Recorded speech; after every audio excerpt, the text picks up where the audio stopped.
in the ACT. And to help me go through the regatta throughout today, I'm joined by Glebe Rowing Club's Mark Titchen. Mark, good morning to you. It should be a great day of racing, perfect conditions for it.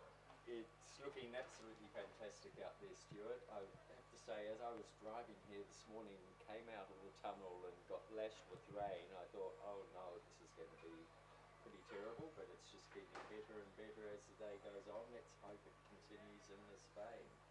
And I think you would have been a little bit optimistic with that breath of wind. I can't see any at the moment. It's just absolutely, we see from the view up here in the tower, we're looking down the course, the sun's glinting off it, and there's fog sort of around the perimeter. So perfect conditions for rowing. absolutely perfect conditions, and I think the rowers that are out there at the moment, so we can see the first heat of the Schoolboy Year 10 single scull. So the sculler there from Barker College, Sydney Secondary, and now looking at St Augustine. So in lane number 2 from Northern Beaches Secondary, we have Banjo Kirkham, coached by Joshua Hewitt and Kieran Kabelke. In lane 3 from St Augustine's, Henry O'Hare, coached by Amos Noon and Judith Ungamak. In lane 4 from Sydney Secondary College, Dylan Watson, coached by Robin McNey. In lane 5 from Barker College, Hudson Donovan, coached by Sarah Ellis and Ryan Gibson.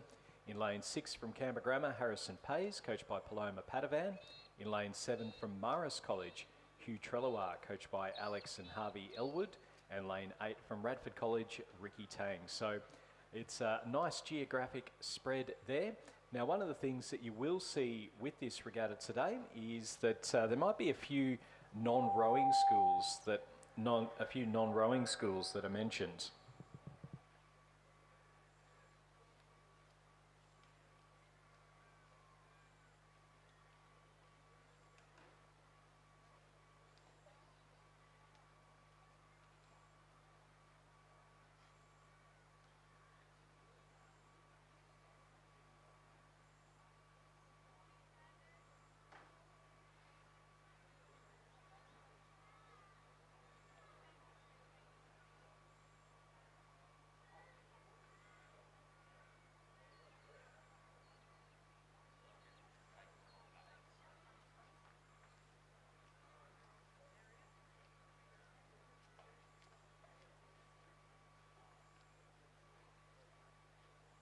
Through and dead keen. He's also a very keen bait.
Harrison Pays. Pays will be coming through. So the margins there mean that any of them could do it, but Henry here from St Augustine's had nearly a 5-second lead over the rest of the field, and he is in lane 3 over on the far side, and looking down the course as they get closer to us, you can see him out in front. It looks to me like he's probably extending his lead as he comes towards us. Then I would be looking to lane 8, which is closer to us. which is Ricky Tang.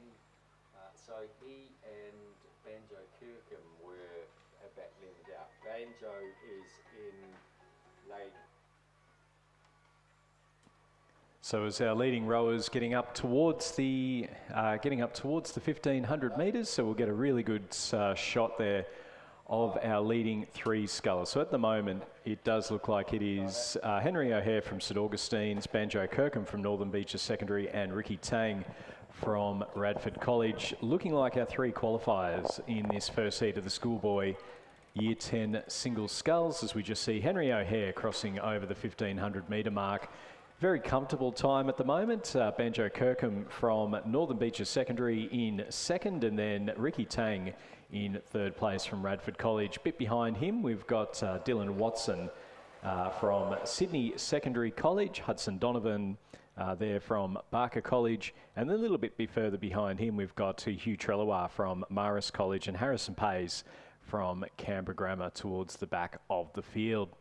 So our leading three scullers looking comfortable out in front at the moment. Our middle two of Watson and Donovan, potentially the only two, but as they're coming up now towards the Red Boys, it will take a bit of a sprint to be able to try and get through and make it into the final that'll be held a little bit later on today. The Schoolboy Year 10 single sculls, that'll be the first of our finals, and that's on from about 10:30 onwards. Some fantastic racing to be had later on today as well with the men's eliminator event, which will be on at the luncheon break. It was very exciting yesterday with couple of former recent Olympians, recent gold medalists, each other. Neither of them who won the event. No, so it was a great, exciting series of very short races. Extremely short races made it very interesting to call. Out in front, though, this race a little bit less interesting to call because Henry O'Hare from St Augustine's has been absolutely dominating that lead.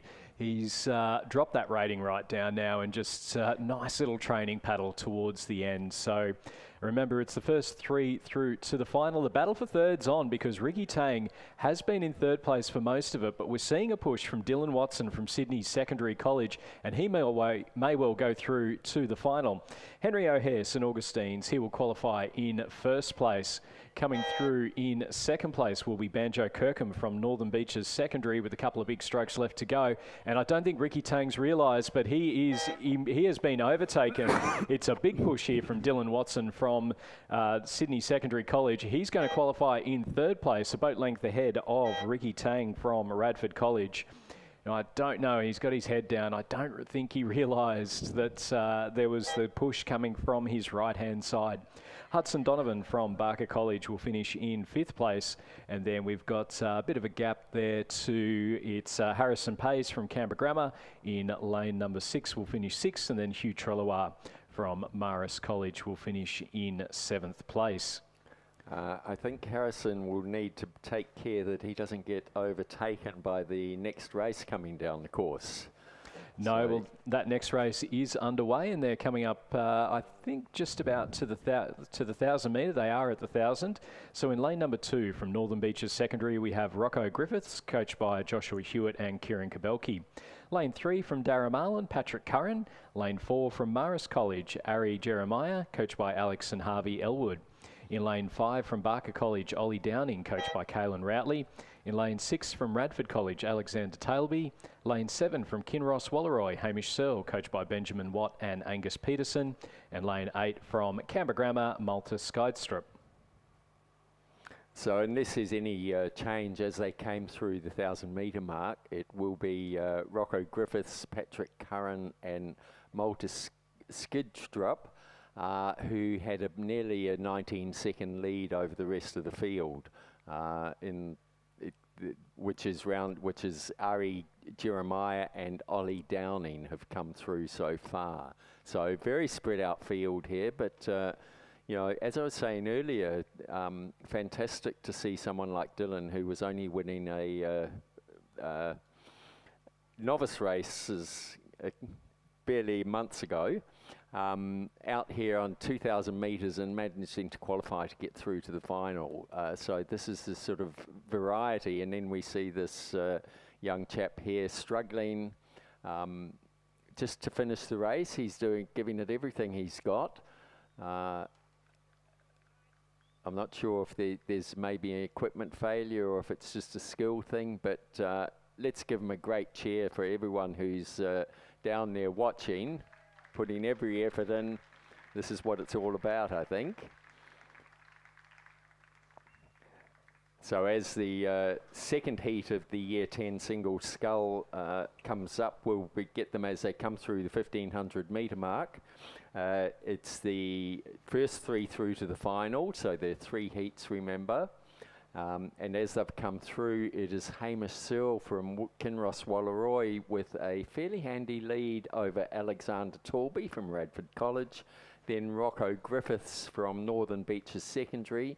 There may have been a bit of an error with the timing a little bit further back because the field has closed up quite a bit now. It was showing a very wide gap earlier on between the first 3.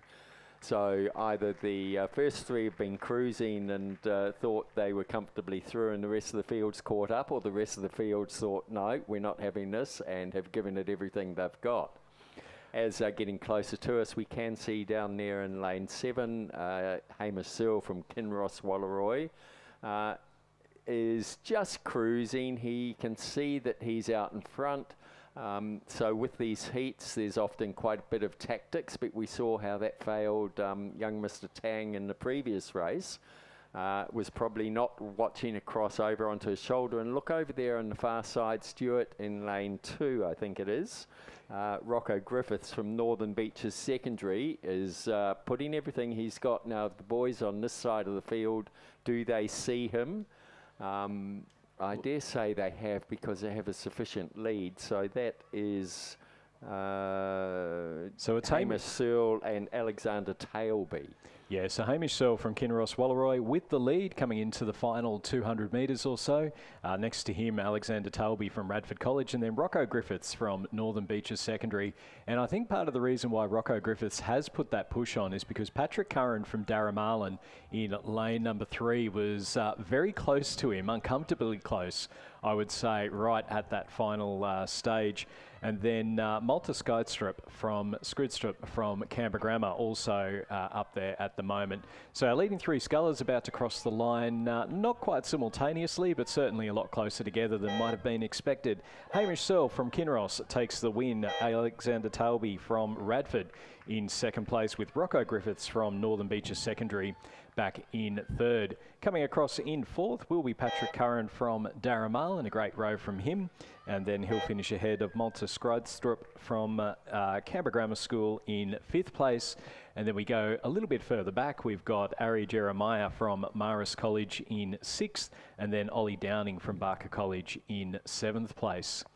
And coming down the course is the third heat of the Schoolboy Year 10 single sculls.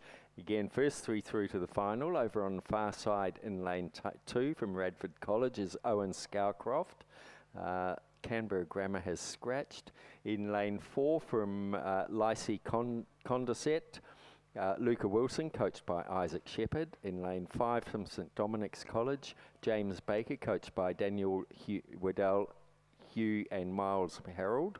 In lane 6 from Mossman High, Lorenz Gandor. Lane 7 from Redlands, Sam Turton, coached by Jeremy Plummer. And in lane 8 from Radford College, Rupert Keeling.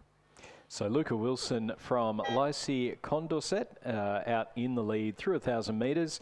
He was about a second ahead of Owen Scowcroft from Radford College. Rupert Keeling sitting in third place. And then James Baker from St Dominic's College was only another second back again. And again, it is first 3 through to the final, as we just see here. The view from the BRO boats as we're looking out, and you can see there the conditions not quite cutting glass, but certainly not a million miles from it. So very, very pleasant conditions you can see there, and it does look to be Mossman High's Lorenz Gandor and Sam Turton from Redlands. The 2 rowers on the screen at the moment as they're approaching the 1,500 metre timing point. And he was certainly having a good look around that sculler from Mossman. Look, every stroke. It's always important to be looking around, and we saw it in that first heat. First race of the day, Ricky Tang from Radford College was sitting in third place, and if you don't have that awareness of what's going on, then it is, you do run the risk of unfortunately missing out on qualifying. I think these 4 rowers that have just crossed the 1,500 metres will be very aware of what's going on around them, because there is only a few seconds between first and fourth, and we've only got 3 spots through to the final. So Owen Scowcroft has the lead. He's moved up into first, Luca Wilson in second, Rupert Keeling in third, and James Baker in fourth place, as we just see here again that view of Lorenz Gandor from Mossman High and Sam Turton from Redlands. So these leading 4 scullers, it's again only the 3 spots to go through, and as they're coming up towards the 250 metre mark, it is certainly still with it all to play for. So James Baker looks like he might just be dropping off a little bit. It's a push coming from Owen Scowcroft from Radford College, Rupert Keeling as well. So the 2 Radford scullers at either side of the course, and then Luca Wilson from Lycée Condorcet leading James Baker from St Dominic's College. But we're now into the last 250 metres, and we've seen it before where you can time that sprint just that little bit too early and then make it so as that you've got absolutely nothing in the tank as you come towards the final stages. Over on the far side, Owen Scowcroft from Radford College has really started to up his rate to make sure that he goes through and qualify. None of these rowers is able to let up. In the first couple of heats, we saw the leading rowers in particular able to let up, able to let the pressure go down, save the energy. But now we've got 4 rowers going for 3 spots, and unfortunately one of them is going to miss out. So it's who's going to have the cleaner blade work as they come towards the finish.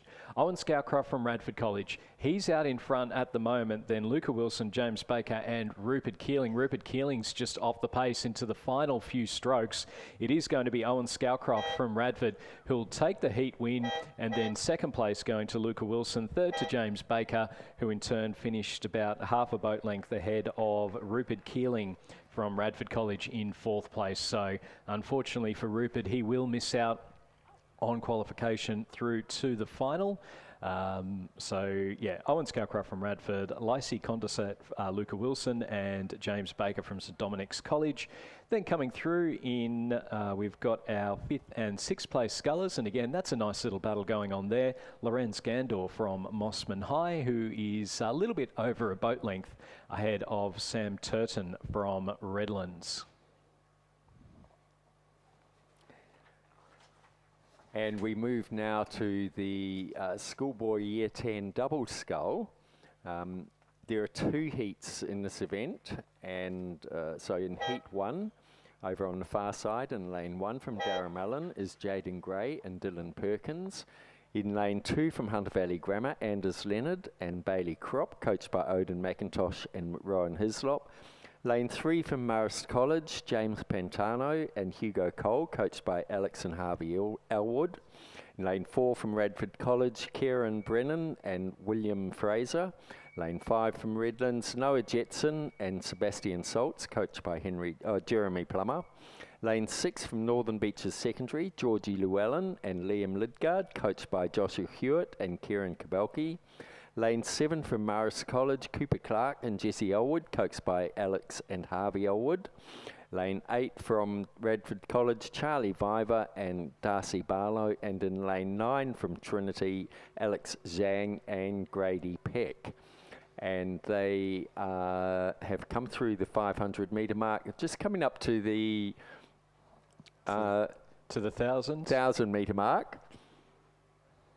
They're just coming through now, so the Radford College crew of Kieran Brennan and William Fraser are in the lead over Marist College's Cooper Clark and Jesse Elwood, and they were followed through only by a second from by Charlie Viver and Darcy Barlow from Radford College. Slight margin back of 3 3/4 seconds back to Anders Leonard and Bailey Crop from Hunter Valley Grammar. And then the real battle here is going to be on for that coveted fourth position, because only 0.35 of a second behind them from Northern Beaches was Geordie Llewellyn and Liam Lidgard, and just 0.6 of a second behind them, Alex Zhang and Grady Peck from Trinity. So it'll be those three crews from Hunter Valley Grammar, Northern Beaches and Trinity, if these positions hold roughly, to battle for that fourth position. So we could see some pretty exciting racing towards the finish for this first heat of the Schoolboy Year 10 Double Scull. Well, the other thing as well is that it's first four through to the final and then the next fastest crew from this heat and the next one. So out of those ones, you know, even if you're sitting in fifth place, I mean, this heat sets it up nicely because you've got then that pressure on you the entire way to try and make sure that you are getting that next fastest. So if you've got Trinity and Northern Beaches Secondary currently sitting in fifth and sixth, they're about a second behind fourth place. All three of those crews should theoretically be pushing each other to try and have it so as that if you do finish in fifth place, you are a very good shot of being able to qualify through for the final, through that being that next fastest crew. As we see our leading crew now coming up towards the 1500 metre mark, and it is a very comfortable lead there for Radford College. Kieran Brennan and William Fraser, they've got some nice clear water over the chasing pack. The second Radford College crew, well, they're having the battle of Lake Burley Griffin between Radford College 2 crew, that is Charlie Viver and Darcy Barlow, against Cooper Clark and Jesse Elwood from Marist College. And then that gap just starting to spread out now. Hunter Valley Grammar sitting in fourth place, so they're in that final qualification position. Northern Beaches Secondary, a couple of seconds behind them, and then Trinity just dropped off the pace through that third 500 metres or so. Marist College 3, they're sitting in seventh place, and then Redlands in eighth, and then back again to Darramarlin in ninth spot. So our leading crews, it's ACT 1, 2 and 3 as things stand at the moment, although the push is coming here from Hunter Valley Grammar, and then also too from the Northern Beaches Secondary crew over in lane number 6. So we could potentially see 5 finalists coming through from this heat. So Radford College have had the lead. They're into the red boys now. It's 250 metres left to go, and they're not quite dropping that rate down as we sometimes see as they come into the final stages of these early heats. Hunter Valley Grammar, Anders Leonard and Bailey Kropp over on the right-hand side in lane 2. They are definitely putting the pressure on, so they're making sure that they stay ahead of Geordie Llewellyn and Liam Lidgard from Northern Beaches Secondary, who are currently in 5th place. Marist College have moved up into second ahead of the second Radford College crew, who I think are now in 4th place because Hunter Valley Grammar are practicing their sprint work and they're looking very, very good indeed. Out in front, Kieran Brennan and William Fraser have led right from the start. They've made sure that they're going to qualify in 1st place. So it'll be a win there for Radford College. Coming through in 2nd place, it will be the crew from Marist College. And then I think it's just Radford over the top of Hunter Valley Grammar, but there wasn't much in that. So we'll wait on the official confirmation. Northern Beaches Secondary, they'll finish in 5th place. That's Geordie Llewellyn and Liam Lidgard. And now they'll be waiting to see if they're able to qualify for the final as the next fastest qualifier. Trinity's Alex Zhang and Grady Peck finished in 5th place ahead of Marist College's James Pantano and Hugo Cole in 6th. And then we go back a little bit further to Redlands, Noah Jeston and Sebastian Saltz. And then coming through will be Darramarlin's Jaden Gray and Dylan Perkins. And coming down the course is the second heat of the Year 10 double scull. Again, first 4 through to the final and then the next fastest. So in lane 1 across the far side from Darramarlin is Ben Axford and James Curran. Lane 2 from Radford College, Andrew Wren and Marcus Grima. Lane 3 from Marist College, Fraser Smith and Bailey Marr, coached by Alex Elwood and Harvey Elwood. Lane 4 from Trinity, Spencer James and Jed Morris. Lane 5 from Radford College, Ziyu Kui and Darren Wang. Lane 6 from Marist College, Hamish Todd and Joshua Levy, coached by Alex and Harvey Elwood. Lane 7 from Canberra Grammar, Jacob Thompson and Oliver Leasing. Lane 8 from St Augustine's, Jesse Bray and Lachlan Schofield, coached by Amos Noon and Judith Ungermark. And in lane 9 from Canberra, James Campbell and Maximilian Orchin. So, I was just going to say, through the 1,000 metres, it was St Augustine's leading Cranbrook, Trinity, Canberra Grammar, Radford, Marist College, Radford and Darramarlin. And a reasonable spread there, so we wait to see till they get a little bit closer as to what's happened, but it does look like the St Augustine's, Cranbrook, Trinity and Canberra Grammar should go through to the final, but if we could wait to see if the boys from Radford College, that's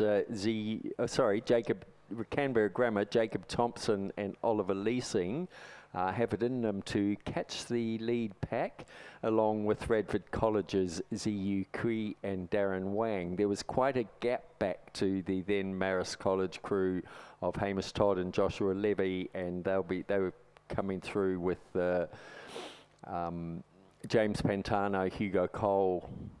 Sorry. We just had the screens flip and change on us here. We get the information fed to us electronically, and as they change, people like me suddenly get a little bit thrown, so my apologies. But as they're coming down the field now, we can see it is the lane 8 crew, which is the St Augustine's, Jesse Bray and Lachlan Schofield, and then just beside them on the closest to the grandstand, James Campbell and Maximilian Orchin. And out in the middle there, it is lane 3, I think, Fraser Smith and Bailey Marr. And just double checking there to see if the screens are telling me the same thing. Spencer James and Jed Morris from Trinity. Because it's very hard. So where we are on the commentary box, of the way the sun is at the moment, lane 1 is camouflaged, which is probably not what you want when you're trying to commentate. No, and there is a boat there as well. Yeah, so it is quite a way back. It is St Augustine's now who are into the Red Boys, marking 250 metres to go. They've got the lead ahead of James Campbell and Maximilian Orchin, and then back in third place it is lane number 4, Spencer James and Jed Morris. And then the battle for fourth place is well and truly on Marist College, Fraser Smith and Bailey Marr. They're sitting just ahead of Canberra Grammar's Jacob Thompson and Oliver Leasing, with Radford College's Ziyu Q and Darren Wang also up there as well. So we'll wait to see who's going to qualify in fourth place, because the push is on and you can hear the cheers from the crowd. Jesse Bray, Lachlan Schofield, they don't need to worry. They've got the heat win for St Augustine's, and they will go through to the final. Joining them in the final will be Cranbrook's James Campbell and Maximilian Orchin, who have finished ahead of Trinity's Spencer James and Jed Morris. Now, who's getting fourth? Marist are under pressure now. Canberra Grammar, big push from them at the end, and it will be Canberra Grammar who qualify in fourth place, Jacob Thompson and Oliver Leasing. And then it'll be the question for Fraser Smith and Bailey Marr as to whether or not their time will be enough to be able to get them through to the final as the next fastest qualifier. Radford College's ZUQ and Darren Wang finishing in sixth place, and then they'll be ahead of Marist College's Hamish Todd and Joshua Levy, and then Radford College's Andrew Wren and Marcus Gromer, and then Darramarlin's Ben Axford and James Curran. So we'll wait on the final confirmation of results in the as to who's going through to the final of the Schoolboy Year 10 Double Scull. And coming down the course now is the first heat of the Quad Scull, which is, it says first Quad Scull. I don't know what the first stands for, but I assume it's rankings within the schools. It's there 2 heats, so it's the first 4 through and the next fastest crew. They're roaring down the course. There are 5 boats in this race. Over on the far side from Darramarlin, Rory Arneman, James Barwell, Tristan Tierney and Archie Edwards, coxed by Zoe Glover. From Kinross Walleroy, Harry Dimmock, Toby Buckland, Oscar Cleary, Oliver Smith, coxed by Henry Baker and coached by Benjamin Watt and Angus Peterson. Lane 5 from Hunter Valley Grammar, Harrison Scally Odsmond, Hayden Melmoth, Zachary Jones, William Hunt, coxed by Emma Purdy, coached by Odin McIntosh and Rowan Hislop. Lane 6 from St Augustine's, Jason Cow, William Pender, Rory Parker, Hamish Wise, and Cox by Henry Goldsworthy, coached by Hamish Noon and Judith Ungermark. And in lane 7 from Radford College, Lincoln Urin, Joshua Miller, Charlie Knight, and Hamish Whittier, coxed by Maura Geraghty, and they're certainly coming down thick and fast. As we see these boats come through the 1,000 metre mark, we can see the 2-minute light flashing down at the start, and we can see the next race, they're at about the 500 metres mark, as these boys are coming up to the last 250 metres. Yeah, and it looks as though all 4 of these crews may actually make it through, because I can't see a lane number 6 from St Augustine. So it is Kinross Walleroy leading out Radford College, and then back to Hunter Valley Grammar and Darramarlin. Kinross have definitely dropped their rate right down. That blue boat out at the front, we've seen that, and we call that so many times during a season. But they are leading. But without a St Augustine's crew, it does mean that all 4 of these crews will make it through to the final. It's first 4 through to the final, and then the next fastest crew, which also means that in our next race, we've got 6 crews coming down in the next race, but lane 8, the second Kinross crew, are not to be judged, which means we've only got 5, which means all 5 of those crews will also go through to the final. So at the moment, for this heat coming down now, we've got Kinross Walleroy leading out Radford, Hunter Valley Grammar and Darramarlin. So all 4 of these crews will go through to the final in pretty much that order. So Kinross with the heat win there, ahead of Radford College in second place. Hunter Valley Grammar will finish in third, as they just up their rate just a little bit to make sure that they get past the guys from Darramarlin, who will finish in fourth place. Now, if we go back down the course, again, we've got 6 crews in this one, but only 5 are to be judged, which means the first 4 go through to the final, and then the next fastest crew, which will be all 5. So lane number 3 from Cranbrook, we have Edward Hartwright, Edward Williams, Charles Mann, Luke Martin, Owen Moody is the coxswain, and they're coached by Adrian Henning. Lane 4 from Trinity, we have Matthew Tulty, Patrick McKerney, Will Johnson, Matthew Rigby. Oscar Casson is their coxswain, and they're coached by Jackson Harrison and Lachlan Goller. In lane 5 from Newcastle Grammar, we have Mitchell Chung, William Bird, Ronan Brown, Lucas Burton, and Claudia Wills is the cox. Lane 6 from Marist College, Garvin Hayes, Roland Carter, Mitchell Waddy, Harrison Brathwaite, Theodore Campton is their coxswain, and they're coached by Tom Hayes and Cormac Hayes. Lane 7 from Redlands, Jack Meek, Henry Dobson, Connor Morrison, Angus McGuinness. Anushka Lee is the coxswain, coached by Timothy Robertson. And then lane 8 from Kinross Walleroy. Now this crew not to be judged, and that is Tom Robson, Archie Condon, Nick Tancred, Lockie Soster, and Jane Bruce is their cox, and they're coached by Benjamin Watt and Angus Peterson. And all of these crews, well, you could just about throw a blanket over them as they're coming up towards the 1,500 metre mark.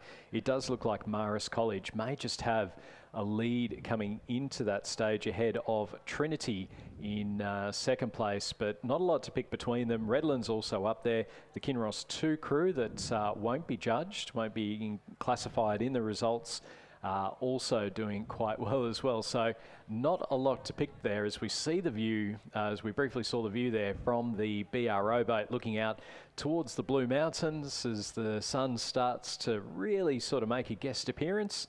And you can see the flags off in the background.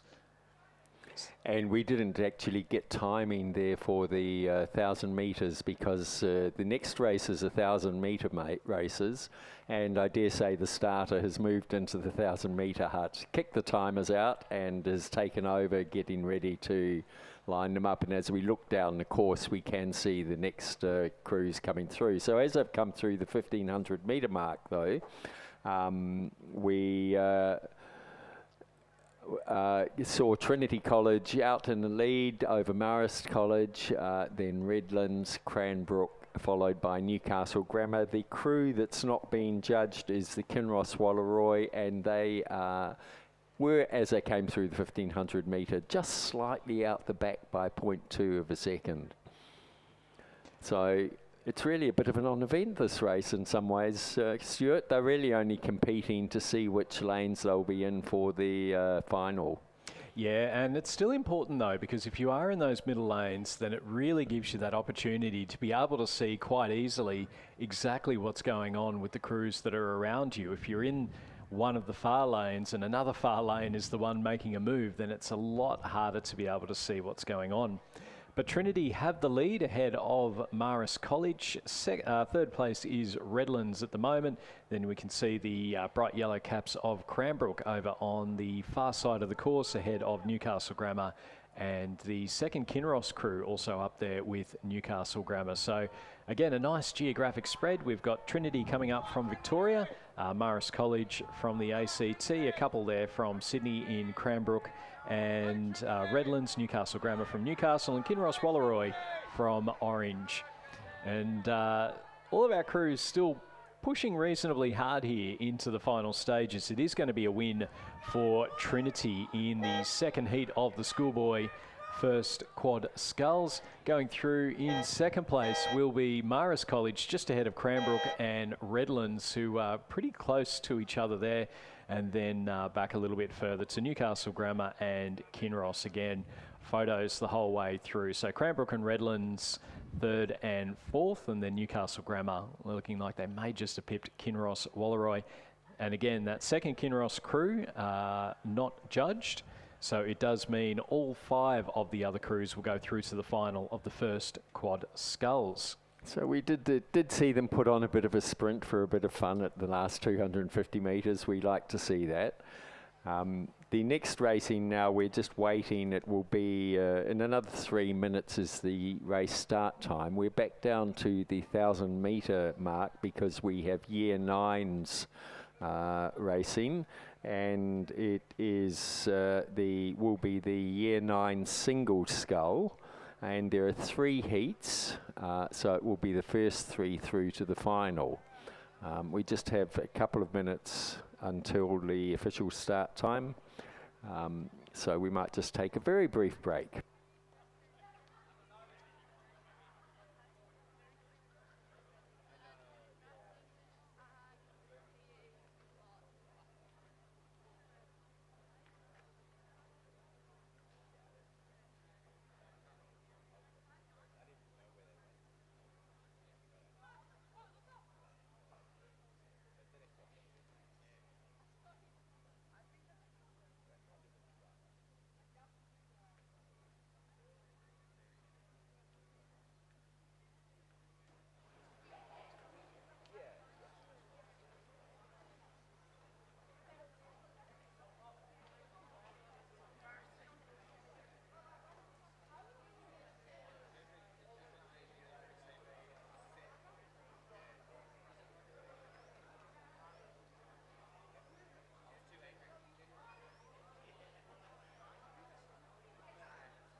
So if you are watching on your screen, you can see the we just have the first heat of the year 9 single sculls lining up for the start, and they're off at the 1,000 metre mark. So over in lane 2 from Barker College, we have Hugo Tong, coached by Kanan Routley and Ryan Gibson. Lane 3 from Kinross Wallaroi is Jackson Bowden, coached by Will Stanley Davis and Benjamin Watt. We have a scratching in lane 4 from Kinross Wallaroi. In lane 5 from Marist College, Dashel Spiller. Lane 6 from Radford College, Victor Cumpston. Lane 7 from Newcastle Grammar, Oscar Sousa Mounsey. And in lane 8 from Northern Beaches Secondary, Cassius Young, and he's coached by Joshua Hewitt and Kieran Kabelke. So it does look like there could be a couple of scullers missing. One has scratched. From up here in my eyrie, I can see 2, 4, 6, and oh yeah, no, that's correct. So just the gap from this distance, it does seem to be quite wide. But we can see now as coming up to the 500 metre mark, it does look to be Victor Cumston from Radford College, who has taken a lead over the rest of the field. They just want the first 4 through to the final, first 3 through to the final, I'm afraid. So at the moment, Victor Cumston has got himself well out in front. He's in lane 7, which is 3 in from the grandstand side of the course. Over on the far side, it does seem to be Hugo Tong from Barker College. It's a bit hard to tell at this stage how he is going against Dash Old Spiller, who's just on the other side of Victor Cumston. So the first 3 do look to be cementing their positions, but Victor Cumston from Radford College has really taken off and extended his lead well over the rest of the field. As they came through the 500 metre mark, he had a 12-second lead over Hugo Tong, who's over on the far side from Barker College. Then short distance back to Dashel Spiller, then quite a gap back to Cassius Young from Northern Beaches Secondary. So it does seem that we will have our first 3 finalists in Victor Cumston, Hugo Tong and Dashel Spiller.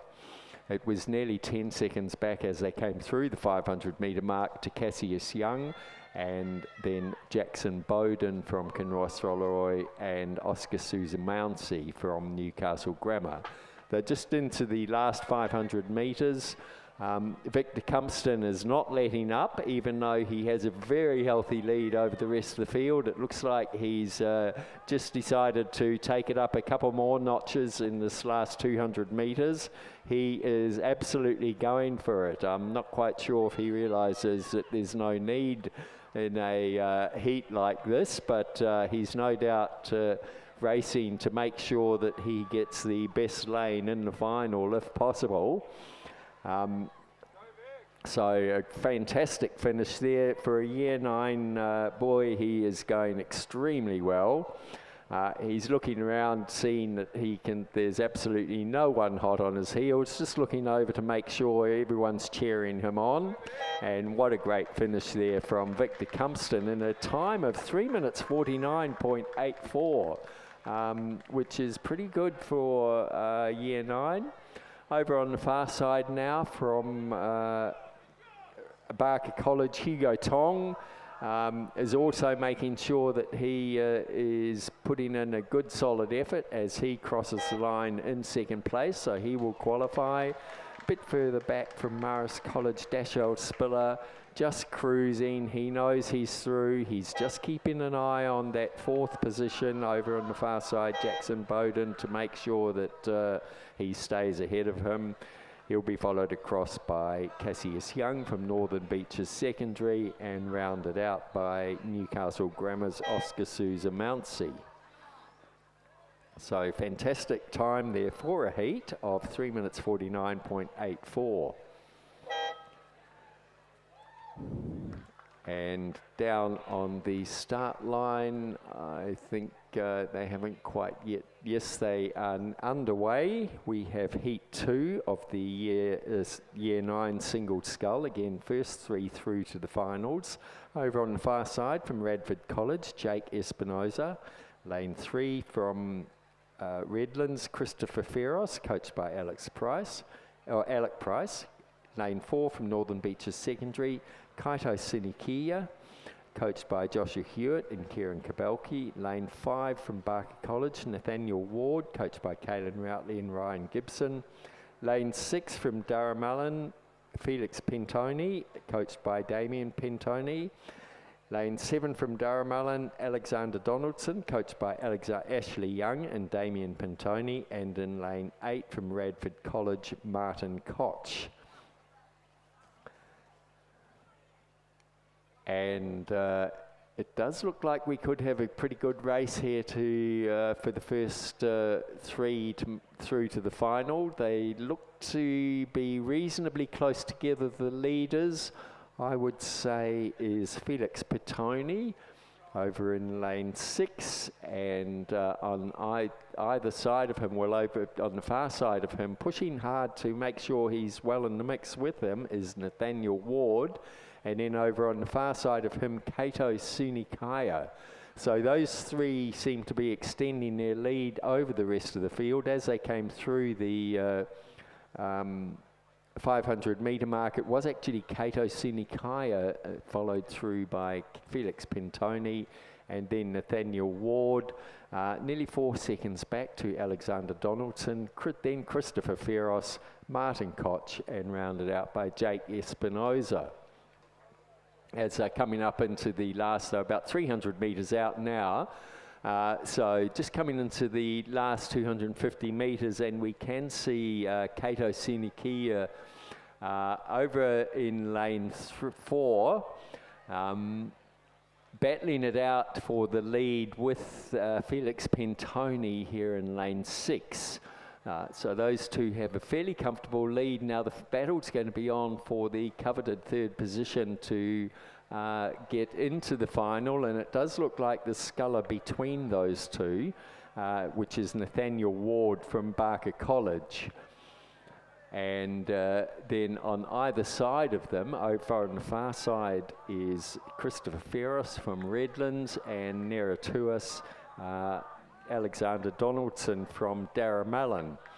But interesting to see here, now we've just had a final push from Barker College's Nathaniel Ward. He wants to make sure he crosses the line, be ahead of Kato Sanukaya, and I think he's going to do it.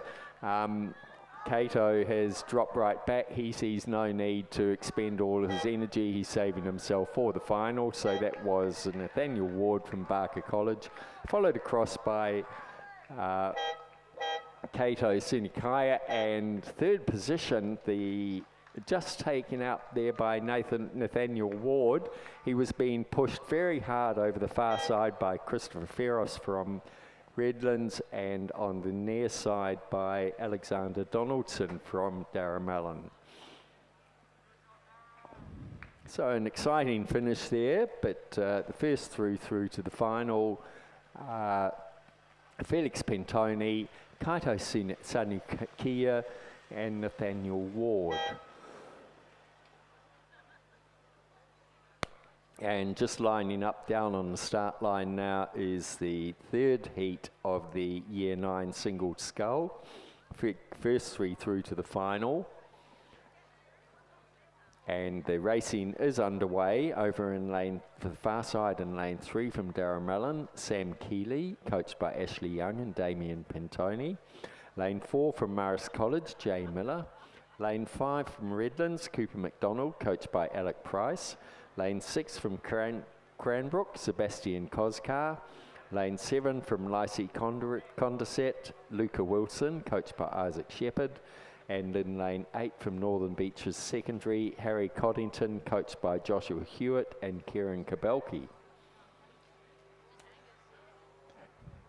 And we'll just wait until they come up to the 500 metre mark.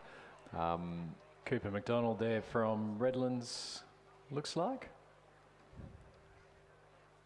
Potentially, you can see there on the screen again, the view from the BRO boats. You can see the low clouds hanging over the Blue Mountains as we just look across to Sebastian Koskar from Cranbrook in those very distinctive yellow hats. It does make it very easy to see a Cranbrook crew. Same thing with the Armidale School when they row with those bright yellow hats as they come down the course. And he's looking dangerously close to the boys there. He is a little bit closer to the boys than necessary, but it's very clean sculling at the moment. Yeah. As we just see in behind him, we've got Lysey Condorcet's Luca Wilson over in lane number 7, and then across to Harry Coddington from Northern Beaches Secondary, who perhaps unsurprisingly looks like is in the lead at the moment. So it's between Harry Coddington and Luca Wilson. As they're coming in now to the 500 metres, it's Harrison Harrison Peaty. Yeah, Harrison Peaty from Northern Beaches Secondary. He's followed across by Cooper McDonald from Redlands, Luca Wilson from Lycée Condorcet, then Sam Keeley, Sebastian Koskar and Jay Miller. So there's could be a bit of a battle here for the coveted third position to make sure they go through to the final. So these boys will be racing all the way.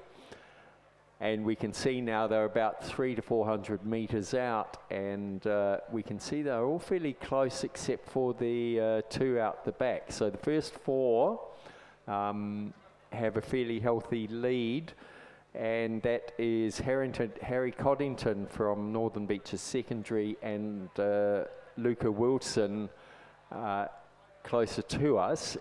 So I think, so we're on our books, we've got Harry Coddington, but it looks like Harrison Peaty is rowing for Northern Beaches Secondary over in lane at number 8. So that's the confusion there, as we just see Sebastian Koskar from Cranbrook up on the screen. We've got 4 rowers towards the front and only 3 spots going through to the final of the Schoolboy Year 9 Single Sculls. So Harrison Peaty leading out Luca Wilson, and then back a little bit further to, it looks to be Cooper McDonald from Redlands and Sam Keeley from Darramarlin, probably just out of it at the moment, into the last 150 metres or so. I know that Sam Keeley's coaches Ash Young and Damien Pentoni will be well and truly screaming for him as coming into the final stages now. Harrison Peaty from Northern Beaches Secondary wearing the Mossman Zudi out there today. He's out in front and looks like he's going to go through and take that heat win ahead of Luca Wilson from Lycée Condorcet. In second place, going through in third, it will be the Redlands sculler Cooper McDonald, who will qualify for the final later on today, and he'll finish just ahead of Darramarlin's Sam Keeley in fourth place. Fifth place going to Sebastian Koskar from Cranbrook, and then Jay Miller from Marist College in sixth. And apologies for our confusion there. The names we have printed on our pieces of paper is slightly different from what we're seeing on our screen, but bear with us, we'll always get you there. What a fantastic view looking down the course now. The beautiful clear water all the way down. In the distance, there's a slight mist hanging over the trees, and the sun trying to break through. It's almost a chocolate box image. And we're just waiting for the next event, which will be the Year 9 double scull. Again, there are 3 heats, so it will be the first 3 through to the finals. We're still on 1,000 metres with Year 9s, just waiting for them to pull up to the start line.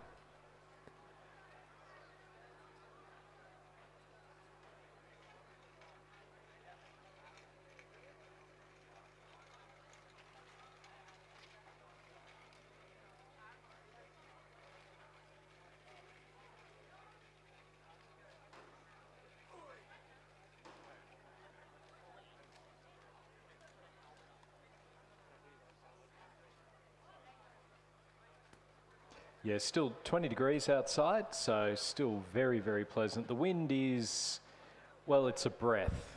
It's a south-southwesterly of under 4 kilometres an hour, so it's very, very, very comfortable out there. You wish you were out there in your scull getting ready to go. Instead, it is the Year 9, Schoolboy Year 9 double sculls that are out there getting ready to go. Don't forget, coming up in the luncheon break, we'll be racing over 250 metres. It'll be from the 1750 through to the 2K finish with the men's eliminator event. It was a fantastic format that was held yesterday, the first eliminator event with the women's one, with Bella Scammell from Sydney Rowing Club going through and taking the win just ahead of Tara Rigney from Sydney University.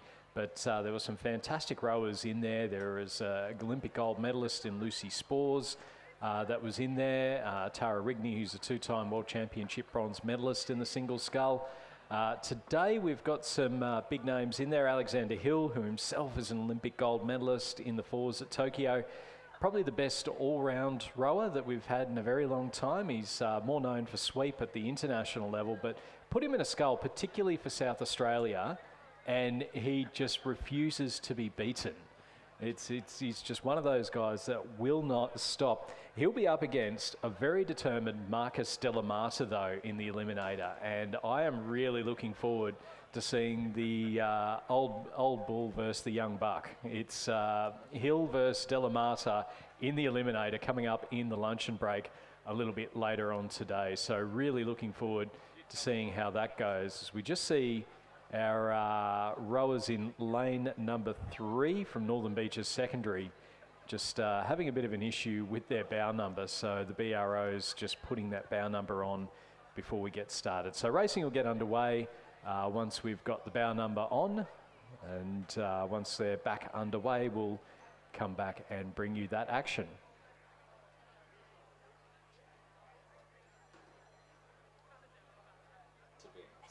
And was knocked out and about halfway through the rounds. It was really exciting viewing. Well, I think she's moved across now. So her husband, Brooke Robertson, is now a coach at Sydney Rowing Club. So I believe that officially the family have moved across. She has kept training. I think it was one of her first times back in the boat. Although in New Zealand, she had a visitor from the Netherlands by the name of Caroline Florine, who came to New Zealand for a holiday.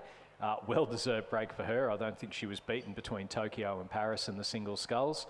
And asked Lucy for a paddle. So, you know, why wouldn't you do that? Exactly. And, you know, the New Zealanders keep coming across, as I did myself many years ago. Someone has to keep this country running. I am going to leave that go through to the keeper. Our rowers getting ready for heat number 1 of the Year 9 double scull. So first 3 through to the final. We've got the 3 heats. In lane 2 from Trinity, we have Benjamin Burnett and Finlay Moncourt. In lane 3 from Northern Beaches Secondary, Logan Johnson and Hugo Wallace. They're coached by Joshua Hewitt and Kieran Kabelke. In lane 4 from Redlands, we have Rari McLaughlin and Fergus Kerr, coached by Alec Price. In lane 5 from Northern Beaches Secondary, Daniel Gruter and Zachary Lusher, coached by Joshua Hewitt and Kieran Kabelke. Lane 6 from Redlands, Leo Campbell and Zach Purdy, coached by Patrick Walker. We have a scratching lane 7. Lane 8 from St Augustine's, Daniel Corrigan and Oscar Porteous, coached by Torben Ungemak and Joshua Wilson. And lane 9 from Newcastle Grammar, Jia Cheng Shi and Hunter Mann. So those rowers just coming up now to the start. And in fact, we do have a number of scratchings in this one. So Redlands are a late scratching, as are St Augustine's. So it does mean then that we've only got the 5 crews in this one. So Trinity in lane 2, Northern Beaches Secondary lane 3, Redlands lane 4, Northern Beaches Secondary lane 5, and then Newcastle Grammar are very much on their own over in lane number 9. So first 3 to go through to the final. Our rowers just lining up at the start now.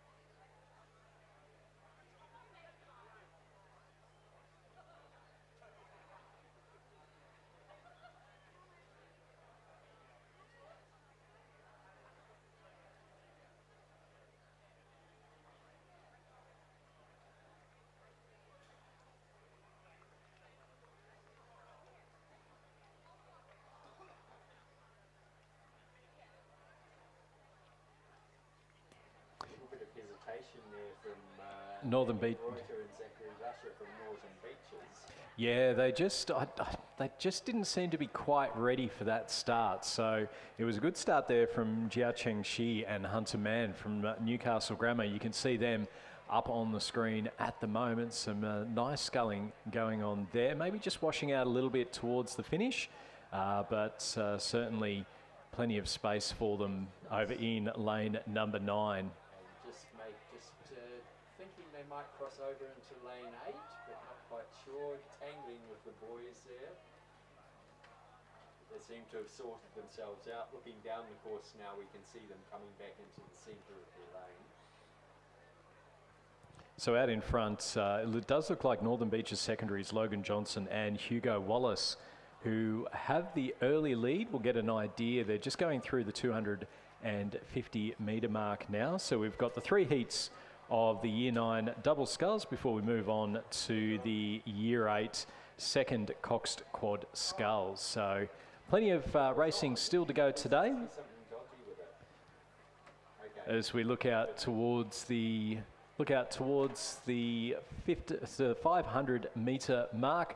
And it is at the moment Northern Beaches Secondary leading out Redlands, the second Northern Beaches Secondary crew, just making up a little bit of ground. It's first 3 through to the final. We've got 5 crews in this event. And as they come up now towards that 500 metre mark, we'll be able to get a bit of an idea as to who might be in that lead. Now we do see with a few of these, you'll see some of the crews just a little bit off the edges. A lot of these boats will have foot steering. But remembering that a lot of these crews, grade 9, so not the most experienced crews going around, and I know from personal experience, trying to keep your foot straight as you're still rowing, as you're worried about absolutely everything else, can be interesting. Northern Beaches Secondary in lane number 3, that's Johnson and Wallace, are out in the lead at the moment, ahead of Redlands, McLaughlin and Kerr, and then She and Man from Newcastle Grammar sitting in 3rd place. So that's our 1, 2 and 3. It's 5 seconds back to Gruta and Lusher from also from Northern Beaches Secondary, and then it looks like Burnett and Moncourt just a bit off the pace at the moment. Yeah, we can see there just a little bit off the pace over in lane number 1. So it looks like the boys in the lead are just playing with each other out there, racing along side by side. They were very close together as they came through the 500 metres mark, and we can see that neither of them is letting the other one get ahead. So they're having their own little race there, even though there's possibly no need, because they certainly have a healthy lead to get through to the final. The boys here in lane 9, She and Man from Newcastle Grammar, are still struggling with their steering. They're sort of weaving up and down the lane, but they are managing to hold the 3rd position over the boys from Northern Beaches Secondary, Daniel Greuter and Zachary Lusher, out in the middle.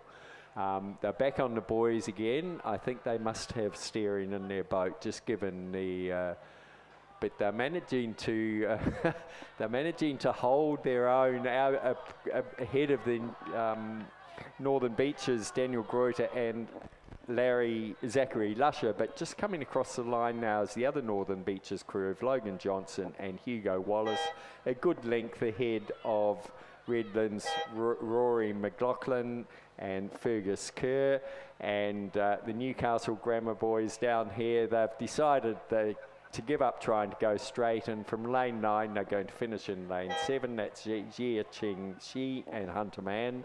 So it'll be those first 3 crews through to the final. They're followed across by Daniel Greuter and Zachary Lusher from Northern Beaches Secondary, and over on the far side Benjamin Burnett and Finley Moncoeur. As we can see, crews lined up for the start of heat number 2 of the Schoolboy Year 9 double sculls. Lane 2 from Marist College, we have Kipling Gilfillan and Lachlan Carter. In lane 3 from Kinross Wallaroi, Xavier Zinger and Heathcliff Bell, coached by Benjamin Watt. Lane 4 from Radford College, it is Jay Irwin and James Bromley. In lane 5 from Northern Beaches Secondary, Jake Krause and Anton Andrews, coached by Joshua Hewitt and Kieran Kabelki, as we are underway now in this second heat. In lane 6 from Redlands, Michael Coonan and Morgan Besley, coached by Patrick Walker. Lane 7 from Barker College, Finn McKechnie and Jacob Apps, coached by Ryan Gibson and Caelan Routley. And lane 8 from Darramarlin, James Allison and Hudson Warren, coached by Ashley Young and Damien Pentoni. As we just see the Kinross crew once again really taking off. Marist College, that's Kipling Gilfillan and Lachlan Carter. And I think it's worthwhile pointing out, with the Marist College crew, a lot of these schools that we'll see here today, they are supported by the schools. You've got coaches that are employed, and you know, the real support from the schools. My understanding with Marist College is that all the coaches are volunteers.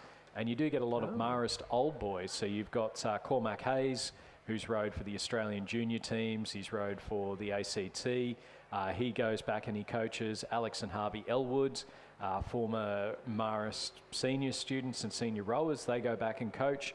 So it really is, out of all the schools that we've got in the ACT, it really is a unique setup at Marist College, and they do exceptionally well for a program that is run by volunteers. Yeah, that's fantastic. And as they're coming up to the 500 metre mark, we can see the Kinross Wallaroi boys out in the lead.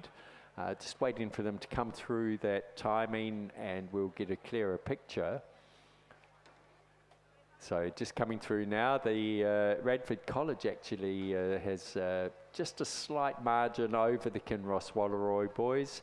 Then further back to Northern Beaches Secondary, then Barker College and Marist College. So it's first three through to the final. There's a margin of 2.5 seconds between the third and fourth positions from the Northern Beaches crew and the Barker College crew.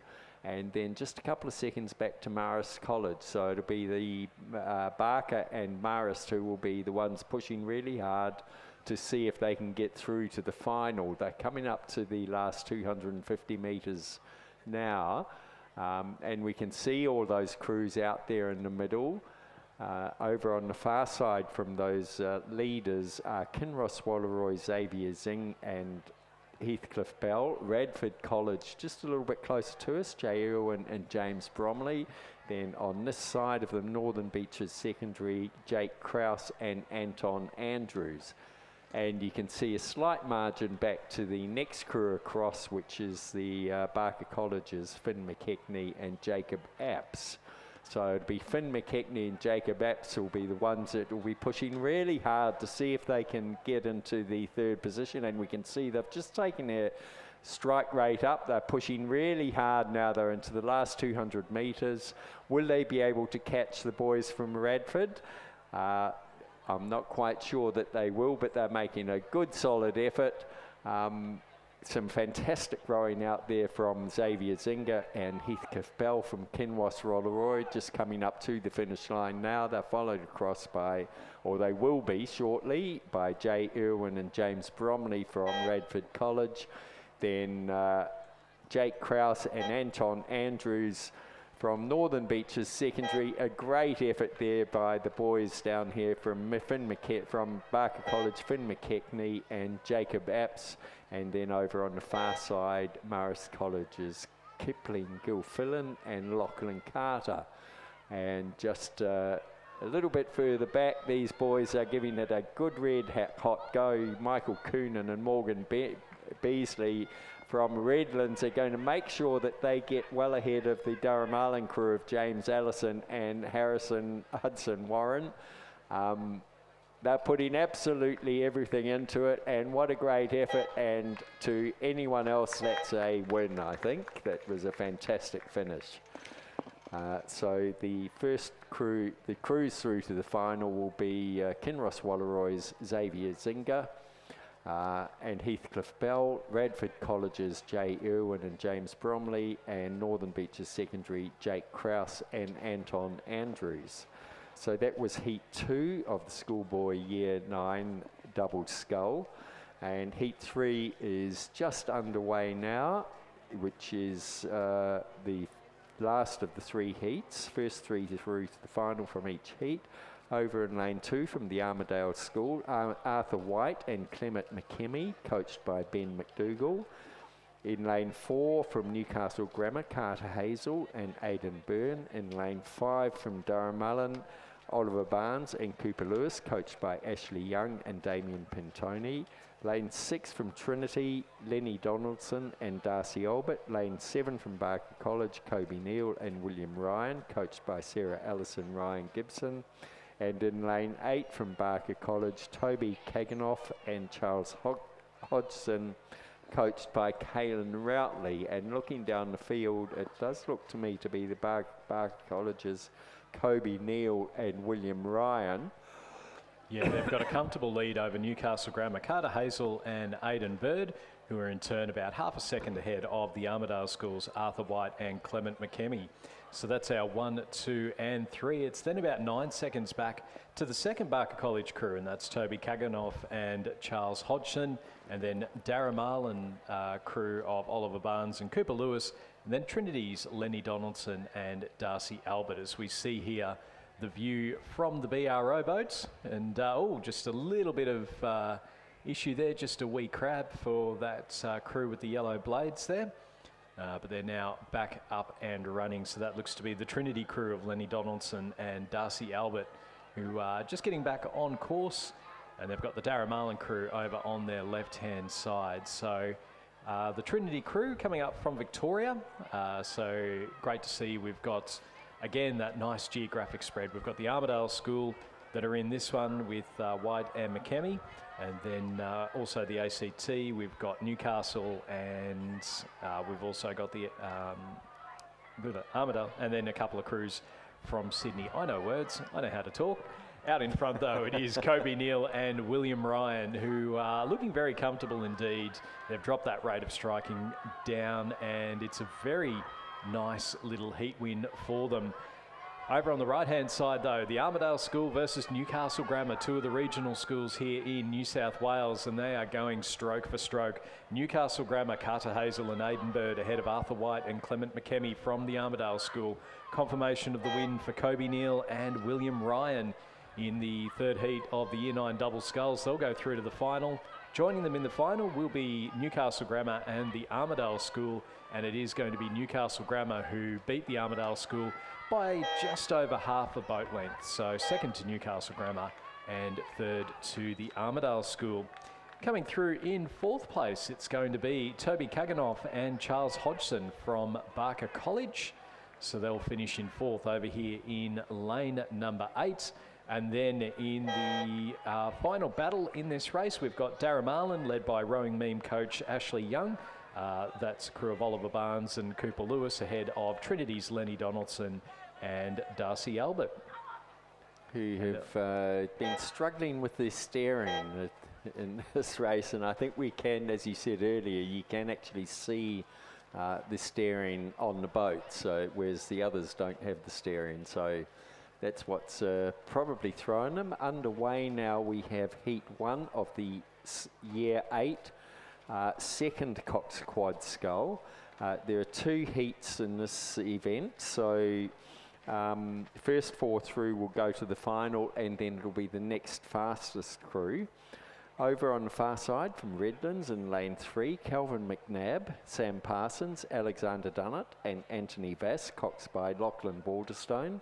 In lane 4 from Shaw, Matthew McRae, Finn McGlanville, Benjamin Ryan and Anders Minchin, coxed by Harry Leahy. In lane 5 from Trinity, Ariane Wani, Aidan Bai, Hugh Blackwell, Nathan Chen, coxed by Hugo Evans. Lane 6 from Canberra Grammar, Finn Budd, Toby Reiner, Sufwan Idris, Sage Wood, coxed by Leon Casey. And in lane 7 from St Augustine's, Arjen Guetti, Henry Roberts, Carson Kunha, Adam Van Rijswijk, coxed by Leo Van Digel and coached by Joe Lynch and Joshua Wilson. And they're just coming up to the 500 metre mark now, and it does look to be the, I would say, the shore crew of Matthew McRae, Glanville, Ryan and Minchin out in the lead. Then closer to us, the St Augustine's crew. No, we look like we might be down. Crew. It looks like we might be down the St Augustine's crew again. So just the 4 crews that are in this one. So it does mean that all 4 crews will go through to the final. So it's really a case of it really is a race for lanes at the moment. It is that shore crew leading out from Canberra Grammar and then back a little bit further to Trinity and Redlands. So we've got 5. There were 5 due to race in this heat in the Year 8 second Cox Quad Sculls. We've got 5 in the next heat, which again means that all 5 of those will go directly through to the final. So it is important to make sure that the scratchings do go through, because what this does mean is that this is a race for lane. It's a good way to blow out some cobwebs. Certainly the Shaw School are using this as a very nice little training row and really laying down a marker against the other crews. So Shaw out in front at the moment. We can see there the crew from Trinity. We've got the two on the back. That's a nice little, not seen that one before, but Trinity there on the top left-hand corner of the screen for the people watching on the live stream. We can't show you the footage of Shaw because they are so far out in front. It is about as a convincing a win for Year 8s as you'd possibly ever want to see. So that's Matthew McRae, Finn Glanville, Benjamin Ryan, Anders Minchin and Harry Lee, who are going to take a very comfortable start to finish win there. So it's a win in heat number 1 for Shaw. Coming through in second place, we've got Canberra Grammar's Finn Budd, Toby Reiner, Sufwan Idris, Sage Wood and Leon Casey. And they're going to be comfortable second place getters, although plenty of clear water between first and second there. A time of 3:36 over 1,000 metres for Year 8 second. Quad is particularly speedy. So second place going to Canberra Grammar. They were 20 seconds behind in second place. And then this battle for third and fourth, both crews will go through to the final, but it does look like we've got Redlands out just in front of Trinity. It's about a boat length between these two crews. They'll be up for a good battle later on today in the final, but it will be Redlands to take third place ahead of Trinity in fourth. I think both those crews that just crossed the line were having a battle to see who would be most in time. It's certainly a great time considering they're also dragging down the Cox. Yeah, and 3:36 for Year 8s. That's very, very good, very impressive. For the second 8, for the second quad, that's the astounding thing about it. We're getting ready for the start now, or they might just be underway, of heat number 2. So again, 5 crews in this event because we did have its first 4 through to the final and then the next fastest crew. Because we did have only 4 crews in the last heat, it does mean that all crews will go through to the final. In lane 3 from St Ignatius, we have Liam McIntosh, James Lewis Enright, Bill Giblin, Charlie Salter and Beck McGrath, coached by Patrick Johnston. In lane 4 from Hunter Valley Grammar, Finn Carey, Elahan Sabunya, Oscar Wilson, Thomas Graham and Emma Purdy, coached by Chloe White, Trefon Stamboli and Molly Walkerton. In lane 5 from Cranbrook, Gus Polsford, Keela Mokelly, Alexander Kitto, Archer Tremaine and Arlo Pollack. In lane 6 from Barker College, Gino Chung, Ethan Winters, Charles Walsh, Lincoln Gould and Benjamin Bleasel, coached by Fraser Burdett, Olivia Anderson and Finn Woodward. And lane 7 from Marist College, we have Aidan McGurk, Tom Hickey, Lewis Barman, Xander Berg and Ryan Gardner is their coxswain. And we just see that Marist College crew going through in 4th place. Ignatius had the lead ahead of Cranbrook, Hunter Valley Grammar, Marist and Barker College. As we just see there, the footage from the Barker College crew, and they're stroked by Lincoln Gould. You can see there at the front, their coxswain is Benjamin Bleasel. As we move across on the screen. So again, the view from the BRO boat looking back up towards the finish tower. You can see the grandstand and the finish tower there, and then the Barker College crew just in the foregrounds, and in behind them you've got the Marist College crew of McGurk, Hickey, Barman, Berg and Gardner. The tents all set up. It looks like a fantastic day. The grandstand starting to fill up now as we move our way through the heats through this morning, and then the finals starting off at about 10:30 today. During the lunch break we have the men's eliminator event. It is 9 rowers, $10,000 up for grabs, $2,000 for third place, $3,000 for second and $5,000 for first.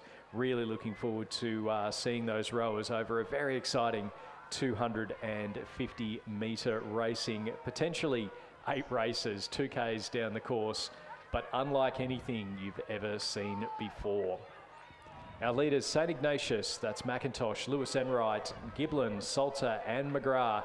They're going to go through and take a very convincing win there.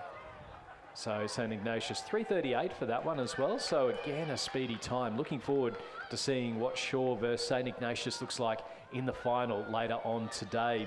Who's going to finish in second place? Well, it's going to be Hunter Valley Grammar by about a canvas over Cranbrook in third place. So again, all crews going through to the finals. Coming through in fourth place will be the crew from Marist College over in lane number 7. So they're just coming across the line now. Some loving the bucket hats on the Marist College boys. And then Barker College in lane number 6. They'll go through in 5th place, but they'll also go through to the final as the next fastest crew. And just the perennial reminder before we move on to the next event is please remember to return your bow numbers. Always a bugbear, so if you're hanging around your trailer, you see a few bow numbers scattered around, send them back to so they can be recycled. And the next event is the first Cox Quad Scull, again year 8 and heat 1. So there are 2 heats again, first 4 through to the final, plus the next fastest crew. In heat 1, we have from Cranbrook over on the far side, and, Lachlan Randall White, Miles Gregory, Oliver Peter and Oscar Derry, coxed by Fergus Dawson Damer. In lane 2 from Northern Beaches Secondary, Felix Boss Walker, Lucas Panagakis, Levi Cranny and Josiah Elias, coxed by Addison Burke, coached by Joshua Hewitt and Kieran Kabelki. Lane 5 from Canberra Grammar, Jamie Brassich, Finn Rangier, Chris Ward, Liam Marbig, coxed by Ed Hunt, Thumapalali. Apologies if I mispronounce it. Yep. Coached by Riley Taylor.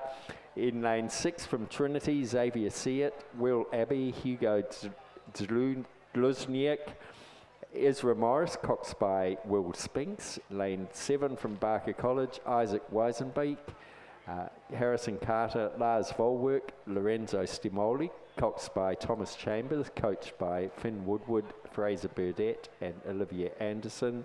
And in lane 8 from Radford College, Anthony Zhang, Ryan Huang, Ethan Finley and Patrick O'Connor, coxed by Ben Scowcroft. And our apologies for any mispronunciations as we suddenly see your name written on the list and quickly wonder to ourselves, how on earth do we pronounce that? So please bear with us in that. Canberra Grammar with the lead through 500 metres ahead of Barker College, Trinity, Cranbrook, Northern Beaches Secondary, and then back to Radford College. So it's first 4 through to the final, with the next fastest crew also going through to the final. So we'll keep an eye out on the times for our 5th place finishers. We've got the 6 crews in this one, so it does mean, unfortunately, that someone does miss out. Heading into the final stages, and it is the blue of Canberra Grammar who have the lead. A couple across from them, we've got Barker College sitting in 2nd, and then Trinity in 3rd, Cranbrook sitting in the 4th and final guaranteed qualification position, and then Radford College and Northern Beaches Secondary will be the 2 crews going for the next fastest time. I would suggest that Northern Beaches Secondary are just out in front of Radford College as they're coming in to the Red Boys. It's been a great scull here from the crew from Canberra Grammar. That's Brackich, Rangier, Ward, Marburg and Tumalapalli, coached by Riley Taylor. Riley had a great weekend at the head of the lake last weekend as coach. I think both of his crews ended up going through and taking wins, including the second 8 who managed to beat the first 8. And what I'm sure was some red faces in that first 8 after the head of the lake. But this Canberra Grammar crew will go through and take the win in heat number 1 of the Schoolboy Year 8 First Coxed Quad Sculls. Barker College will finish in 2nd place. They'll join them in the final, as will Trinity in lane number 6 in 3rd. Cranbrook now just coming up towards the finish, a few heads down, but they are going to qualify through for the final as they come across the line there in lane number 3. And then it's the next fastest from both heats that will go through. And at the moment, it is Boss Walker, Panagakis, Craney, Elias, and Burke from Northern Beaches Secondary who are putting themselves in a position to be able to go through as the next fastest crew. Just need to hold that rhythm, and they'll finish in 5th place ahead of Radford College in 6th. And lining up down on the start line is the second heat of the Year 8 first Cox Quad Scull. Again, first 4 through to the final, and plus the next fastest crew across the 2 heats. Over in lane 3 from Marist College, Archie Lane, Harry Hitchcock, Asher Kaiser, Paul Mandich, Cox by Finley Gilfillan. Lane 4 from Redlands, James Dory, Oliver Stojanovic, Jackson Humphreys, Will Whitelaw, and coxed by Logan Trass, coached by Jeremy Plummer. Lane 5 from St Ignatius, Patrick Burke, Felix Liddy, George Bateman, Jock Dalgleish, coxed by Teddy Boisvert, coached by Patrick Johnson. Lane 6 from St Augustine's, Doug Schofield, Asher Kelly, Oscar Gilliland, Connor Buchanan, coxed by Elliot Thurkelson and coached by Joe Lynch and Joshua Wilson. And in lane 7 from Shaw, Orlando Stewart, Freddie Butcher, Harrison Bradshaw, Sam Diddams, coxed by Joshua Miller. And I think based on what we saw in the second Cox Quad Sculls for the Year 8s, where St Ignatius and Shaw were an absolute mile out in front of the field, that we would expect to see something similar happening again in this race. So, and it does look like that is the case there, as we see again those great views from the BR rowboats as they're heading down the course. We've got our coxed crews there as we just see the crew from St Ignatius off in the background. As expected, they are absolutely flying. Redlands in the background there, and then St Augustine's in the foreground across to Marist College over in lane number 3. So it is Shaw and St Ignatius who have the lead at the moment. It looks like Shaw might well be out in front, and then St Ignatius, Redlands sitting in 3rd place, and then Marist College and St Augustine. So first 4 guaranteed to go through to the final, and then it does look like this heat may be a little bit quicker than the last one. So our 5th place crew may still be able to make it through. As we see there, this crew from Redlands of Dory, Stojanovic, Humphreys, Whitelaw and Trass sculling quite comfortably there as they're coming up towards the 1500 metre mark. So nearly halfway through. And we've got St Ignatius and in the background, Shaw in the foreground. It looks like Shaw have about half a canvas lead over St Ignatius through the 500 metres, and certainly the 2 that you would expect based on how the second Coxed Quads went in this Year 8 event. Redlands sitting comfortably in 3rd place, and then Marist College in 4th, and then back a little bit further to St Augustine's. So St Augustine's there may just be a little bit off the pace. It might have been optimistic to see if they were able to go through in that next fastest crew, but again, we'll keep an eye out on those times and just see how they go there. A little bit hard to tell because the 2 that were going for the next fastest in the previous heat were a little uncoordinated. So, and the St Augustine's from up here does look a little bit more refined, but it could be anyone's call. We wait and see how the times look. So out in front, it is St Ignatius and Shaw, our 2 leading crews. They don't quite have the commanding lead that we saw in the second Cox States in the Year 8s, but certainly comfortable ahead of Redlands, Marist College and St Augustine's.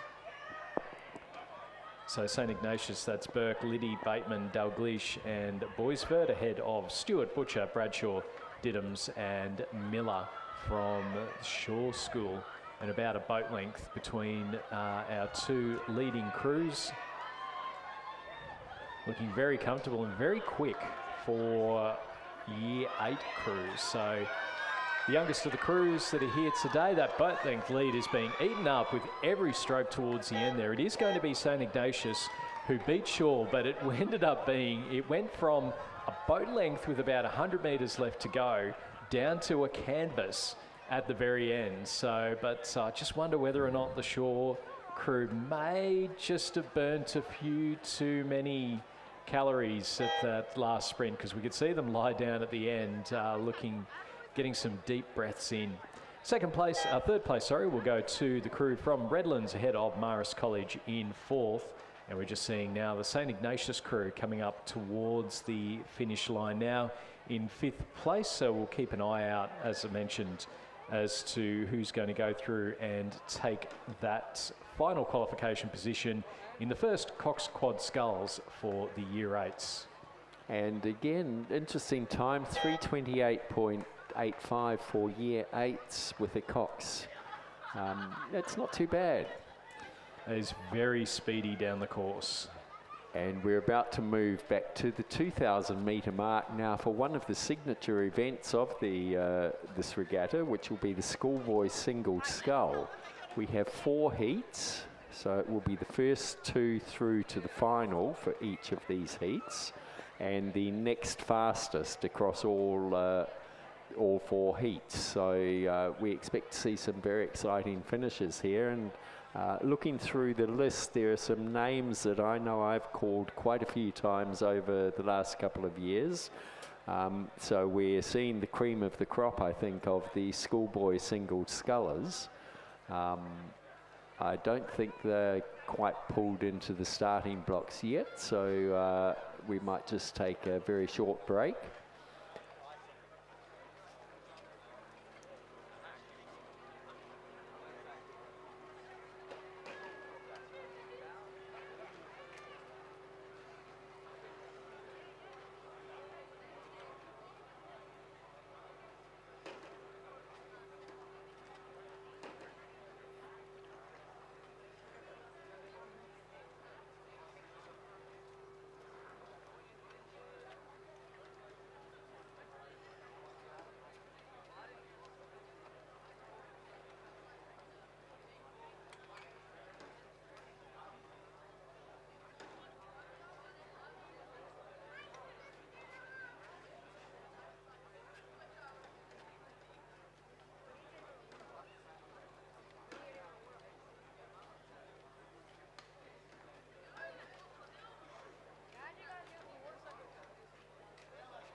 So we can see the 2-minute light flashing down there at the 2,000 metre start, which will be the first heat of the the Schoolboy Single Scull.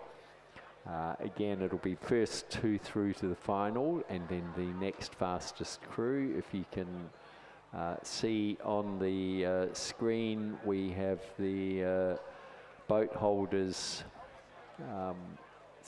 holding the single scullers as they wait for that final call. It does seem to be we have a scratching or a boat missing in lane 6, which would be Garvin Hayes from Marist College. So whether he's late to the start or a late scratching, I think he was in the open Schoolboy quad. Which again sort of comes back to the point of because they had to race, but there was that late scratching in the open Schoolboy quad, which meant that they didn't actually have to race, or they wouldn't have had to have. But they are underway, so Garvin Hayes has missed out. He uses scratching, so we've got confirmation there of the scratching. But in lane number 2, we have Dylan Lee from Sydney Secondary College, coached by Isaac Shepherd. Lane 3 from Radford College, Lincoln Uren. In lane 4 from Redlands, Thomas Hooper, coached by Alec Price. In lane number 5 from St Ignatius, Oliver Tucker. Scratching in lane 6, lane 7 from Redlands, Kieran Newman, coached by Alec Price. Lane 8 from Kinross Walleroy, Harry Dimmick, coached by Benjamin Watt and Angus Peterson. And lane 9 from Oxford Falls Grammar, we have Leighton Skoman, and he's coached by Rowena Meredith and Tom Schranko. So again, a few crews there from non-rowing schools. Leighton Skoman from Mossman Rowing Club, where he'd be coached by Rue Meredith and Tom Schranko. And so it is always one of the more interesting things, and it's great to see the non-rowing schools represented here at these schoolboy and schoolgirl events. So our leading scullers off the line now here in the first heat of the schoolboy single scull. So it's first 2 through to the final, so we've got 4 heats, and then it is the next fastest crew from all 4 of those heats. So the crews sitting in third place will still need to ensure that they're pushing the entire way down the course to try and get through and to lay down the best possible time. Now, we talked about the times earlier in the Year 8 first quad sculls, and just having a look at the results online. So in the first heat, 5th place was Northern Beaches Secondary, and they did a time of 4:21.26. In the second heat, 5th place was St Augustine's, and they did a time of 4:21.06. So 0.2 of a second, the difference between qualification and not qualifying. So very close there between those two crews. St Augustine's just ahead of Northern Beaches Secondary. So Lincoln Uren with the lead through 500 metres ahead of Harry Dimmick, Thomas Cooper, Dylan Lee, Kieran Newman and Oliver Tucker. But again, at 500 metres, very hard to tell, and the times show they are all fairly closely bunched together. So I think once we get to the 1,000 metres, we'll get a much clearer picture. It's a very languid rowing style, this one, that we've got on the screen at the moment. It looks... I think that is the final position, though. So the the marshal boat is behind the last of the scullers. Yeah, it looks like it might be Oliver Tucker there, as we just see back down the field, Sydney Secondary College, Dylan Lee, and Lincoln Uren from Radford College. You can see there lanes 2 and 3. So both those rowers, it always astounds me how easy some single scullers make it, because I know when I'm out in a single scull, it's feel like the big bad wolf huffing and puffing and still can't blow the house down. Lincoln Uren from Radford College with that lead, and again, it looks just very, very easy for him at the moment. Leading out Dylan Lee from Sydney Secondary College. And we can see now the blue boat there from Kinross Walleroy, Harry Dimmick, who in fact has the lead. He's moved up into first place ahead of Lincoln Uren from Radford College, and then Dylan Lee in third. So second and third, lanes 2 and 3 will be the ones to look out for that second guaranteed qualification position. Then it is a bit of a gap back to Thomas Hooper in third place from Redlands, ahead of Kieran Newman, also from Redlands in 5th. So we don't know if Dylan Lee is just playing tactics then. He's less than a second back, just sitting comfortably with Lincoln Uren, who was about 4 seconds behind Harry Dimmick. So as they come up to the 1,500 metre mark, we'll get a much clearer picture. But we can also see, looking down on the course now, that there are at opposite sides of the field. Harry Dimmick over here in lane 8. And the other two Lincoln Uren and Dylan Lee are over on the far side in lanes 3 and 2. So they'll be keeping a pretty close eye on each other there. And then certainly wouldn't be counting out Thomas Hooper from Redlands either. We know in the single scull, out of all the boat classes, it's the single scull where you can see the biggest changes. I think at one Nationals, we saw someone qualify from about 5 or 6 seconds back with about 500 metres to go. And it was certainly one of the best comebacks I've ever seen happen in a race. So it is Harry Dimmick from Kinross Walleroy who has the lead. This is the first heat of the Schoolboy single sculls. 4 heats in this one. Again, first 2 directly through to the final, with the next fastest also going through. And I'd suggest as they're coming into the 1500, we're going to see, it's Harry Dimmick and Dylan Lee, it looks like, who's moved up. Well, it's saying he's in first. It looks like that he's in second place, but he's certainly moved ahead of Lincoln Uren from Radford College in third, and that is a bit of a gap there between second and third. Really opened it up in that third 500 metres. Thomas Hooper from Redlands sitting in third place ahead of Kieran Newman, also from Redlands, in fourth, and then we'll go a little bit further back to Leighton Skoman from Oxford Falls Grammar, who may have in fact been a scratching as well, or he did not start, so it doesn't look like he is in this race. And then the St Ignatius sculler Oliver Tucker in lane number 5. So interesting, we can see Harry Dimmick closest to us, looks to be just cruising, and we wonder if he's looking across the view. So I think he's just looked across to see what's happening over there in lanes 2 and 3, and has suddenly discovered he needs to up his game, and he's really pouring it on now to make sure he stays ahead of Dylan Lee and Lincoln Uren over on the far side there. And way over on the far side, it is Dylan Lee from Sydney Secondary, who just gave it a burst there to make sure he's staying ahead of Lincoln Uren from Radford College. And then closer to us, Kinross Walleroy's Harry Dimmick has gone back to cruising again. He seems fairly confident he's going to be able to stay ahead of Lincoln Uren in lane 3. And yes, I think he knows exactly what he's doing. He's playing some very good tactics there, but it will be taken out by Dylan Lee over on the far side, followed through by Harry Dimmick from Kinross Walleroy. And then the third position is Lincoln Uren from Radford College, and he'll be watching the times very closely to see if he's qualified through to the final. They will be followed across quite some distance back by Thomas Hooper from Redlands, then further out to Kieran Newman from Redlands, a bit further back there to Oliver Tucker from St Ignatius, and we have roaring down the course the second heat of the Schoolboy single scull, and the third heat is also on the course. So the second heat, as they come through over on the far side from Canberra Grammar, Lachlan Brooks in lane 3 from Armidale School, Frederick Glover, coached by Martin Inglis. In lane 4 from Barker College, Hugh Lucas, coached by Sarah Ellis and Ryan Gibson. Lane 5 from St Augustine's, Jason Cow, coached by Amos Noon and Judith Ungermark.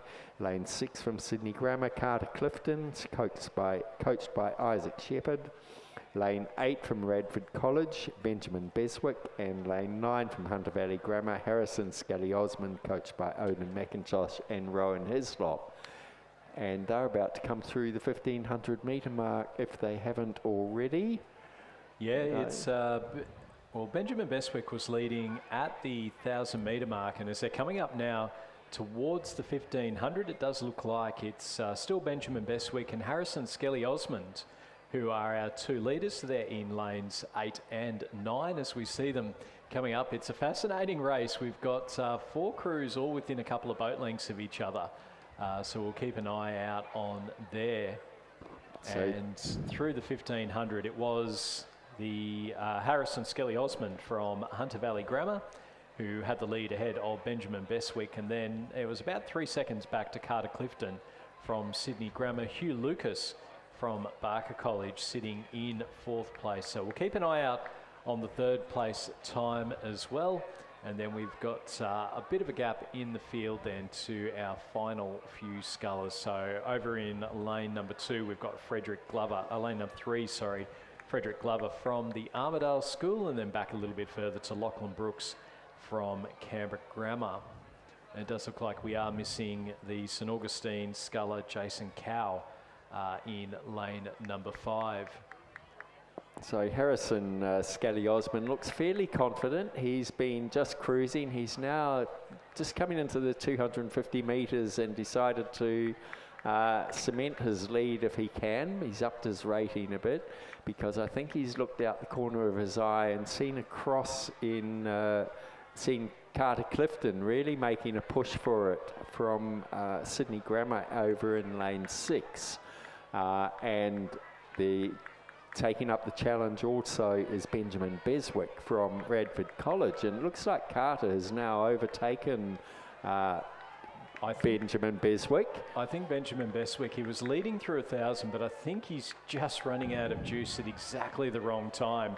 It is Harrison Skelly Osmond with that lead ahead of Carter Clifton from Sydney Grammar School. So that's our 1 and 2, the guaranteed qualifiers. Again, a Radford College sculler putting himself in a position potentially to qualify as the next fastest, but no guaranteed qualifiers for Radford as yet.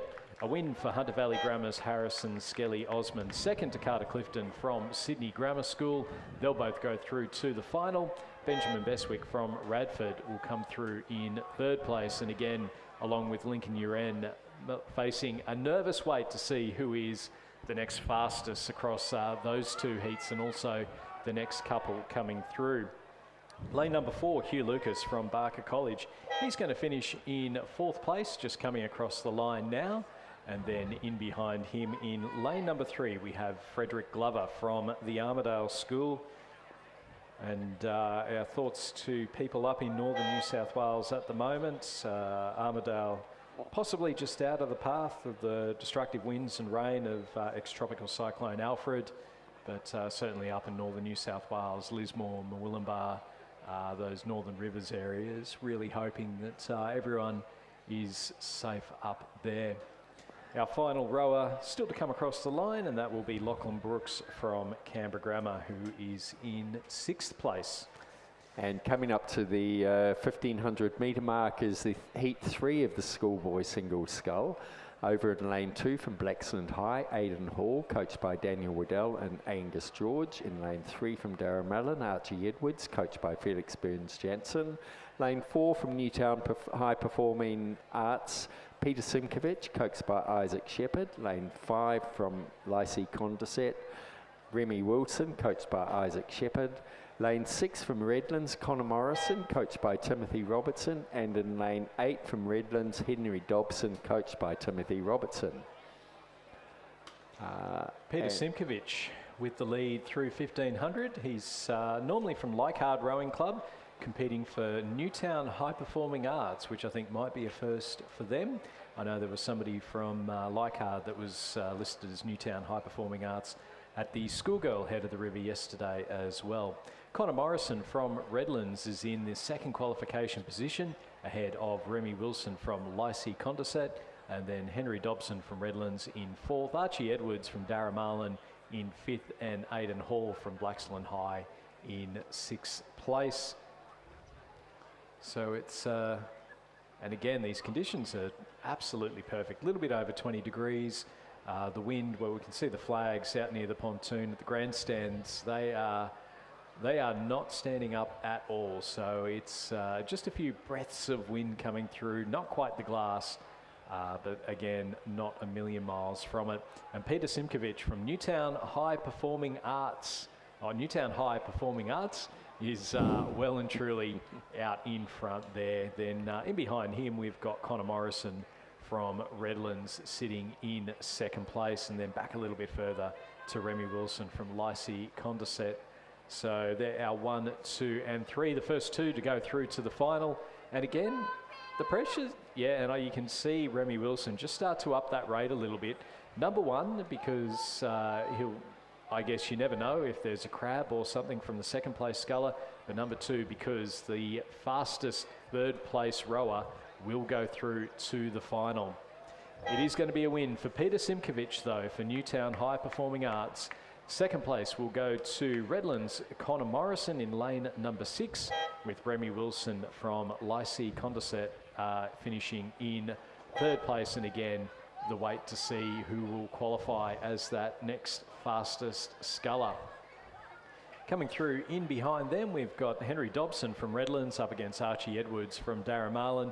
Henry Dobson just looking out to the right, making sure he's got that boat length lead over Archie Edwards. So 4th place to Dobson, 5th place to Archie Edwards, and then Aidan Hall from Blaxland High will finish in 6th. And coming up to the 1500 metre mark, we have the final heat, Heat 4 of the Schoolboy Single Scull. Over in lane 2 from Radford College, Charlie Knight. In lane 3 from Hunter Valley Grammar, Luke Purdy, coached by Odin McIntosh and Rowan Hislop. Lane 4 from Marist College, Harrison Braithwaite, coached by Tom Hayes and Cormac Hayes. Lane 5 from Radford College, Joshua Orr. Lane 6 from Redlands, James Foley, coached by Jeremy Plummer. Lane 7 from Marist College, Mitchell Wadey, coached by Tom and Cormac Hayes. And in lane 8 from Sydney Secondary College, William Spewy, coached by Isaac Shepherd. And looking down on the course, go ahead. Yeah, so it looks like we've got over on the far side Luke Purdy from Hunter Valley Grammar leading out Charlie Knight from Radford College. Mitchell Waddy from Marist College sitting in third place. So that's our 1, 2 and 3. The fastest third place time so far has been 7:49.87, and that was in the first of our Schoolboy Single Scull heats. So that one was, if I go back to on my pieces of paper, I think that was Lincoln Uren from our first heat. So he had a 7:49.87. So he is the fastest at the moment. So he'll be waiting to see who's going to, whether or not Mitchell Waddy from Marist College is able to get just that little bit quicker. Luke Purdy from Hunter Valley Grammar, Charlie Knight from Radford College, our 1 and 2 at the moment. And certainly Luke Purdy just taking it nice and easy. He's got that boat length lead over Charlie Knight from Radford, and then over closer to the grandstand we've got Mitchell Waddy from Marist College sitting in third place, still keeping up a steady rate, still making sure that he's putting in some big strokes and putting himself in the best position for that next fastest crew. It is going to be a win for Luke Purdy. He'll go through to the final of the Schoolboy Single Sculls for Hunter Valley Grammar. Second to Charlie Knight from Radford College. Third place is Mitchell Waddy from Marist College, and I think that's going to be close in for that third and final qualification position. And then out in fourth, it is going to be William Spoy from Sydney Secondary College.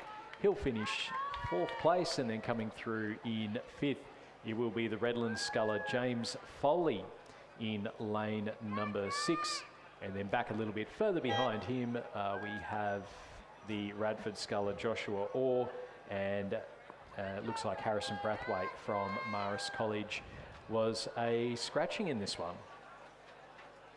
And coming down the course is the next event, which is the Schoolboy Double Scull. There are 2 heats, so the first 4 through to the final, plus the next fastest crew. We have full house for both heats. Over in lane 1 from Redlands, we have Matthew McClellan and Thomas Whitney. Lane 2 from Marist College, Cheyenne Edibam and Shizad Edibam, coached by Tom and Cormac Hayes. In lane 3 from Barker College, Hudson Donovan and Tenzin O'Gorman, coached by Ryan Gibson and Sarah Ellis. Lane 4 from Darramallen, James Barwell and Tristan Tierney, coached by Felix Burns Jansen. Lane 5 from Trinity, Will Johnson and Matthew Rigby. Lane 6 from Radford College, Joshua Miller and Hamish Whittier. Lane 7 from Marist College, Ben Ward and Blake Auger, coached by Tom and Cormac Hayes. Lane 8 from Radford College, Tom Wiseman and Connor Kruger. And in lane 9 from Marist College, Riley Elliott and Oscar Spirit, coached by Tom and Cormac Hayes. And they have gone through the 1,000 metres. They're actually rapidly approaching the 1,500 metres. In the lead was Joshua Miller and Hamish Whittier, with a reasonably comfortable margin over Riley Elliott and Oscar Spirit. Very close back to Will Johnson and Matthew Rigby. Then they were followed through by Cheyenne Edibam and Shizad Edibam. And only 0.92 of a second behind those two boys were Tom Wiseman and Connor Kruger. So they're battling for that coveted 4th position. A few seconds back to James Barwell and Tristan Tierney. They were followed out through by Matthew McClellan and Thomas Whitney, then Hudson Donovan and Tenzin O'Gorman, and Ben Ward and Blake Auger. And the margins in this race are not that great, but now they're coming up to the 1,500 metre mark. We can see the spread, and the lead is certainly out there in lane 6, which is the Radford College's Joshua Miller and Hamish Whittier, who have just come through the 1,500 metre mark. Further 10 seconds back to Riley Elliott and Oscar Spirit from Marist College. A second back to Will Johnson and Matthew Rigby, then another second back to Hudson Donovan and Tenzin O'Gorman.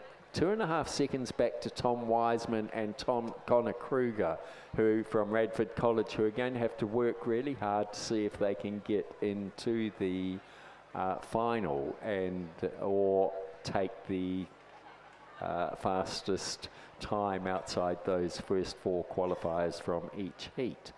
Yeah, and then it's Darren Marlin, Barwell and Tierney in 6th, Redlands, McLennan and Whitney in 7th, Barker College's Donovan and O'Gorman in 8th, and then Ward and Auger from Marist College in 9th.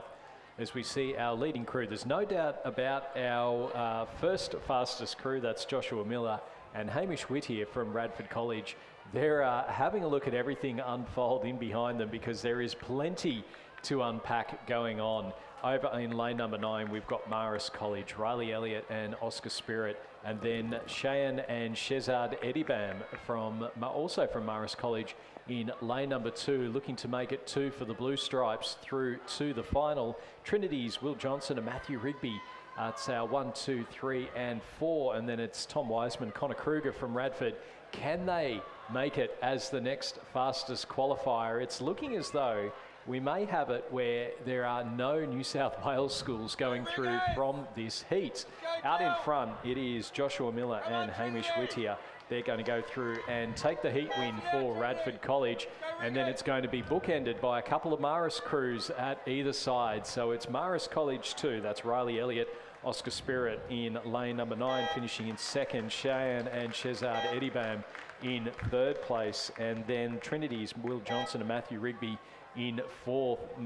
Radford's Tom Wiseman and Connor Kruger, they've finished in 5th. They're in that position to try and qualify as the next fastest crew. 6th place goes to Barker College's Hudson Donovan and Tenzin O'Gorman, and then Redlands Matthew McLennan and Thomas Whitney in 7th. 8th place going then to it was 6th place to Darren Marlin, James Barwell and Tristan Tierney. 8th place to Barker College's Hudson Donovan and Tenzin O'Gorman, with 9th place going to Ben Ward and Blake Auger from Marist College. And coming down the course is the second heat of the Schoolboy double scull. Again, first 4 through to the final, and the next fastest crew. Full house again, so we have 9 crews in this race.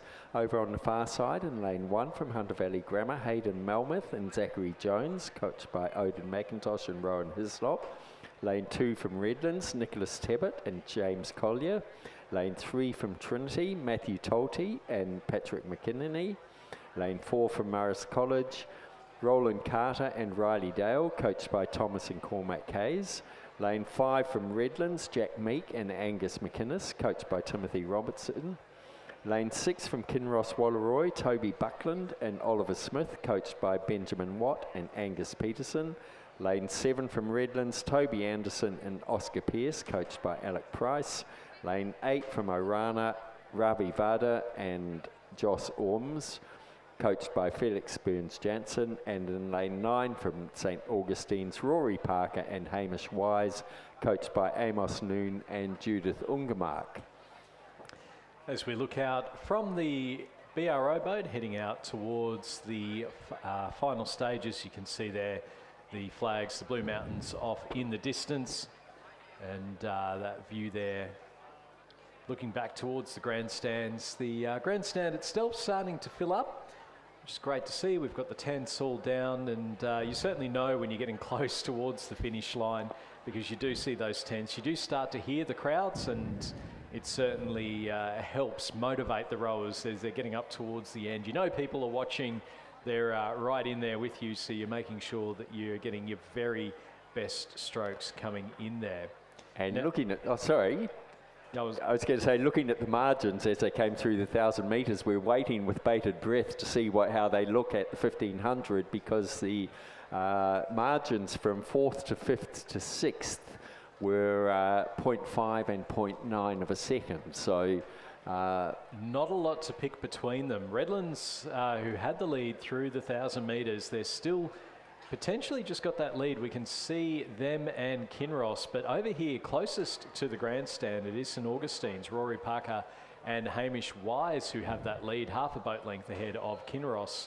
Well, I think that's Redlands that'll be in second, and then Kinross in third, Hunter Valley Grammar in fourth, and then the second Redlands crew in 5th place. So I think they've just missed out on the timing point, that first Redlands crew over in lane number 5, and then Trinity Marist College in 7th place, and then back to the third Redlands crew and Hunter Valley Grammar over in lane number 1, as well as the Orana crew that you can just see coming across the screen there. So Rory Parker and Hamish Wise from St Augustine's, they've done a big push through that middle section. It's first 4 through to the final, with the next fastest from this heat and the one before. So at the moment our qualifiers are St Augustine's, Redlands, Kinross, Walleroy, and then out of Hunter Valley Grammar in lane 1. So again, might have just been one that was missed through the timing point, and then the second Redlands crew. So we'll keep an eye out on those times as they come through. St Augustine's now into the Red Boys, still upping that rating, still getting plenty of boat run, that lovely pattern coming down the course from the oars as they just steer themselves back in towards the middle of the lane. Redlands looking very comfortable out in the middle of the course. They're sitting in second at the moment. Hunter Valley Grammar, Hayden Melmoth and Zachary Jones starting to put their own bit of a push on. I think Redlands and Kinross may find themselves being pushed a little bit further down than what they might have been hoping for. That is our 1, 2, 3 and 4. The second Redlands crew are sitting in 5th place, and they are the ones that are potentially waiting on confirmation of the final times. Rory Parker and Hamish Wise, they'll take the heat win for St Augustine's. Second place going to Redlands, Jack Meek and Angus McInnes, ahead of Hunter Valley Grammar's Hayden Melmoth and Zachary Jones. Kinross Walleroy, final qualification position, that's Toby Buckland and Oliver Smith. The second Redlands crew, Toby Anderson and Oscar Pearce, they've finished in 5th place, and again we'll wait for the confirmation of times there. Trinity's Matthew Tulty and Patrick McKerney finishing in 6th place, ahead of Roland Carter and Riley Dale from Marist College. And then back a little bit further, we've got the Orana crew of Ravi Vada and Josh Orms in 8th, and then Nicholas Tebbett and James Collier from Redlands in 9th place. So the next event will be the Year 9 second Coxed Quad Scull. So we're back to the 1,000 metres. And we can see the boats pulling out at the moment, so we may just be a little bit behind time before the starter and everyone gets organised once again at the 1,000 metre mark. There are 2 heats in this second Cox Quad Scull, and it'll be again first 4 through to the final, and then the next fastest crew. We can see the boat still pulling out down by the way back behind the start line, so we'll wait until they get marshalled before we run through the roll call. So it does look like in the Schoolboy double sculls, so 5th place in the second heat. The second Redlands crew did it in a time, and it's still unofficial, so 7:22.09, and in the first heat, 5th place was a 7:36. So that does appear as though the second Redlands crew has made it through in the Schoolboy double sculls. So that's the crew there of the crew of Toby Anderson and Oscar Pearce. So we'll just wait on the official confirmation of that one. So they are the provisional results, but it does look as though the second Redlands crew have gone through.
So we're starting to see the crews lining up to the start line now for the Heat 1 of the Year 9 second quad scull. Over in lane 2 from Trinity, we have Griffin Marsland, Ben Palmer, Darcy Albert, Yuvan De Silva, coxed by Lenny Donaldson. In lane 3 from Kings, Ethan Zhang, William Brown, Hugo Strang Yori, Arthur Zhang, coxed by Harry Dalgleish. In lane 4 from Kinross Wallaroy, Ted Sheehy, William Latham, Samuel Attenborough, Reuben Cleary, coxed by Harry Grinter, coached by Will Stanley Davies.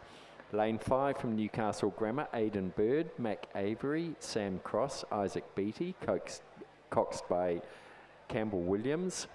In lane 6 from Redlands, Leo Campbell, Zach Purdy, Morgan Besley, Michael Coonan, coxed by Kyra Benoliel, coached by Patrick Walker. Lane 7 from St Ignatius, Harrison Marshall, Patrick Kane, E. Jenkins, Charles Holt, coxed by Scotch O'Connor, coached by Sam Carney. And in lane 8 from Canberra Grammar, Samuel McCormick, Edward Fahey, Oscar Harris Talbot, Archer Glaskin, coxed by William Brown and coached by Ethan Zisler and Patrick Curtin. And we can just see the starter looks to have them in a pretty good line there. So these are Year 9s. All enthusiasm. We can see them all looking across to each other. I'm going to be very curious to see the times on these, and also in the first Cox Quad Sculls we saw the Year 8s go down in 3:30s. These are really, really good rowing conditions, but that is very quick for a Year 8 crew. So I'm going to be curious as to see how quickly we'll see our leading crews go down in these Year 9s. So this is Division 2.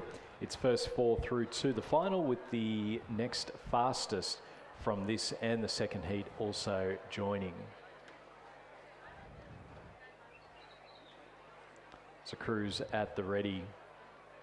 And it always that balancing, trying to make sure that you're there and that you are in the best spot. Being tense enough to make the start, but also not too tense, as they are underway now. And it did look like a little bit of a slow start there for the St Ignatius crew in lane number 7, but they are well and truly flying. You can see the stroke seat there of that crew. Charles Holt really setting a great rhythm and making that boat move. Canberra Grammar off in the foreground there for the view on the screen for the people watching on the big screen, and also on the live stream back at home via YouTube. Don't forget, later on today as well, it is the men's eliminator event. It is 9 athletes, 8 races, $10,000 up for grabs. Our athletes go in over 250-metre racing. Last place drops out each race, and then it eventually goes through. Second place getting $2,000, third place $3,000, and our winner $5,000 in what was a very exciting event yesterday. So keep an eye out on that one. Hopefully the rain stays away and we don't have to worry too much. I know that Chris McCarthy and Laura Goulet down at the pontoon as the rain squall started to set in, but a very exciting format, and can't wait to be calling that one coming down the course a little bit later on.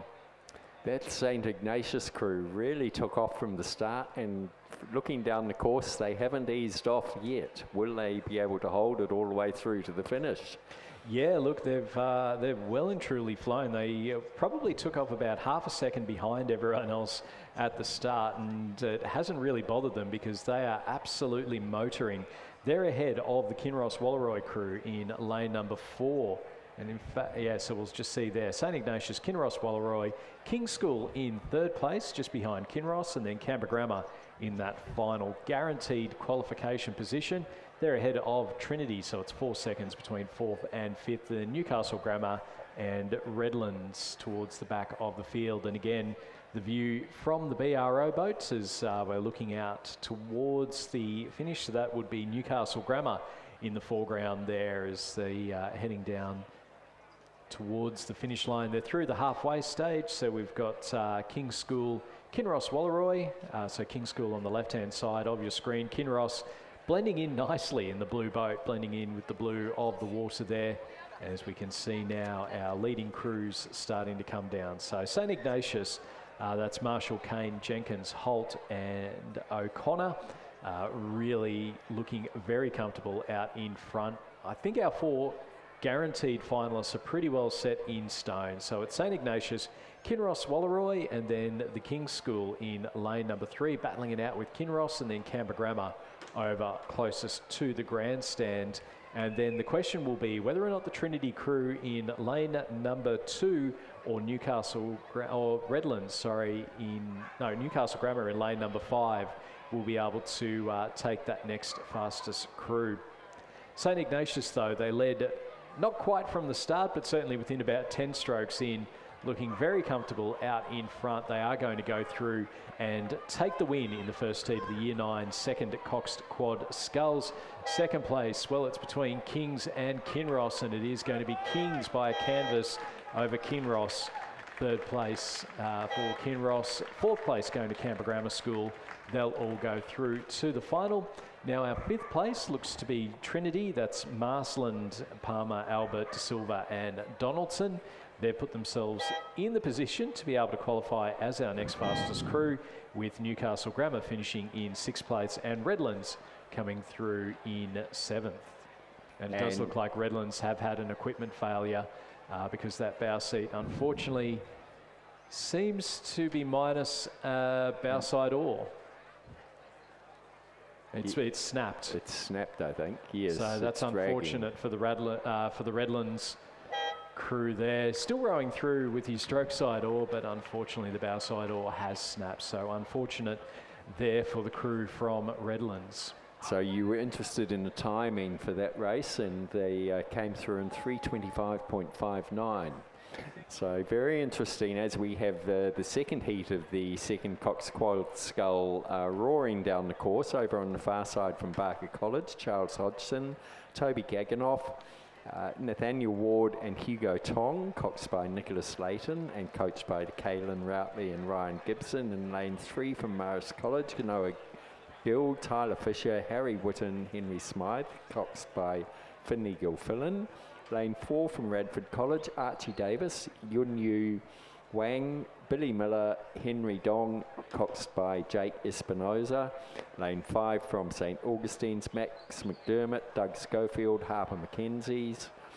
Jack Penberthy, coxed by Henry Goldsworthy, coached by Joe Lynch and Joshua Wilson. Lane 6 from Cranbrook, Lucas Aiello, Archibald Simons, Thomas Stallone, Harry Moylan, coxed by James Walsh. Lane 7 from Northern Beaches Secondary, Daniel Greuter, Zachary Lusher, Hugo Wallace, Logan Johnson, coxed by Cassius Young, coached by Joshua Hewitt and Kieran Kabalki. And in lane 8 from Shaw, Tom Amati, Nathan Clanty, Oliver Wilson, Harry Ferguson, coxed by Owen King. And just coming into the last 500 metres, and it does look to be the Shaw crew out in the lead, and they seem to be followed by the Marist College crew over on the far side. Yeah, Shaw leading out Marist College through the final 250 metres, so it's going to be a good win for the boys from Shaw ahead of Marist. And then second, third, fourth and fifth, all very close together. Cranbrook sitting in third place. Then it's between Barker College lane 2 and Radford College lane 4, St Augustine's lane 5 as to third, fourth and fifth places. So we'll keep an eye out on that. Amati, Clanty, Wilson, Ferguson and King, they're going to take the win for Shaw in heat number 2 of the Year 9 second Cox Quad Sculls. Strong win there for them. Marist College, they're going to go through in second place. Who's going to take third, fourth and potentially get through as well? We've got Northern Beaches Secondary. They've made a move going into the final stages as well, so it's a fascinating finish coming up. Second to Marist College. Cranbrook, they're sitting in third place. They're going to qualify in third. Northern Beaches Secondary, they have powered through Radford College. They're going to finish in fourth place. Radford College are in a great position to qualify as the next fastest crew in fifth. They finished just ahead of St Augustine's in sixth place, and then Barker College in seventh. But there was not a lot of time there between fourth and seventh. So it was Northern Beaches Secondary finishing in fourth. They were less than a second ahead of Radford, and then a couple of seconds back to St Augustine's, and another couple back to Barker College. A fascinating finish there. So we'll bring you the confirmation of the times. But Mark, heat number 1 of the first Cox Quad Sculls is underway. It certainly is, and over in lane 2 from Shaw we have Charlie Basingthwaite, William Scammell, Lawson Wood and Louis Corcoran, coxed by Henry Johnston. In lane 2 from Canberra Grammar, Julian Souza, Brendan Brooks, Harry Rorsheim, Jackson Michaud, coxed by Tristan Knoppy, coached by Patrick Curtin and Ethan Zisler. In lane 4 from Barker College, Finn McKechnie, Jacob Apps, Kobe Neal, William Ryan, coxed by Meg Anderson, coached by Sarah Ellis, Ryan Gibson and Caelan Routley. In lane 5 from St Ignatius, Charlie O'Halloran, Arthur Roche, Xavier Dinan, Max Gordon Twaddle, coxed by Dax Cooley, coached by Sam Carney. Lane 6 from Cranbrook, Ishan Gina, Oliver Southwell Keeley, Frederick Emmanuel, Sebastian Cosgar, coxed by Arlo Pollock. In lane 7 from Marist College, Armand Lisman, Jacob Smith, Lucas Storgato, Jonah McLaughlin, coxed by Gus Campton. Lane 8 from Redlands, Rory McLaughlin, Fergus Kerr, Christopher Ferris, Cooper McDonald, coxed by Logan Trass, coached by Alec Price. And in lane 9 from Trinity, Josh Katagaris, Harry Croker, Arturo Garcia and Finley Moncur, coxed by Hugo Evans. And coming up to the last sort of 300 to 400 metres. It's a fascinating finish coming up, Mark. We've got the Shaw School with the lead at the moment, and then over towards the centre, well, actually, a couple across from the grandstand, we've got Marist College, St Ignatius, looking like they're sitting in third place. Marist may even have their bow balls pretty close on with the Shaw, so that's our 1, 2 and 3. Canberra Grammar also up there as well. That makes it 4, and then over on the far side, Trinity putting themselves in the position to qualify as the next fastest crew here in the first heat of the Year 9 first Coxed Quad Sculls. The Shaw, Bassenthwaite, Scammell, Wood, Cochrane and Johnston with the lead, and then second, third and fourth all battling it out. Marist have been in second most of the way, but now we're seeing the push come here from St Ignatius and Canberra Grammar. It's going to be a win for Shaw. Second place, Marist College saw the danger and they pushed through. They've finished in second place. Third going to Canberra Grammar, with fourth going to St Ignatius over in lane number 5. There are 1, 2, 3 and 4. Fifth place will go to Barker College. Will they qualify as the next fastest? Trinity, they've finished in 6th, and then it's a very good race between Cranbrook in 7th and Redlands in 8th place. Going back to the second Coxed Quads, so it was tight in the second heat. Radford College finished in 5th in a 3:53, but the Trinity crew in the first heat finished in a time of 3:46, so they will go through to the final. As we move on now to heat number 2 of the Year 9 first Quad Sculls. So again, we have 8 lanes. Over on the far side from St Augustine's, Q Williams, Jasper Moy, Daniel Corrigan and Oliver Kennedy, coxed by Sam Pickard, coached by Joe Lynch and Joshua Wilson. In lane 3 from Radford College, Jay Irwin, James Bromley, Martin Koch, Victor Cumpston, coxed by Aidan Burgett.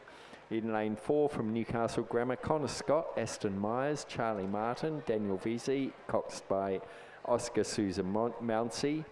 Lane 5 from Northern Beaches Secondary, Anton Andrews, Harrison Peaty, Kaito Sanukia, Jake Krause, coxed by Hamish Reid, coached by Joshua Hewitt and Kieran Kabalki. Lane 6 from Kinross Walleroy, Angus Sawtell, Xavier Zinger, Heathcliff Bell, Ash Robinson, coxed by Sam Thomas, coached by Benjamin Watt, Will Stanley Davies and Angus Peterson. Lane 7 from Kings, Harley Collier, Archie Petrovic, Ethan Childs Tor, Harry Mann, coxed by Edo Dawson, and in lane 8 from Darramallon, James Allison, Alexander Donaldson, Felix Petoni, Sam Keeley, coxed by Olivia Sparrett, coached by Ashley Young and Damien Petoni. Kinross Walleroy with the lead through the 500 ahead of Newcastle Grammar, Kings, St Augustine's, Radford College, Northern Beaches Secondary and Darramallon. As we just see here, the view there, it looks to be of the Northern Beaches Secondary crew. They've got the Mossman Zooties on, competing as Northern Beaches Secondary College. They're coming in now to the final stages, and again we've got a fascinating race coming up here. Kinross sitting in first place. A couple across from them we've got Newcastle Grammar sitting in second. Then over on the far side of the course, St Augustine's and Radford, they're battling it out with Kings in lane number 7.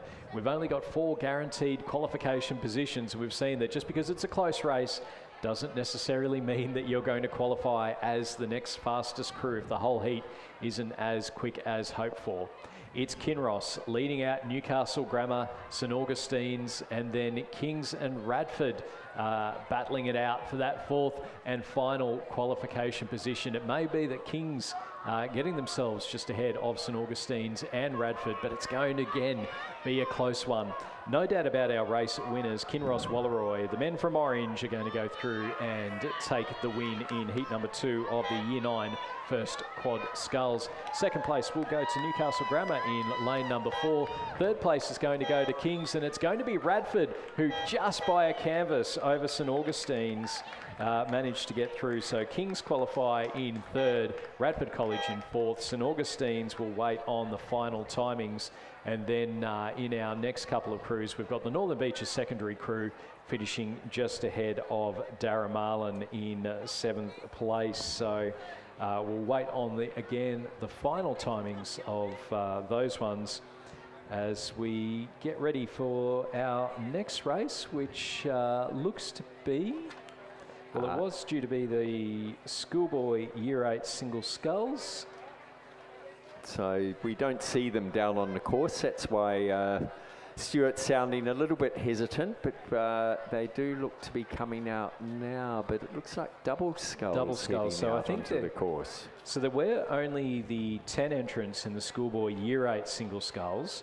I'd say there's been a scratching, which means that all 9 will go through, which means we do have a little bit of a gap in the program then. So our next race, that being the case, will be the heats of the Year 8 Double Sculls. So the first race of that is due to start at 10:05.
So our crew's underway in race number 30. It's the Schoolboy Year 8 double sculls. It's the first heat, first 4 through to the final, along with the next fastest crew from both races. So in lane number 1 from Trinity down in Victoria, we have Will Spinks and Hugh Backwell.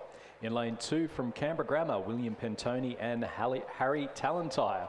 In lane 3 from Barker College, Harrison Carter and Lorenzo Stimoli, coached by Finn Woodward, Fraser Burdett and Olivia Anderson.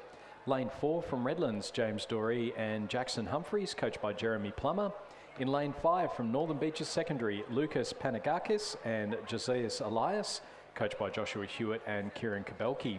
Lane 6 from Barker College, we have Thomas Chambers and Benjamin Bleasel, coached by Olivia Anderson, Fraser Burdett and Finn Woodward.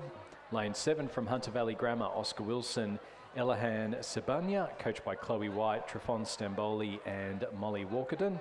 And lane 8 from Barker College, Lincoln Gould and Lars Volverk, coached by Fraser Burdett, Finn Woodward and Olivia Anderson. So a few crews from Barker College in today as we see our leading few crews coming up towards the 500 metre mark. Harrison Carter and Lorenzo Stimoli looking very comfortable out in that lane number 3. Remembering these are the grade 8s, so the less experienced rowers and getting out in their double sculls and racing for the final, which will be held race number 55. So again, a little bit later on today. We've only got, well, this is our penultimate heat of the day before we move on to the finals. So we've got the second heat of the Year 8 double sculls coming up, and then we'll move on to the first of our finals for the 2025 Schoolboy Head of the River Regatta. And again, the eliminator event, the men's eliminator, being held during the luncheon break today. Barker College leading Redlands through the early stages here. Hunter Valley Grammar in 3rd place with Canberra Grammar in 4th. Trinity sitting in 5th. It's first 4 through to the final, along with the next fastest crew. Barker College 2 crews, so that is Lincoln Gould and Lars Volverk, sitting in 6th, and then Northern Beaches Secondary in 7th, and then the 3rd Barker College crew in 8th place. As we see here, the view from the BRO boats as our crews making their way down towards the Red Boys, marking 250 metres to go. It is Harrison Carter and Lorenzo Stimoli who have the lead at the moment, a couple across from them. It does look like we've got the crew next lane across, Redlands crew, James Dury and Jackson Humphreys, who are looking very comfortable indeed and moving up on that Barker College crew to try and go through and take the heat win. Hunter Valley Grammar sitting in 3rd place, that's Oscar Wilson and Elahan Sebonia. And then back a little bit, we've got Canberra Grammar, William Pentoni and Harry Talentire doing their best to hold out Will Spinks and Hugh Backwell from Trinity. And then back a little bit further again, Lincoln Gould, Lars Volverk from Barker College. Then we've got Lucas Panagakis and Josias Elias from Northern Beaches Secondary, and Thomas Chambers, Benjamin Bleasel from Barker College. Out in front, Redlands have made a great move through the second 500 metres. They've got that boat moving out in front, bouncing around a little bit as they try and put that pressure on through the final stages. Barker College, Carter and Stimoli trying their best to hold on to get back to that race lead. But it does look like we're going to have a win for Redlands. It's going to be the Redlands crew coming across the line in 1st place. That's James Dorey and Jackson Humphreys finishing ahead of Harrison Carter and Lorenzo Stimoli. So both those crews going through to the final.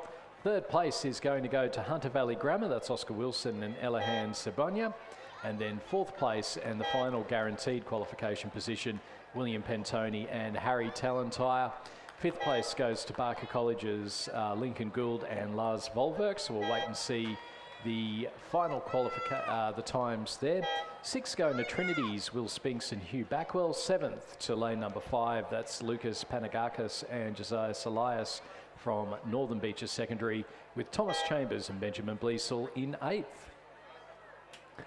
We've just had a room key card handed in, so it is in the finished tower. I think you'll find that the lovely Julia, who's handing out bow numbers, has it. It's from Estina Suites. It's a key card to a hotel room, Astina Suites. If you've lost your key card, please pop into the finish tower and it'll be there waiting for you. And we now move to Heat 2 of the Schoolboy Year 8 Double Scull. Over in Lane 1 from Mossman High, Liam Creasy and Brodie Kinsman, coached by Joshua Hewitt and Kieran Kabelke. In Lane 2 from Redlands, Julian Lundberg, Emilia Dresley, coached by Patrick Walker. In Lane 3 from Newcastle Grammar, Lucas Beattie and Thomas Burns. Lane 4 from Marist College, Archie Lane and Harry Hitchcock. In Lane 6 from Marist College, Paul Mandich and Asher Kaiser. We've had a scratching from Trinity. Lane 7 from Northern Beaches Secondary, Addison Burke and Hugo McLean, coached by Joshua Hewitt and Kieran Kabelke. And in Lane 8 from Barker College, Gino Chung and Charles Walsh, coached by Olivia Anderson, Fraser Burdett and Finn Woodward. And the two Trinity crews have scratched. As they're coming down the course, it looks to me like the Redlands crew of Lundberg and Dresler over on the far side are battling it out with the Marist College crew of Mandich and Kaiser. We'll have some figures as they come through the 500 metre mark there. So it is the Redlands crew out in the lead, followed by Mossman High and then the two Marist College crews. So I called that a little bit wrong from my naked eye, but as we can see over on the far side, the Redlands crew of Julian Lundberg and Emilio Dresler cementing their lead over the rest of the field, but it is going to be the first four through plus the next fastest, so we should be seeing them all trying hard.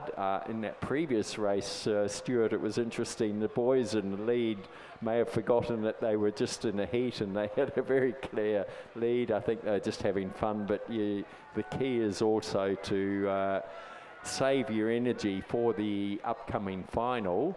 Over on the far side there, we can see Redlands are well into the 250 metres. Boys are probably about 150 metres out now. Just a bit hard to call the second place. I would say we've got the crew over on the far side from Mossman High battling it out with Marist College, Archie Lane and Harry Hitchcock, and then closest to us the second Marist crew of Paul Mann. As they're coming up to the finish line, it is the Redlands crew of Julian Lundberg and Emilia Dresler have just crossed the line. They're going to be followed across by Archie Lane and Harry Hitchcock from Marist College on the far side. Liam Creasy and Brodie Kinsman from Mossman High, and then the second Marist College, Paul Mandich and Asher Kaiser. So those will be the first four going through. A slight battle here between the Northern Beaches Secondary has just picked the Barker College crew, so that the Northern Beaches Absent and Hugo McLean just beat Gino Chung and Charles Walsh, so it'll be on the Northern Beaches crew as to whether they make it through to the final, and they will be rounded out over on the far side there by the Northern Beaches Secondary crew. Sorry, that's Newcastle Grammar, Lucas Beattie and Thomas Burns. Just thrown there a little bit by the uniform shirt on in the bow seat and the zooty in the stroke seat, which are different colours. Now we'll be next up for the finals, and we'll just take a short break while we go and get our listing for who's actually rowing in these boats.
by Mark McEwen downstairs, who tells me we've been pronouncing it all wrong all along.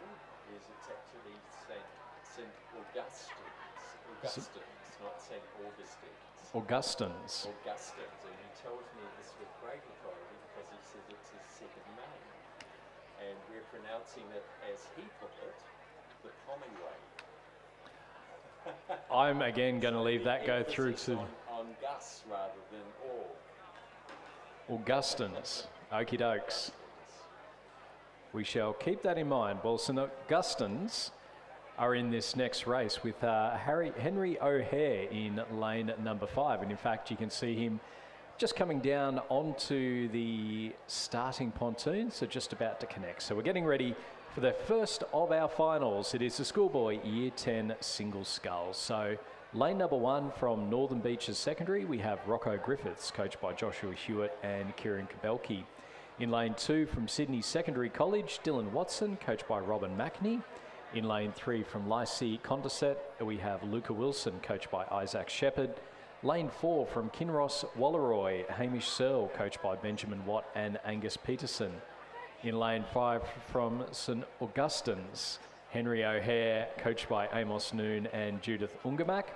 In lane number 6 from Radford College, Owen Scowcroft. In lane 7 from Northern Beaches Secondary, Banjo Kirkham, coached by Joshua Hewitt and Kieran Kabelke.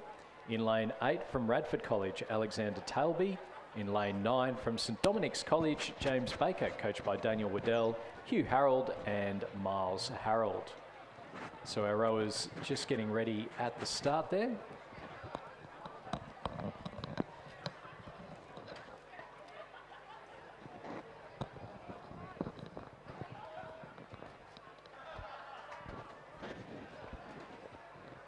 So hopefully I'll be heard loud and clear now. I've just had our fantastic technical guy, John, who runs all the cameras and sound system here. And I think we can all say he does an absolutely fantastic job.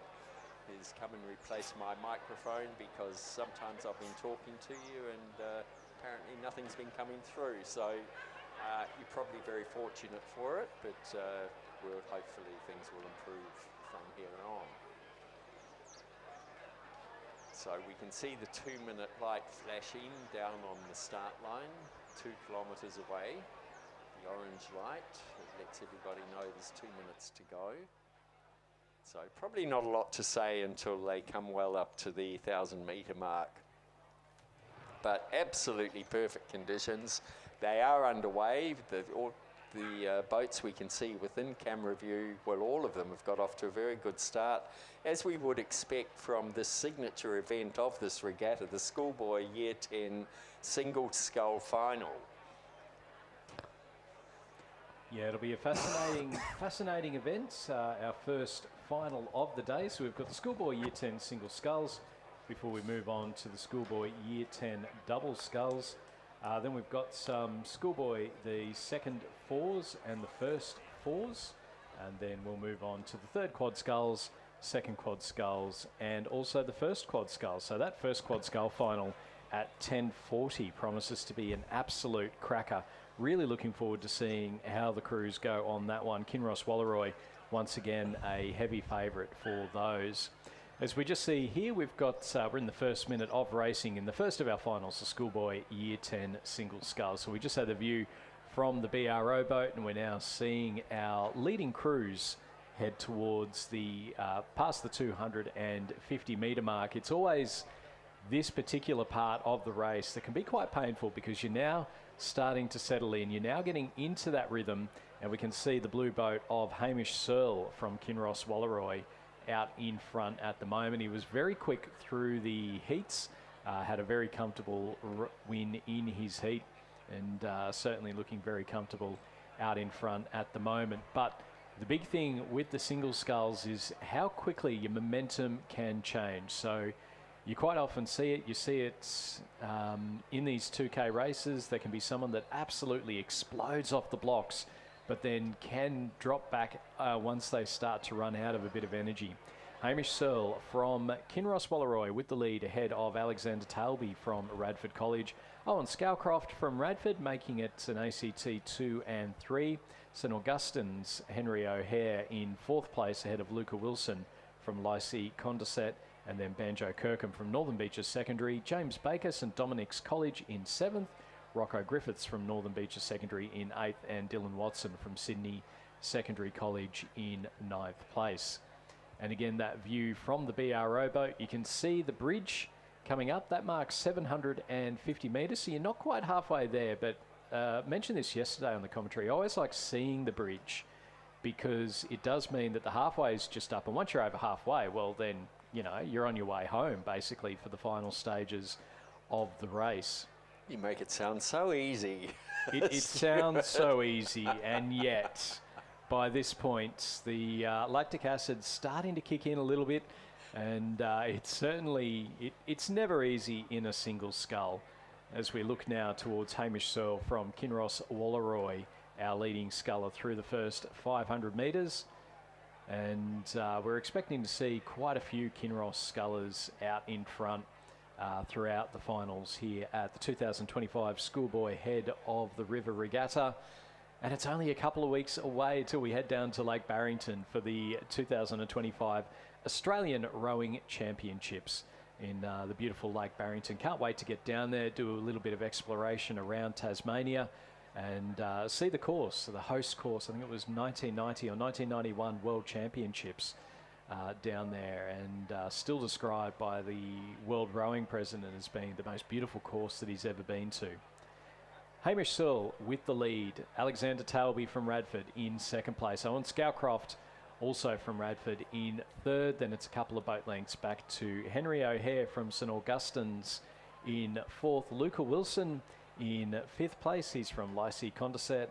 Banjo Kirkham from Northern Beaches Secondary in 6th place. And then we're back a little bit further. St Dominic's College, James Baker in 7th. Northern Beaches Secondary's Rocco Griffiths in 8th place.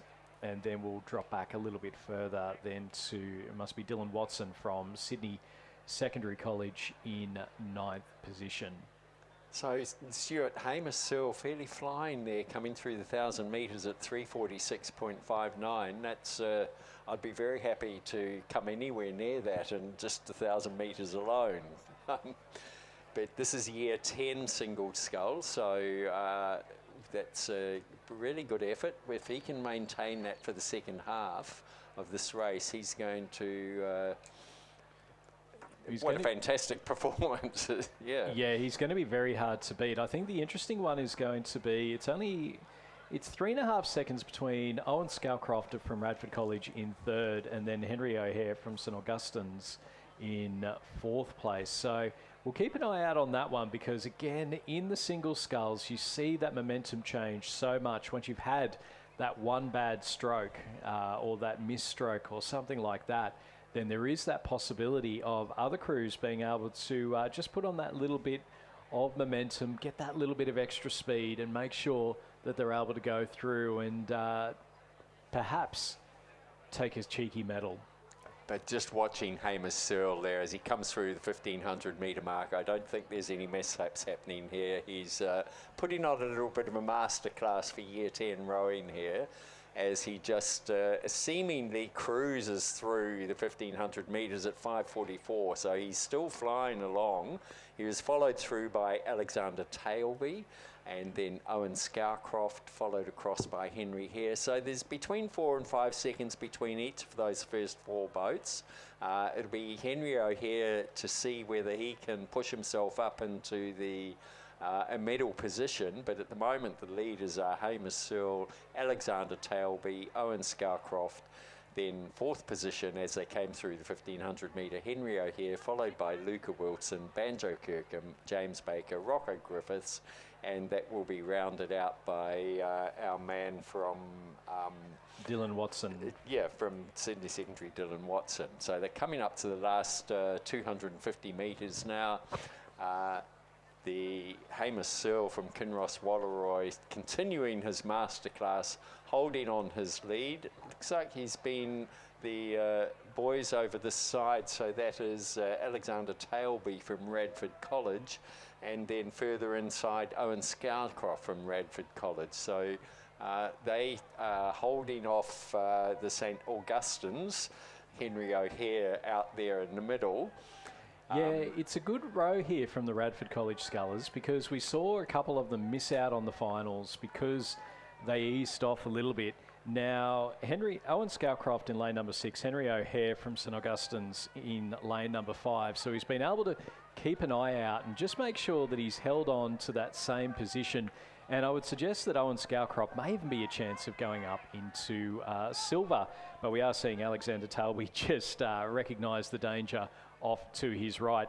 There's zero doubt about our winner. Our first 2025 Head of the River champion is Kinross Walleroy. Hamish Searle taking the gold medal in the Schoolboy Year 10 single sculls. It's going to be a silver for Radford, Alexander Tailby, and a bronze for Radford, with Owen Scowcroft finishing ahead of St Augustine's Henry O'Hare in 4th place. Coming through in 5th place, it's going to be our sculler from Lycée Cordyceps. That is Luca Wilson over in lane number 3. Who'll finish in 5th. Then in the battle for 6th and 7th, it's going to be Banjo Kirkham finishing half a boat length ahead of James Baker from St Dominic's College. And then back a little bit further, we have Rocco Griffiths from Northern Beaches Secondary, and he'll finish ahead of Dylan Watson from Sydney Secondary College in 9th place. So that was our first final of the day. We're moving on to our second final, and it is the Schoolboy Year 10 double sculls. So over in lane 1 from Morris College, Fraser Smith and Bailey Marr, coached by Alex and Harvey Elwood. Hunt Valley Grammar has scratched. In lane 3 from Trinity, Spencer James and Jed Morris. In lane 4 from Morris College, Cooper Clark and Jesse Elwood, coached by Alex and Harvey Elwood. In lane 5 from St Augustine's, Jesse Bray and Lachlan Schofield, coached by Amos Noon and Judy Wildermark. In lane 6 from Radford College, Kieran Brennan and William Fraser. Lane 7 from Cranbrook, James Campbell and Maximilian Orchin. Lane 8 from Radford College, Charlie Viver and Darcy Barlow. And in lane 9 from Canberra Grammar, Jacob Thompson and Oliver Lissy. Now the crews on the screen, that is the Schoolboy second fours and the Schoolboy first fours. So just coming through the 1500 metres in the Year 10 double sculls, it was James Campbell and Maximilian Orchin who have the lead ahead of St Augustine's Jesse Bray and Lachlan Schofield. Kieran Brennan and William Fraser from Radford, they're sitting in 3rd place, and they're 5 seconds ahead of Spencer James and Jed Morris from Trinity. Then we have Cooper Clark, Jesse Elwood from Marist, Charlie Viver and Darcy Barlow from Radford, Fraser Smith, Bailey Marr from Marist, and Jacob Thompson and Oliver Lysing from Canberra Grammar. So we'll keep with the double sculls as they're coming in towards the finish line now. The Red Boys are in sight now, leading 3 crews. There's not a lot to pick between the 3 of them. Cranbrook, James Campbell and Maximilian Orchin, they've got the lead ahead of St Augustine's Jesse Bray and Lachlan Schofield, with Radford, Kieran Brennan and William Fraser in 3rd place. It's looking like the 4th place crew from Trinity, Spencer James and Jed Morris, just a little ways off the pace at the moment. So it'll take a big effort from them over the final 250 metres to try and go through and take a cheeky medal. Not out of the question though. But our leading 3 crews, there's only a couple of boat lengths between them, but they are slightly well separated. The bright yellow caps of Cranbrook are the ones in the lead at the moment. St Augustine's are starting to push through. Are they going to be able to make it over the final few strokes? It's the Year 10 double sculls. Cranbrook leading St Augustine's and then Radford College. It's still Cranbrook with that lead. They're holding on to that boat length lead, and it is going to be a win for James Campbell and Maximilian Orchin from Cranbrook, taking their first gold of the day. St Augustine's Jesse Bray, Lachlan Schofield take the silver ahead of Radford College's Kieran Brennan and William Fraser. 4th place goes to Trinity's Spencer James and Jed Morris, who in turn will finish ahead of Marist College's Cooper Clark and Jesse Elwood in 5th place. 6th and 7th, well, that's well and truly on. Radford, Marist, Canberra Grammar, it's all ACT, but it's going to be Radford finishing by about half a canvas ahead of Canberra Grammar in 7th place, and then Marist College back in 8th. And course, we had the Schoolboys 2, Cox 4, and Schoolboys 1. So over on the far side from Canberra Grammar, Thomas Berry, Oliver Tracy, Archie Bagg, Alistair Bridgewater, coached by Teniola Balogun, coached by Riley Taylor. In lane 5 from Canberra Grammar, Thomas Olofsson, Bryce Ellis, Maxwell Chesworth, Byron.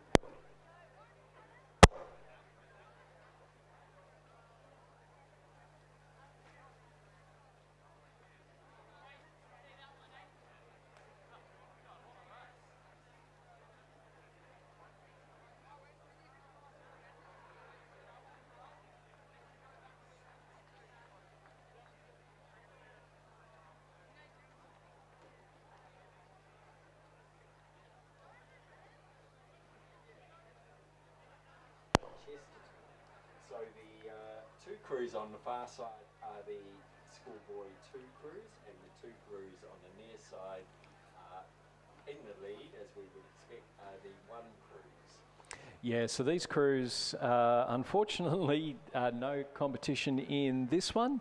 Down in Canberra as well, they are some of the few sweep rowing crews that we get in the ACT.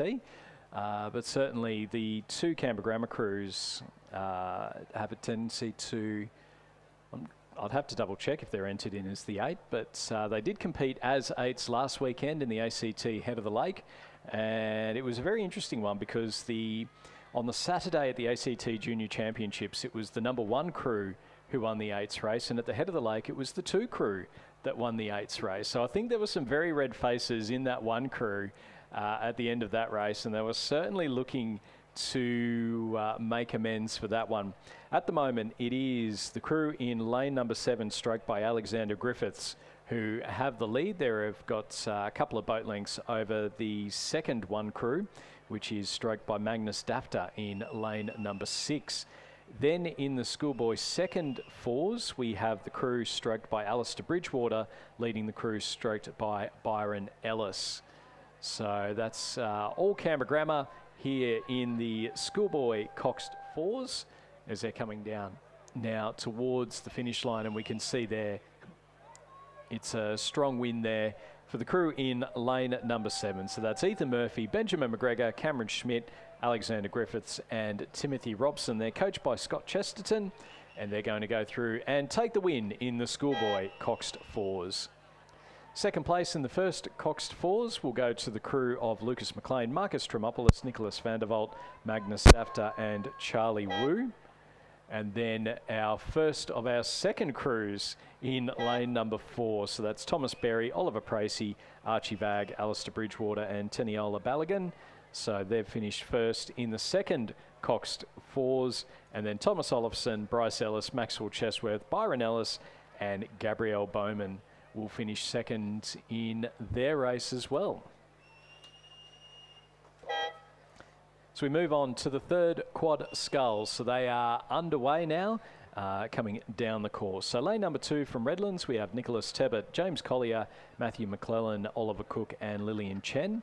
Lane 3 also from Redlands, Zachary Borness, Gus O'Sullivan, Thomas Whitney, James Foley and Toby Priestley, coached by Jeremy Plummer.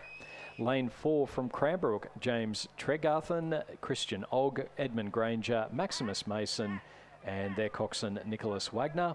Lane 5 from Cranbrook, Hamish Allen, Lachlan Harwood, Edward John O'Brien, Henry Mason and Will Gloucester.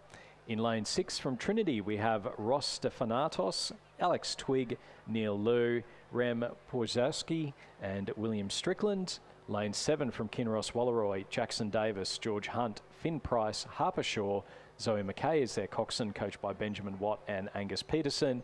And lane 8 from Marist College, we have Cheyenne Edibam, Ben Ward, Shezad Edibam, Hamish Ridd, Ada McGurk is their coxswain. They're coached by the father and son duo of Tom and Cormac Hayes.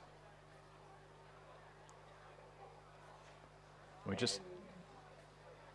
Oh, sorry. And we're waiting for them.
by 1500 metre mark. Kinross Walleroy with a very comfortable lead over Redlands over on the far side. Then Cranbrook about half a boat length ahead of the Morris College crew. So we'll 100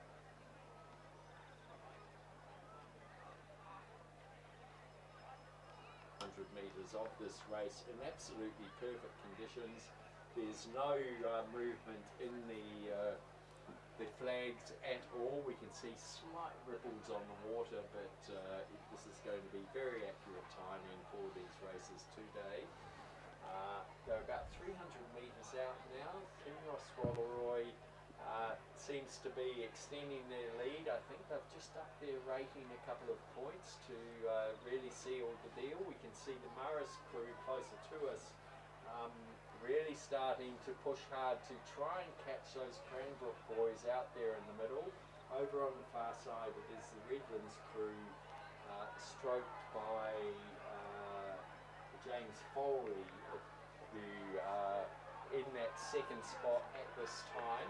So the real battle here is between Cranbrook over in the middle and Morris closest to us. Morris starting to really make that move now. Kinross still with that lead into the final stages. It's Redlands sitting in second, and then it's Marist v Cranbrook. The blue stripes of Marist, the bright yellow caps of Cranbrook. Who's going to go through and take the bronze medal?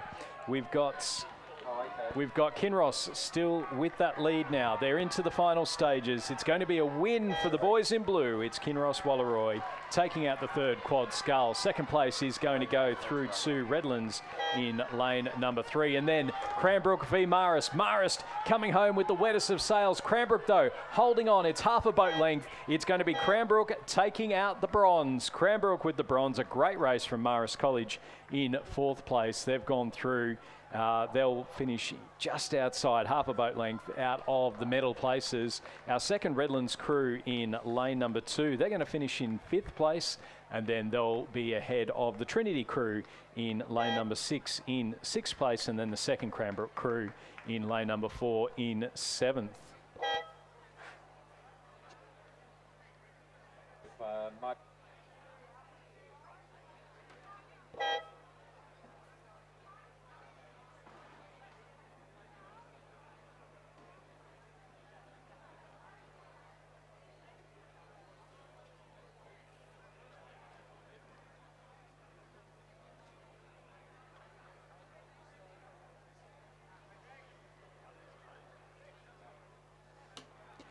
Presentation of medals for the Schoolboy Year 10 double sculls. The medals will be presented by Cranbrook Head of Rowing Sam Carroll. Second place and silver medalists, St Augustine's, the crew of Jesse Bray and Lachlan Schofield.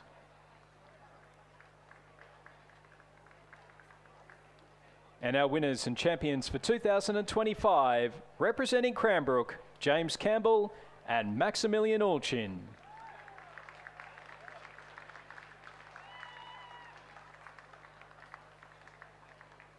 Ladies and gentlemen, please congratulate our 2025 champions and medalists. So coming down the course now, we have the second quad scull final. It is well underway. Over on the far side from Morris College, Blake Auger, Oscar Sparrow, Riley Elliott, Mitchell Waddy, coxed by Patrick Webber.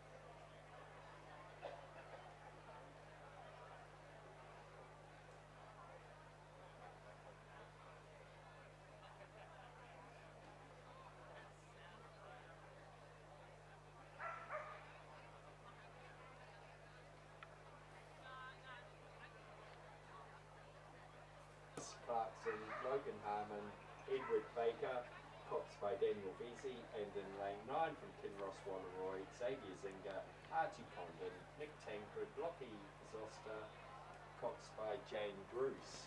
It is Kinross with the lead into the final stages now. They've already won the third quad sculls. Are they going to win the second in the battle for second place? It is Redlands sitting just ahead from Hunter Valley Grammar, but there is not a lot between them. Cranbrook sitting just off the pace as well, as are the crew from Trinity over in lane number 4, and then back a little bit to Radford College in lane number 2, and then we've got Newcastle Grammar in lane 8. And then our final two crews, Marist College in lane number 1 and Barker College over in lane number 3. So Kinross Walleroy, are they going to make it a clean sweep today? The third, the second and the first quad sculls. They've already got the third quad sculls. They're sitting out in front. They've got a bit of clear water. Second and third's going to be fascinating. We've got Redlands in lane number 7 starting to make their move on Hunter Valley Grammar in lane number 5. That's our 2 and 3 at the moment. But Cranbrook, well, they want something to say about that because they want to see if they can go through and take a medal. And Radford over on the far side have upped their rate of striking. They're also looking to try and go through and take a cheeky medal. The boys from Kinross, though, the boys from Orange, they're out in front in that distinctive blue boat closest to the grandstand. They are well and truly going to go through and take the win here in the second quad sculls. They've only got a few big strokes left to go, but it's another win in the quads for Kinross. They'll take the win in the second quad sculls. Second and third, we've got Redlands. They've moved ahead of Hunter Valley Grammar. They're going to take the silver. Hunter Valley Grammar with the bronze in the second quad sculls. Fourth place will go to the boys from Cranbrook in lane number 6, ahead of Radford College in lane number 2 in 5th place. And then coming through, it looks like we've got an issue here with the Trinity rower in the stroke seats. So I'm hoping that he's okay. They're finished in 6th place, and then 7th place will go to Newcastle Grammar in lane number 8. And then our final couple of crews across the line, it will be with a couple left, Marist College finishing ahead of Barker College in the final stages there.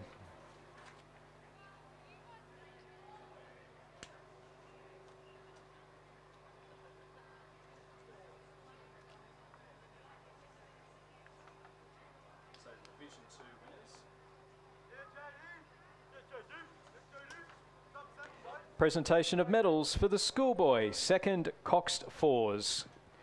And the winning crew, Canberra Grammar School. Crew of Thomas Berry, Oliver Pracey, Archie Vagg, Alistair Bridgewater, and their coxswain, Teniola Balagun.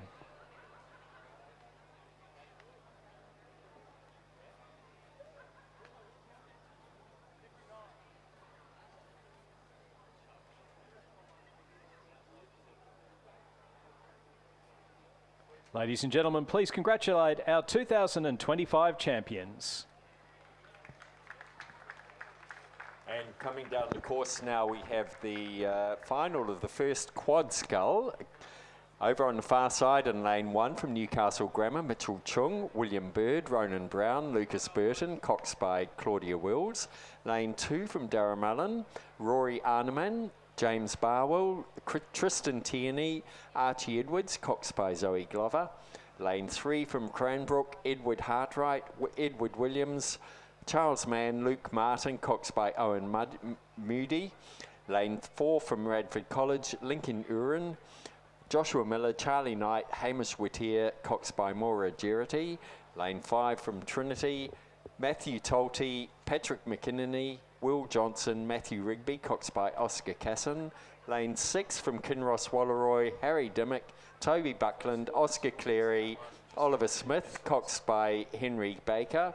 Lane 7 from Marist College, Garvin Hayes, Roland Carter, Mitchell Waddy, Harrison Braithwaite, and coxed by Theodore Campton. Lane 8 from Hunter Valley Grammar, Harrison Scally Osmond, Hayden Melmoth, Zachary Jones, William Hunt, coxed by Emma Purdy, and in lane 9 from Redlands, Jack Meek, Henry Dobson, Connor Morrison, Angus McInnes, coxed by Anushka Lee. into the 1500, and I tell you what, it's Kinross have had it their own way for the third quad and the second quad. Redlands are only a second behind with Marist College, another second behind them.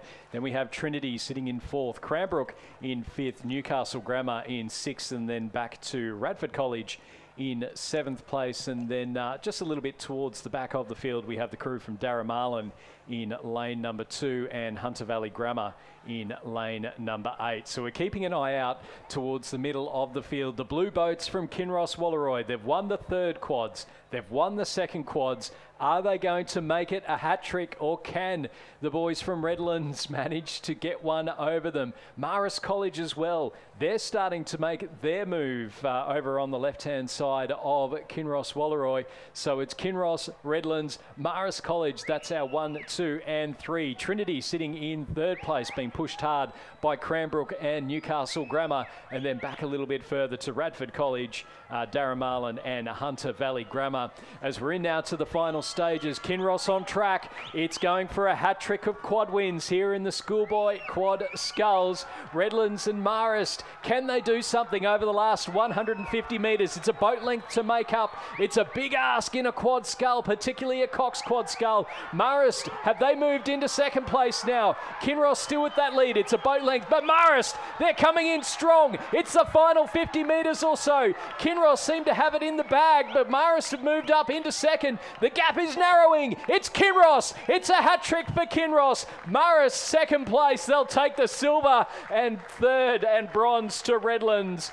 The coxswain for that Kinross boat, Henry Baker, punches the water with absolute delight as they go through the third quad, the second quad, and now the first quad to the boys from Orange. Fourth place will go to Cranbrook, fifth place to Trinity, sixth to Newcastle Grammar, seventh to Radford College, and then we have our final couple of crews now. Eighth place going to Hunter Valley Grammar, and then back to Darramarlin. So fantastic racing there. We're just quickly going to go back down to the presentation pontoon for the presentation of medals for the Schoolboy First Coxed Fours, and our winning crew, Canberra Grammar School. That crew of Ethan Murphy, Benjamin McGregor, Cameron Schmidt, Alexander Griffiths, and their coxswain, Timothy Robson.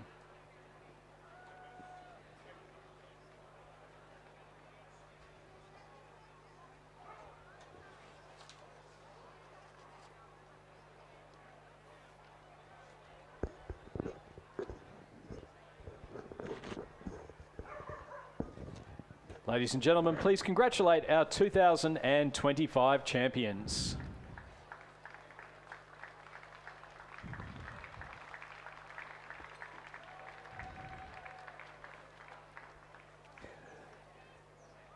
So just before we move to the next medal presentations, we have race 38 lining up on the start line. We're back down to the 1,000 metres for the Year 9 single scull final. Over on the far side from Marist College, Dashield Spiller. In lane 2 from Barker College, Nathaniel Ward, coached by Kellen Routley and Ryan Gibson. In lane 3 from Lacey Condorcet, Luca Wilson, coached by Isaac Shepherd. Lane 4 from Darramarlin, Felix Pintoni, coached by Damien Pintoni. Lane 5 from Radford College, Victor Cumpston. Lane 6 from Northern Beaches Secondary, Harrison Peaty, coached by Joshua Hewitt and Kieran Kabelki. Lane 7 from Northern Beaches Secondary, Kaito Sanukiya, coached by Joshua Hewitt and Kieran Kabelki. Lane 8 from Barker College, Hugo Tong, coached by Kalen Routley and Ryan Gibson. And in lane 9 from Redlands, Cooper McDonald and Alec Price. And are we going to squeeze in a quick medal presentation here, Stuart? We're just waiting for them to organise themselves. So we're just also the singles race is coming up to the 500 metre mark, so we'll get a clearer picture once they start to come through. But it does look to be fairly close from what we can see up here in the tower. Looking down, there's no chevron in this race. They're all fairly evenly spread across the field.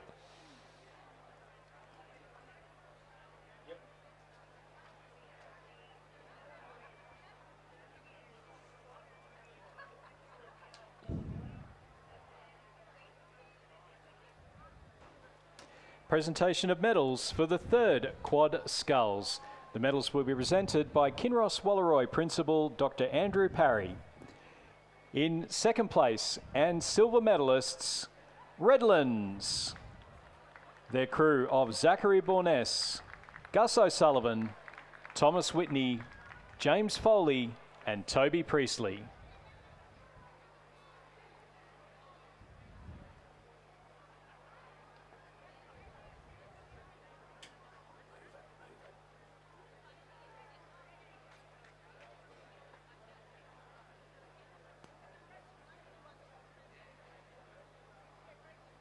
And our champions for 2025, Kinross Walleroy.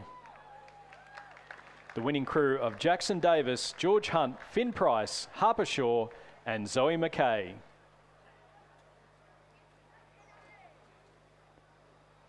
And straight back to racing. Out there in the middle we have, this is the Schoolboy Year 9 Single Scull Final. Victor Cumston has a very healthy lead, which he seems to be extending as he comes up into the last 250 metres.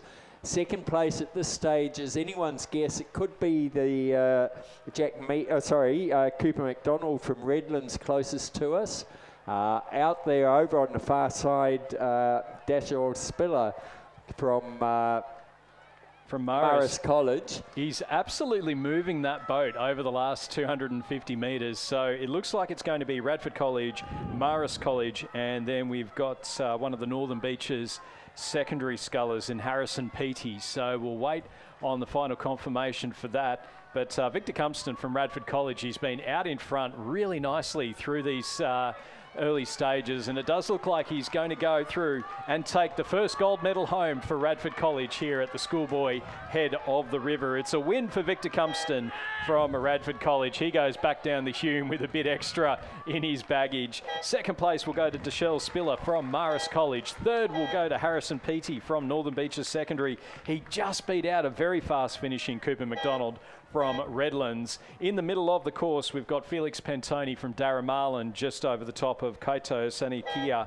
and then Luca Wilson from Lysy Condorcet, and then over in lane 2, Nathaniel Ward from Barker College, and then we've got Hugo Tonge from Barker College just finishing up the field there. So fantastic racing there. It's going to be a win for Victor Cumston from Radford College, second to Dashiell Spiller from Marist College, and third to Harrison Peaty from Northern Beaches Secondary. And the finish time there was 3:47.33 to Victor Cumston. Dashiell Spiller had a massive push there. He was in fourth place as they came through the 500 metres and managed to push himself through to second spot. And now we have the Schoolboy Year 9 double scull final roaring down the course over in lane 1 from Newcastle Grammar, Jia Cheng Chi and Hunter Mann. Sorry, this is the Schoolboy Year 9 double scull.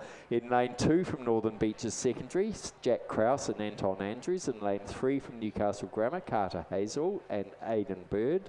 Lane 4 from Northern Beaches Secondary, Logan Johnson and Hugo Wallace. Lane 5 from Kinross Walleroy, Ash Robinson and Heathcliff Bell. Lane 6 from Barker College, Kobe Neal and William Ryan. Lane 7 from Radford College, Jay Irwin and James Bromley. Lane 8 from Redlands, Rory McLaughlin and Fergus Kerr. And in lane 9 from the Armidale School, Arthur White and Clement McKemmy. And as they came through the 500 metre mark, it was Kobe Neal and William Ryan from Barker College who had a lead over Jake Krause and Anton Andrews from Northern Beaches Secondary. They were very hotly pursued by Kinross Walleroy's Ash Robinson and Heathcliff Bell, and hot on their tail, Jay Irwin and James Bromley from Radford College. So and then a bit of a margin back to Redlands, Rory McLaughlin and Fergus Kerr.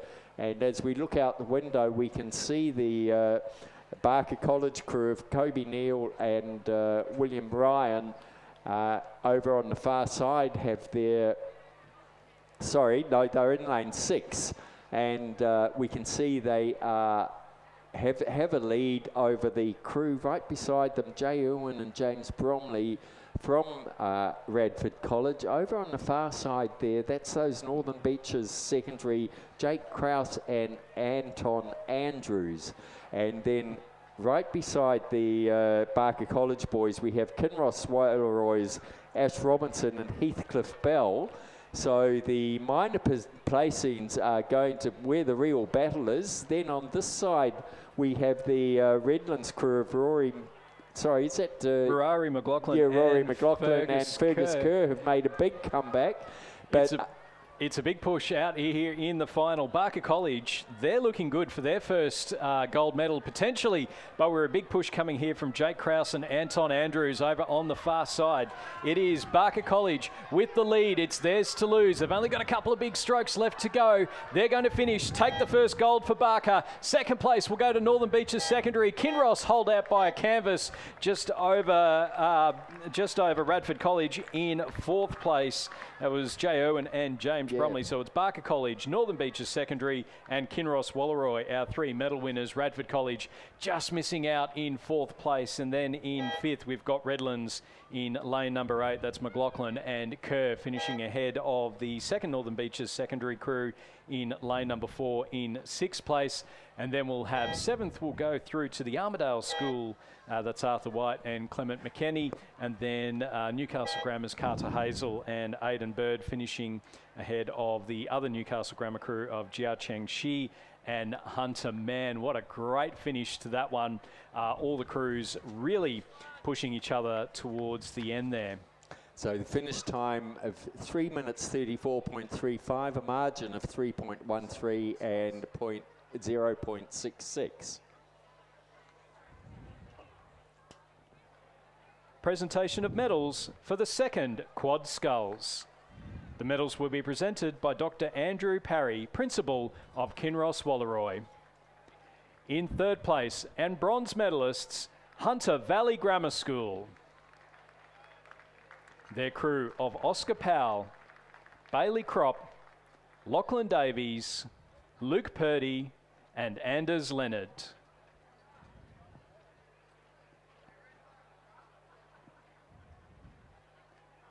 They're coached by Odin McIntosh and Rowan Hislop.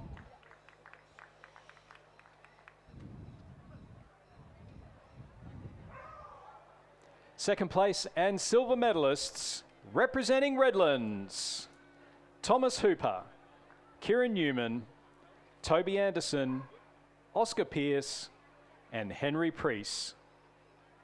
They're coached by Alec Price.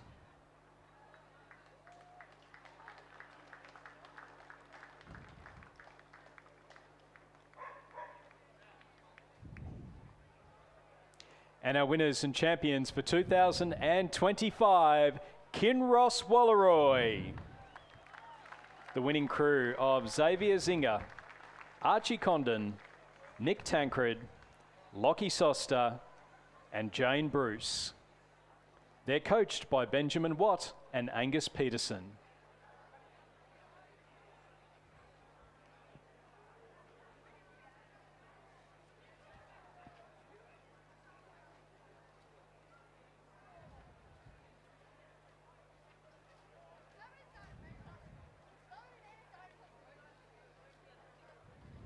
Ladies and gentlemen, please congratulate our 2025 champions and medalists.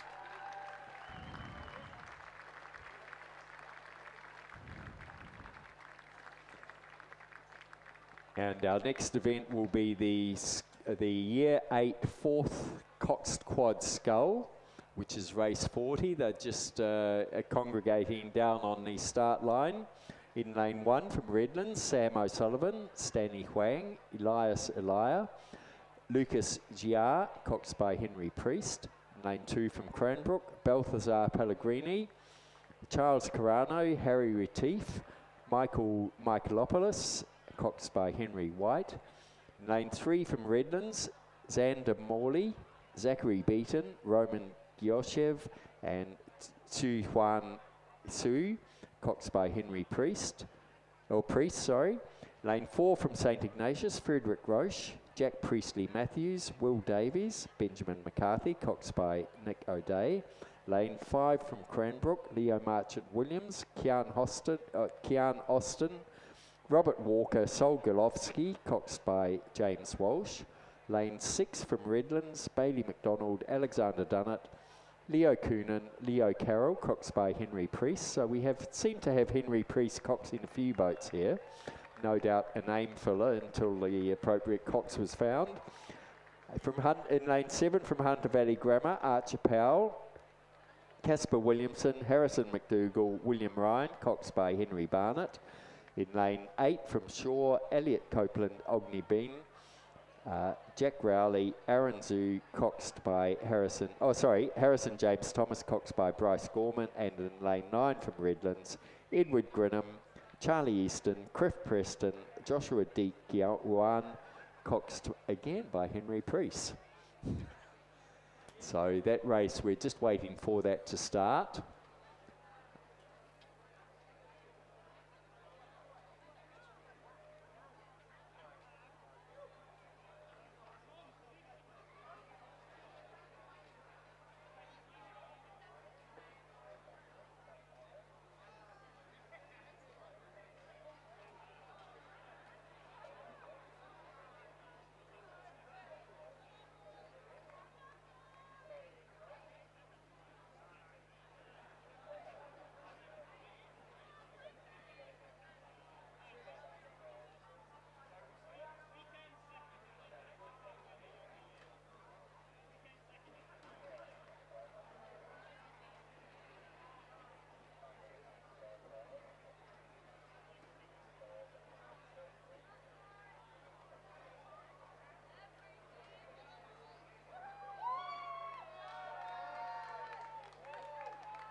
So we are underway in race number 40. It's the school's Year 8 4th Coxed Quad Sculls. So it's Redlands, Cranbrook, Redlands, St Ignatius, Cranbrook, Redlands, Hunter Valley Grammar, Shaw and Redlands. So a few Redlands crews in there, and at the moment we can see again that view from the BRO boats. You can see that Cranbrook crew in lane number 5, it looks like, and then Redlands off to their right hand side, and then Hunter Valley Grammar in there as well. So the great views from the cameras that are located on the BRO boats. It gives you a bit of an idea as to what's going on there and the conditions that are out on the water. So it's fantastic conditions here today. A little bit over 20 degrees. The forecast rain from earlier in the week hasn't shown up, and I think we're all very happy with that, particularly Chris McCarthy, who'll be out on the pontoon for the men's eliminator event, which we've got coming up during the lunch break today. So really looking forward to that. 9 athletes, 8 races down a 250 metre course, and we saw yesterday just how important it is to get your tactics right. It's the rowing equivalent of a beep test, but I know that from hearing the stories from the athletes that competed yesterday, very much enjoyed it, and we're really looking forward to seeing what goes on, including that battle between Alexander Hill and Marcus Delamata, the wily old veteran versus the young up-and-comer. Out on the course at the moment, though, we've got our rowers going through the 500 metre mark, and it does look to be the crew there from Shaw leading out St Ignatius. It's only half a second between the two of them, so it's going to be a fascinating race for the gold medal here in this Year 8 4th Coxed Quad Sculls. Then in the battle for bronze, we've got Cranbrook, who are leading by half a boat length over Hunter Valley Grammar, and then Redlands, the second Cranbrook crew. That's the Cranbrook 1 crew in lane number 5. And then in behind them, we've got the remaining crews. So that is the other Redlands crews in there. So it's a fascinating race coming up. They're in now to the last 300 metres or so, and it is Shaw versus St Ignatius. St Ignatius, lane number 4 towards the middle of the course. Shaw in lane number 8, out to closest to the grandstands. Who's going to be able to go through and take the win in this one? And then that battle for bronze, we've got the 3 crews in between them. Hunter Valley Grammar, lane 7, Redlands, lane 6, Cranbrook, lane number 5, and let's not forget the other Cranbrook crew over in lane number 2 as well. It's been a big push here from Shaw. That's Copeland, Ognabeen, Rayleigh, Zoo, James Thomas and Gorman, and they're battling it well and truly with St Ignatius, Rose, Priestley, Matthews, Davies, McCarthy and O'Day. Who's going to go through and take the gold? There's been nothing in it the entire way down the course. You can hear the cheers from the crowd. Out in the middle of the course, we've got Redlands and Hunter Valley Grammar battling it, as are Cranbrook over in lane number 2. Out in front, St Ignatius. They've pushed ahead, have they? Here comes the boys from Shaw. Are they going to be able to go through and take the gold? There's nothing in it. They're coming across the line. It's going to be a photo for first. It's a photo for first and second. Cannot call this one over the line. St Ignatius and Shaw, one's come first, one's come second, but until we get the photo confirmation, we cannot tell you who's got it. Now, who's going to go through and take the bronze? Cranbrook in lane number 2. They're out in front. Redlands and Hunter Valley Grammar, they want something to take home with them as well. It's the final stages now. They're into the final few strokes, and it's going to be another photo finish. Redlands, they've got their bow ball out in front. It's going to be a bronze for Redlands. It's a bronze for Redlands, just ahead of Cranbrook, Hunter Valley Grammar, with the second Cranbrook crew in lane number 5 coming through. In behind them, we will wait on the final confirmation of this one. We're just seeing the photo finish come up on the screen there for the first and second. It's not quite what they're seeing in the judges' box, so we'll wait on confirmation of that one. It did look like Redlands, though, just got up over Cranbrook and right at the very end to take home a bronze medal. Coming through in behind them, we've got Redlands in lane number 9, as well as a second Redlands crew over there in lane number 3. Coming up in behind them, we've very quickly, because they're motoring through these races now, the third quad sculls. We've got Trinity, Patrick Malone, David Liu, Patrick Timms, Alexander Zhang and Grant Dong. Lane 4, St Ignatius, Otis Timms, Xavier Bell, Alexander Lalive, William O'Rourke and Lionel Nichols. Lane 5, Canberra Grammar, Addy Kadam, Dashiell Airy, Samuel Rawlings, Maximo Andrighetto and Gabrielle Leach. Cranbrook's Darren Kay, Jack Meyer, Julius Liver, William Toole and Thomas Lukes. Lane 7 from Shaw, Charlie Koch, Henry Plowman, Josh Waite, Sam Fisher and Sam Chick. We're into the final 250 metres or so. So they're into the final stages. So it's Shaw leading up against St Ignatius. So we've got another big finish coming up here between Shaw and St Ignatius. We've got the results of the 4th quad sculls, the year 8s. It was Redlands with the bronze, 0.19 second between gold and silver. Shaw taking the gold in the year 8 4th quad sculls, 0.19 of a second. What a fantastic race that was between those two great rowing schools, and they're about to do it all over again. It's Shaw leading St Ignatius, but here come the boys from St Ignatius. Have they got enough to be able to make up half a boat length over the final stages? I don't think so. It is going to be a slightly easier win here for Shaw. That's Koch, Plowman, Waite, Fisher and Chick. They're going to go through and take the win in the Schoolboy Year 8 3rd quad sculls. Second place going to St Ignatius over in lane number 4. That's the second time we've seen that, except that margin just a little bit bigger. Heading back down the Hume Highway will be Canberra Grammar with a bronze medal in their possession. They'll take the bronze and they'll finish ahead of Cranbrook in 4th place and then Trinity in 5th, as we get ready for the presentation of medals for the first quad sculls. Medals will be presented by Dr. Andrew Parry, Principal of Kinross Walleroy. In third place, and bronze medalists, Redlands. The crew of Jack Meek, Henry Dobson, Connor Morrison, Angus McInnes and Anushka Lee.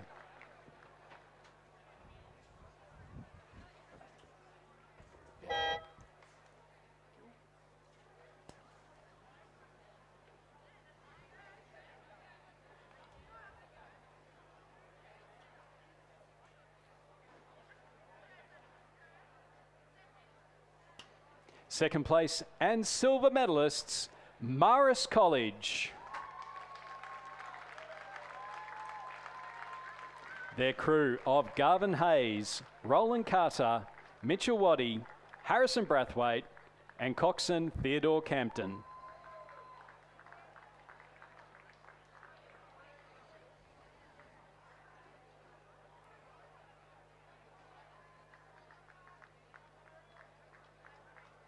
And our winners and champions for 2025, Kinross Walleroy. The winning crew of Harry Dimmick, Toby Buckland, Oscar Cleary, Oliver Smith and Henry Baker.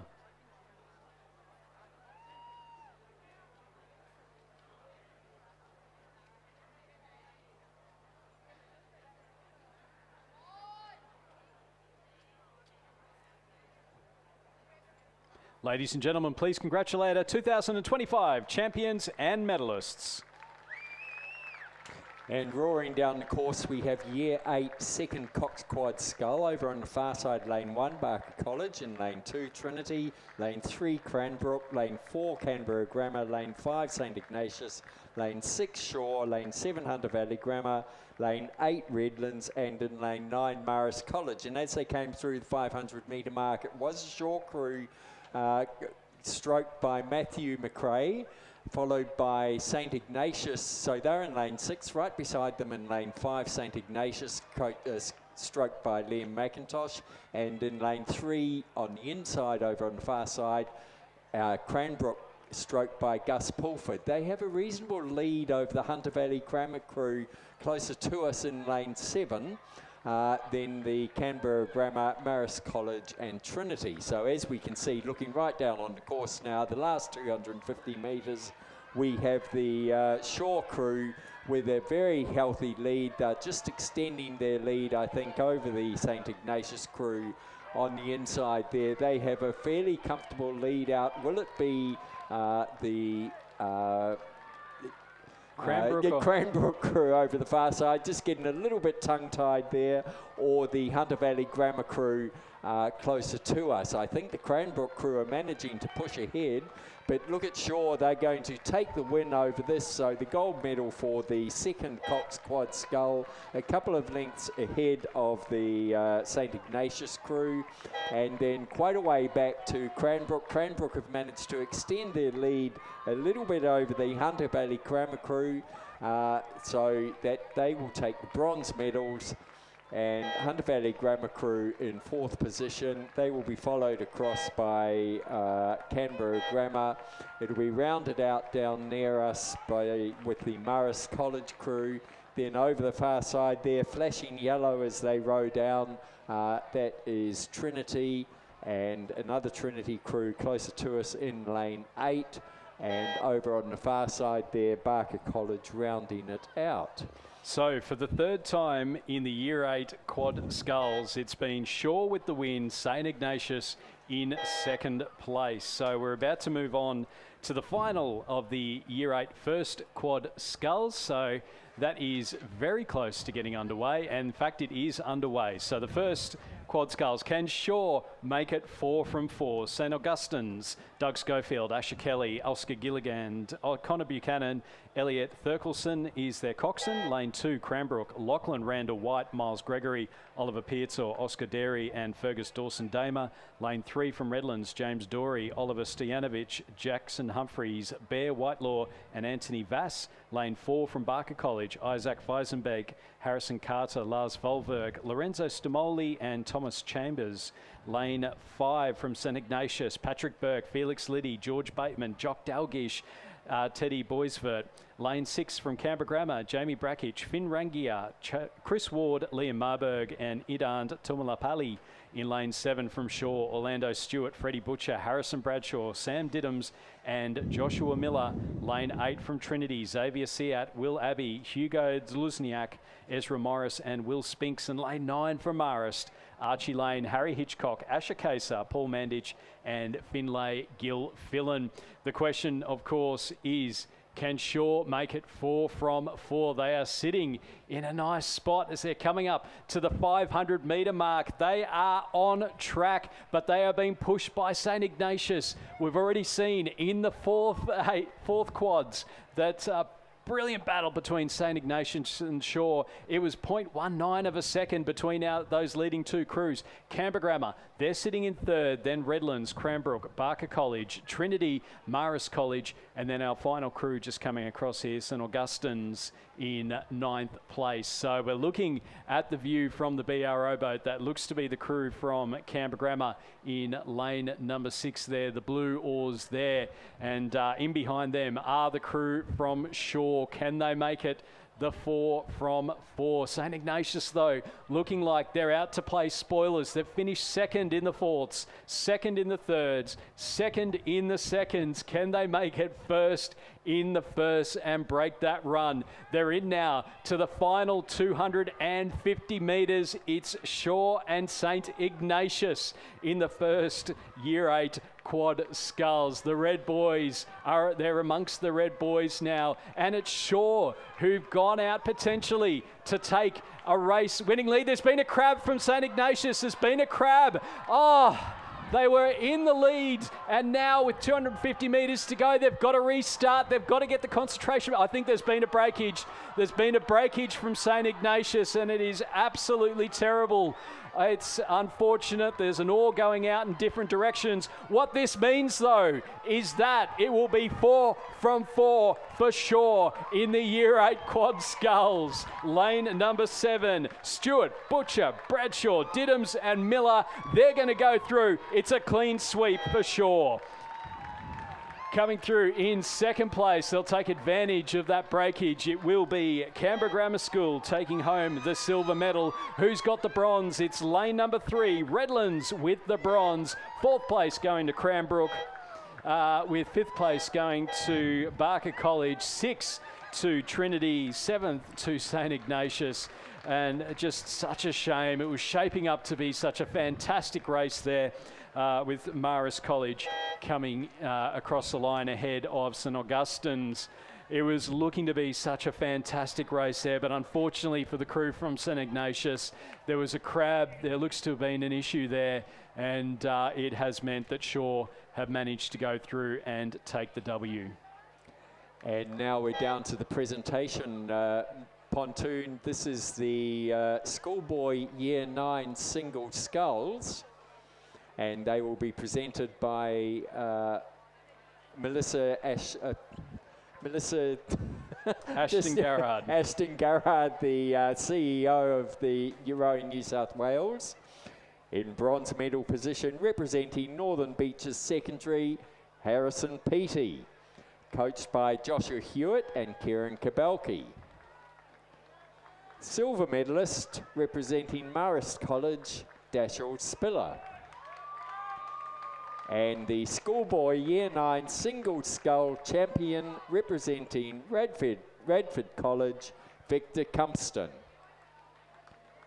Congratulations to our medalists in the Year 9 single scull.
As we just take a couple of deep breaths, we'll just about underway for the first heat of the Year 10 quad sculls, but we will do the presentation of medals for the Schoolboy Year 9 double sculls.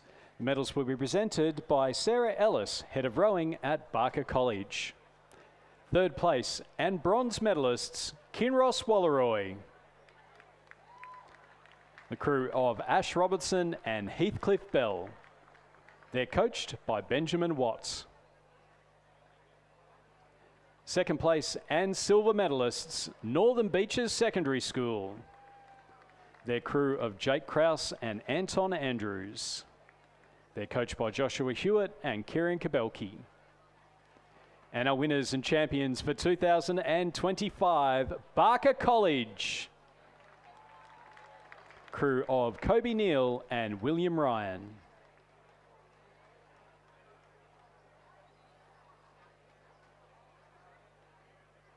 Ladies and gentlemen, please congratulate our 2025 champions and medalists.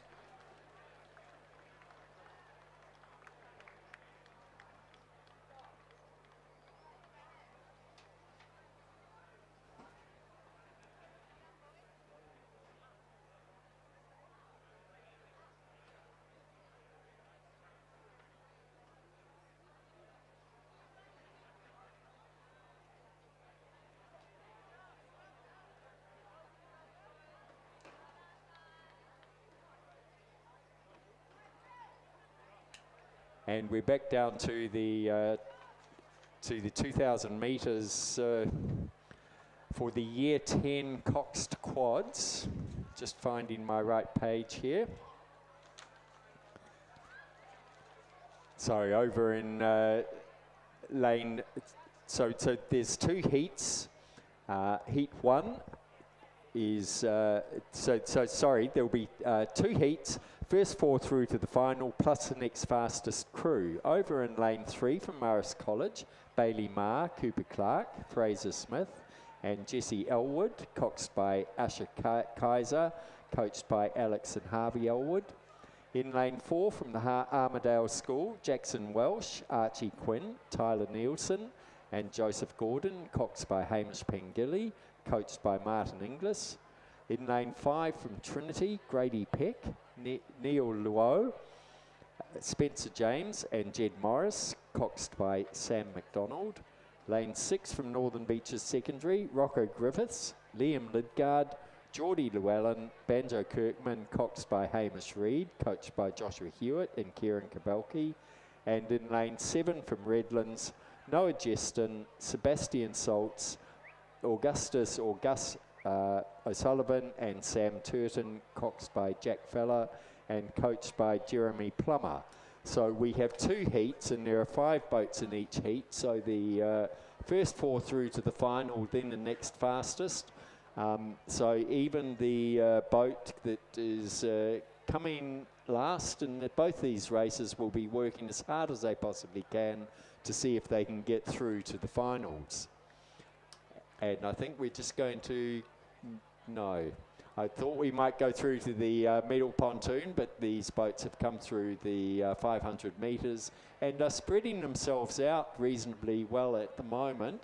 The 500 metre mark is no indicator unless somebody has a very clear lead. So we wait and see as they come up to the 1,000 metre mark.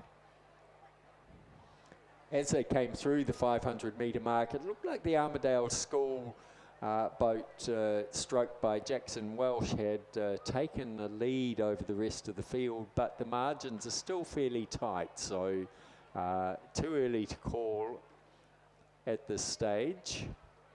As they're coming up to the 1,000 metres, we're starting to get a clearer look there. So yes, it is the Trinity crew has crossed out in front. Yeah, it is Trinity by a boat length over the Armidale School, Marist and Northern Beaches Secondary. And it looks like Redlands might just be a wee way off the pace at the moment. So our first 4 definitively going through.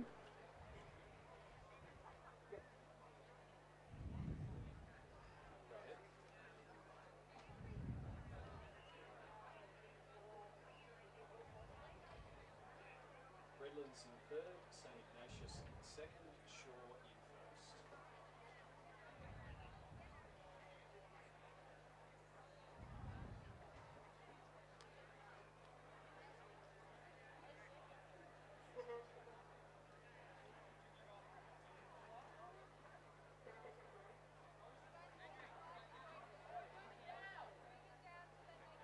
Pontoon for the presentation of the Cox Quad Skull. I think it is.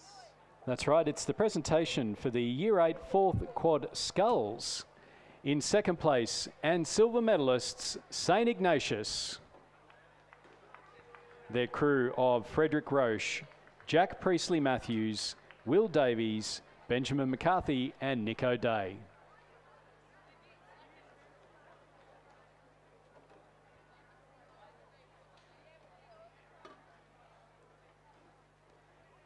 And our champions for 2025, Shaw.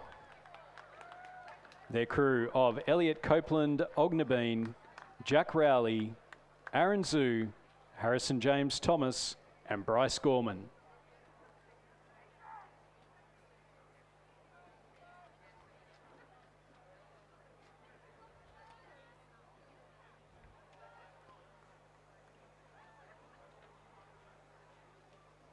Ladies and gentlemen, please congratulate our 2025 champions and medalists.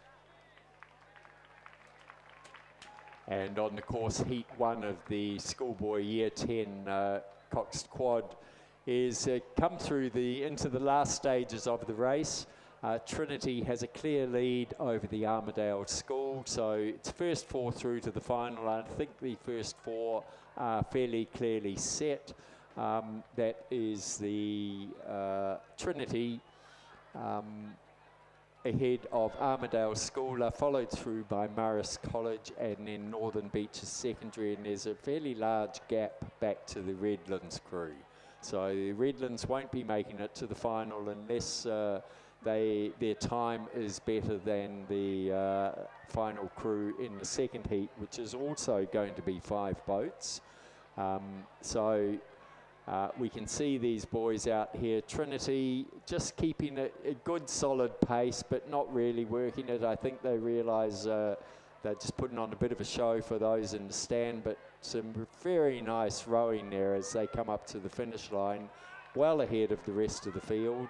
They're going to be followed across by the Armidale School over in lane 4. There's a bit of a push, final push coming from Marist over on the far side. Northern Beaches Secondary are just also cruising. They all know they're through to the final. So that will be the Trinity, stroked by Grady Peck, followed by Armidale, stroked by Jackson Welsh. Then Marist College, stroked by Bailey Marr, and Northern Beaches Secondary, stroked by Rocco Griffiths. And the Redlands crew will finish shortly. And I think we're down to the presentation dais again for the presentation of more Coxed Quad Skulls.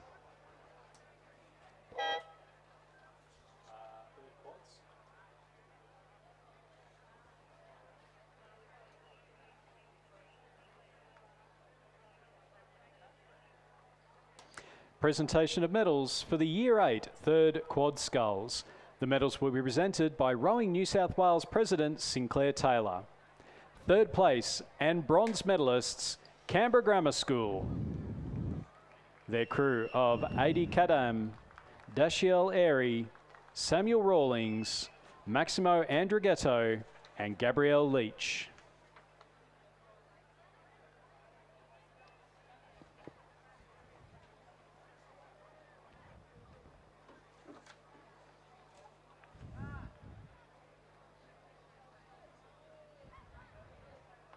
Second place and silver medalists, St Ignatius. Their crew of Otis Timms, Xavier Bell, Alexander Lelieve, William O'Rourke and Lionel Nichols.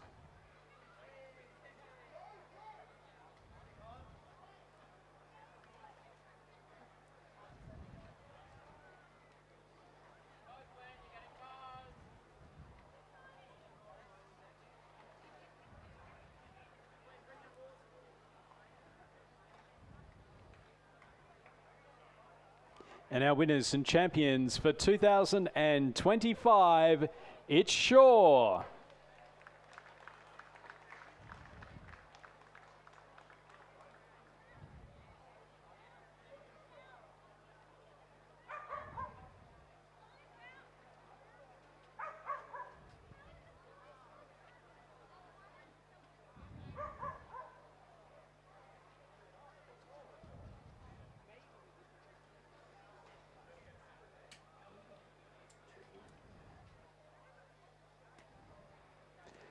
The winning crew for Shaw of Charlie Koch, Henry Plowman, Josh Waite, Samuel Fisher and Samuel Chick.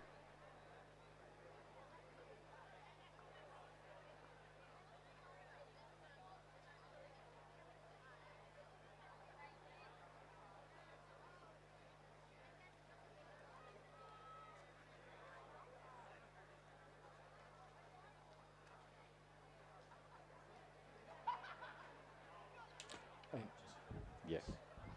And back onto the course, we have the second heat of the Schoolboy Year 10 Cox Quad Scull. Again, we have 5 boats, and there will be first 4 through to the final, and the next fastest crew compared to the previous race. So in lane 3 from Canberra Grammar, James Wilson, Xavier Moss, Harry English and Archer Doherty, coxed by Cooper Alcorn, coached by Thomas Hart. In lane 4 from Radford College, Kieran Brennan, Charlie Viver, William Fraser, Alexander Tailby, coxed by William Huang. Lane 5 from Cranbrook, Oscar Auden, Tate Leggett, James Campbell, Maximilian Orchin, coxed by Fergus Dawson Damer, coached by Sam Carroll. Lane 6 from Kinross Wallaroy, Hugh Nash, Maddox Broom, Hamish Searle, Will Kirby, coxed by Jock Peterson, coached by Benjamin Watt and Angus Peterson. And in lane 7 from St Augustine's, Oscar Porteous, Jesse Bray, Henry O'Hare, Lachlan Schofield, coxed by Henry Goldsworthy, coached by Amos Noon and Judith Ungemark. And as they came through the 1500 metre mark, we had the Kinross Wallaroy crew with a reasonable lead over Radford College. A bit of a margin back to the Canberra Grammar crew, then Cranbrook, and it will be rounded out by the St Augustine's. But I can only see, oh yes, there are 5, sorry, Cranbrook are way back. So I was looking at the wrong screen, as tends to happen, but it is the Kinross Wallaroy crew in the lead. They're being pushed pretty hard on this side by the St Augustine's crew. So those two will easily go through to the final. They'll probably end up in the centre lanes. Over on the far side in lane 4 from Radford College, they're sitting comfortably in 3rd position. Remember, this is only a heat. It's a little bit hard to wind down after the thrill of the finals that we've just watched come across the line. Over on the far side for Canberra Grammar, and it'll be rounded out by Cranbrook, who will be working hard to see if they can get the next fastest crew ahead of the previous race when it was the Redlands crew. So it will be Cranbrook just crossing the line now. And now we wait, so we'll do some more medal presentations, and I can see some singles sitting out on the course. This will be ready for the eliminator, yes, the eliminator coming up. I was trying to think of the name of it. In the luncheon break, the eliminator. So that will be coming up very, very soon. Looking forward to that one. It does look as though the Cranbrook crew were a bit quicker than the Redlands crew, so they would go through to the final of the Schoolboy Year 10 Quad Sculls. So we'll wait on final confirmation on that one. The eliminator, as mentioned, is coming up very soon. Really looking forward to calling this one. It is 8 races down the course, 250 metres a race. and certainly it promises to be very, very exciting if yesterday was anything to go by. So we've just got potentially a couple of presentations. We'll do the changeovers with the boffins here in the finish tower before we get ready for the start of our eliminator event. I know Chris McCarthy will be down at the pontoon getting ready to go, and he'll be pretty excited as well.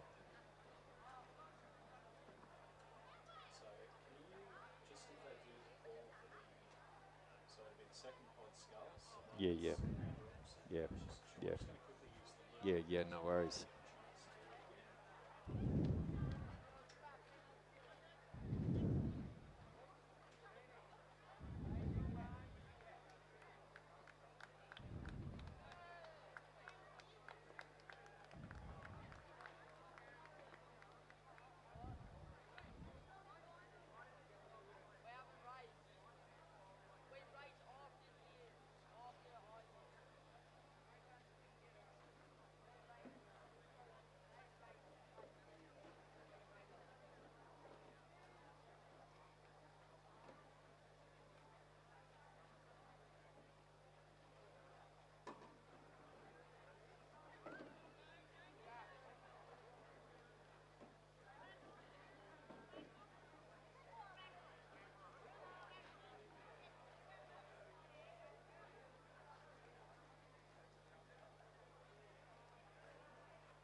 So, ladies and gentlemen, we turn our attention to the presentation pontoon, where we will present the medals for the Year 8 Second Cox Quad Scull. Medals will be presented by the Rowing New South Wales President, Sinclair Taylor. The bronze medalists, representing Cranbrook School, Gus Pulford,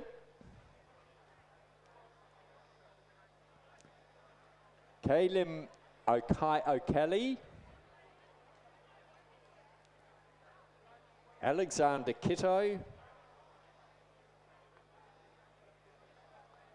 Archer Tremaine,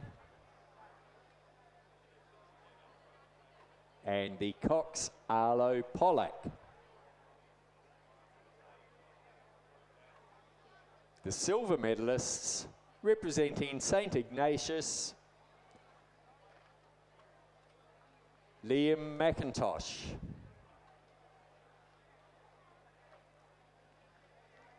James Lewis Enright,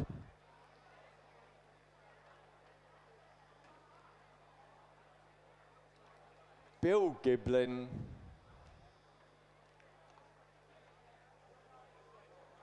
Charlie Salter, and their Cox Beck McGrath. They were coached by Patrick Johnston. And the the Year 8 Second Cox Quad Scull champions for 2025, Shaw School, Matthew McRae, Finn Glanville, Benjamin Ryan, Anders Minchin, and their Cox Harry Leahy. Congratulations to our medalists and champions for 2025 in the Year 8 Second Cox Quad Scull.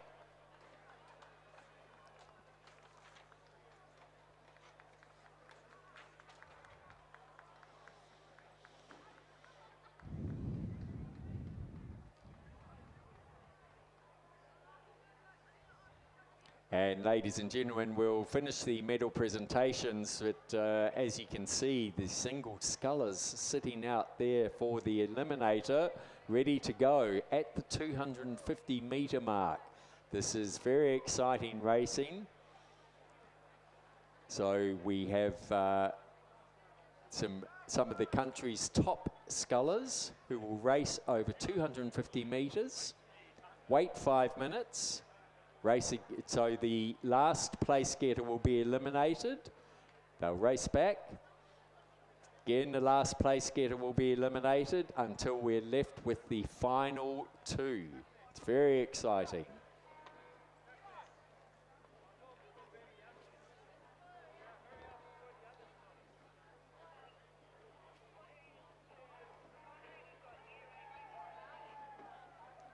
Roger. And to the medal presentation, we have the Year 8 first Cox Quad Scull. Medals being presented by Rowing New South Wales President Sinclair Taylor. In bronze medalists representing Redlands, James Storey, Oliver Stojanovic, Jackson Humphreys, William Whitelaw, and their cox Anthony Vass, and their coach was Jeremy Plummer.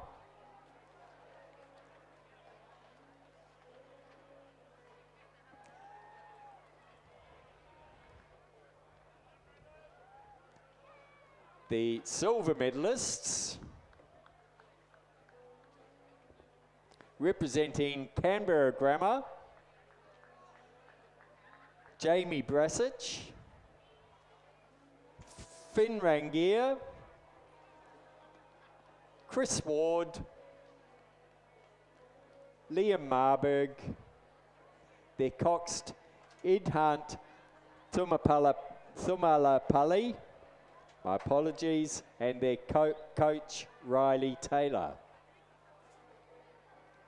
And the 2025 Schoolboys champions in the first Cox Quad Scull, Shaw, Orlando Stewart,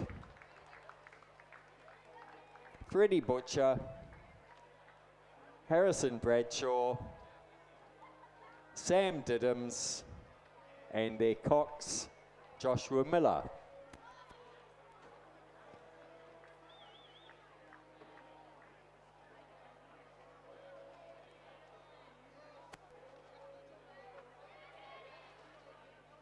Congratulations to our champions, the Year 8 first Cox Quad Scull and medalists.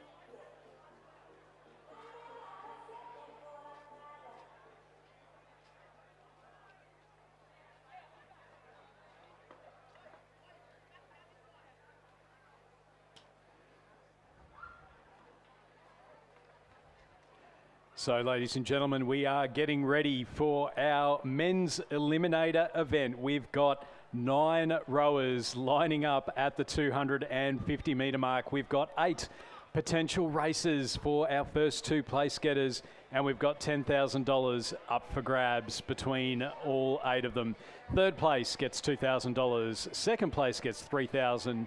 With our winners getting $5,000. Cannot wait for this one. Keep an eye out. Make sure you're still in the grandstands because we have some fantastic racing coming up in just a few moments' time.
Getting ready for the start of our first race. Down on the pontoon, we have Chris McCarthy with the roving microphone. And Chris, conditions a little better than what they were yesterday with the rain.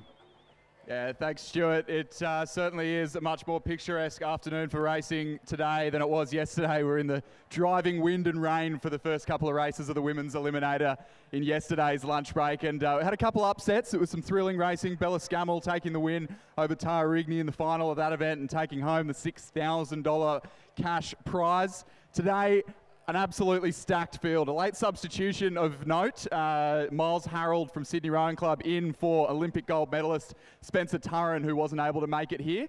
And interestingly enough for Miles, the local here from Penrith, it is his birthday today. So a big cheer for Miles Harold when he comes down the course. We've also got Olympic gold medalist, gold and silver medalist Alex Hill over on the far side in the NTC boat representing the Adelaide Rowing Club colours. So a bit of a reminder on the format, if you're not sure how this works, we have 8 250-metre races coming at us here in the next 45 minutes. At the end of the first race, whoever's in last place, that's it. Pack up the single, go home.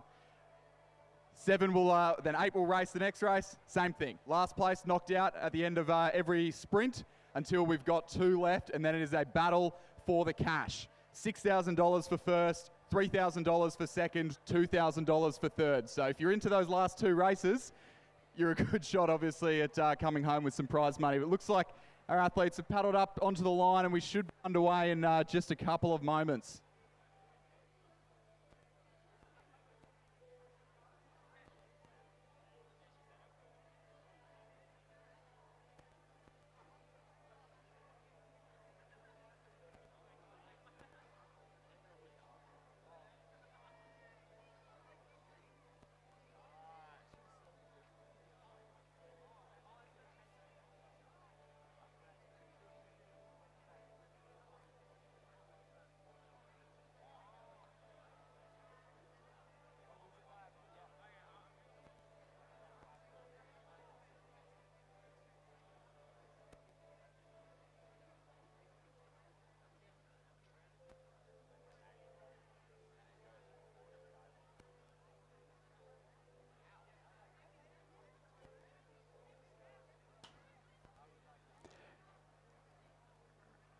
So we are getting ready for our first race of the eliminator, just going through the lane draw. In lane number 1 from Sydney Rowing Club and the King's School, Nick Whalen. In lane number 2 from Sydney Rowing Club, Miles Harold.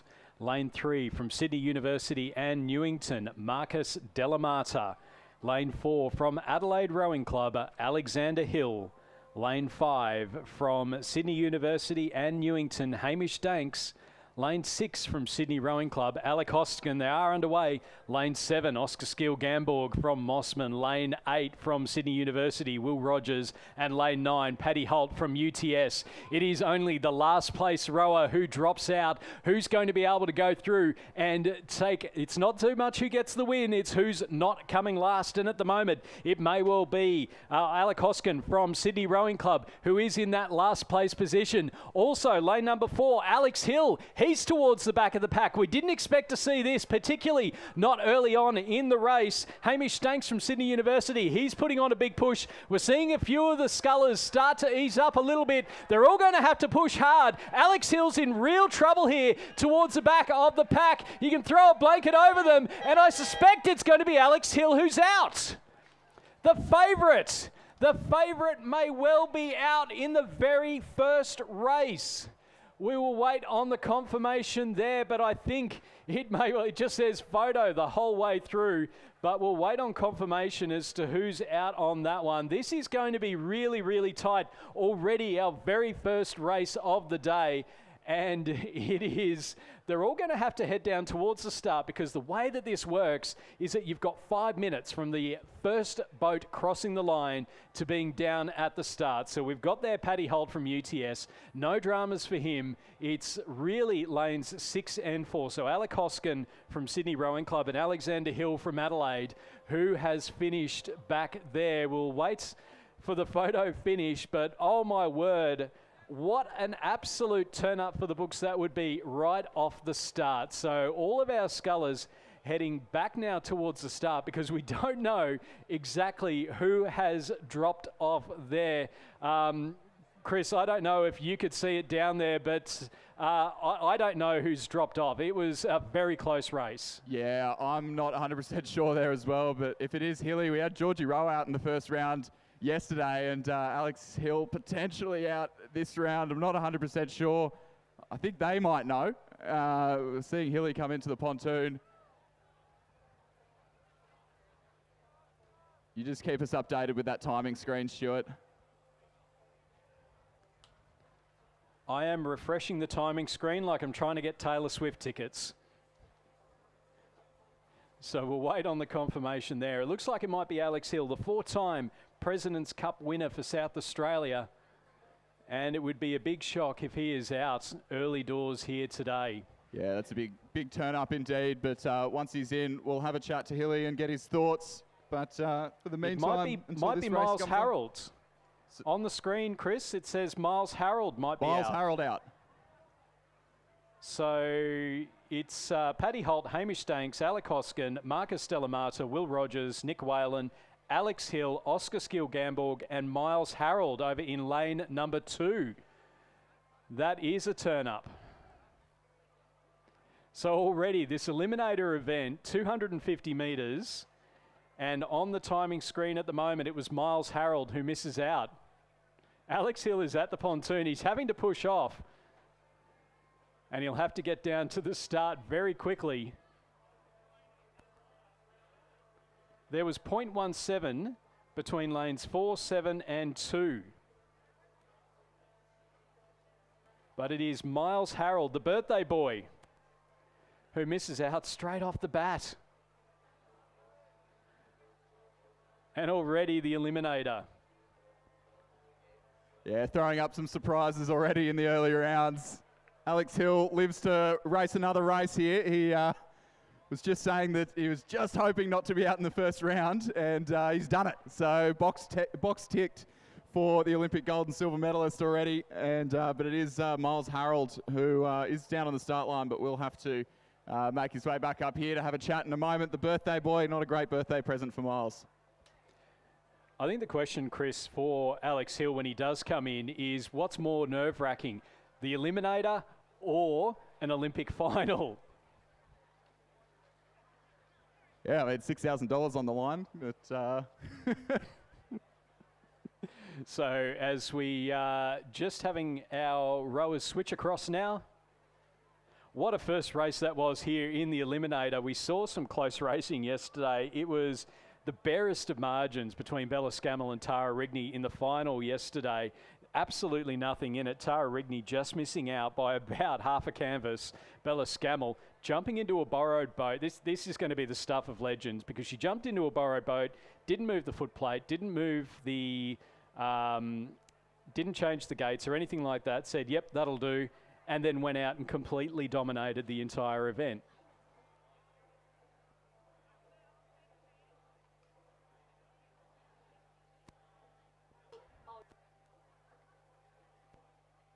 So it was actually Alex Hill who's been eliminated.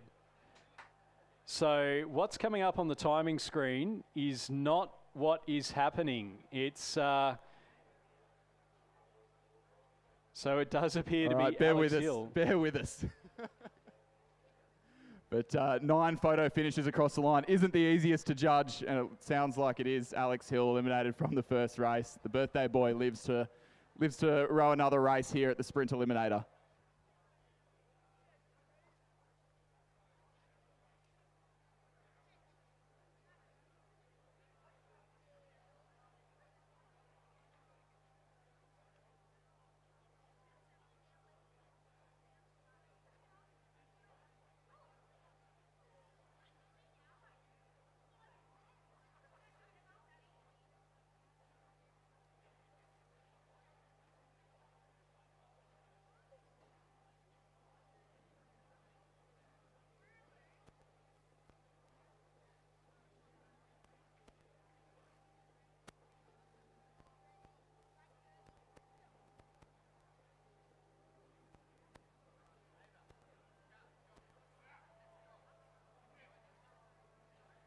So we are underway, and no lane 4 in this one. So Alex Hill was out on that one. Who's going to finish towards the back here?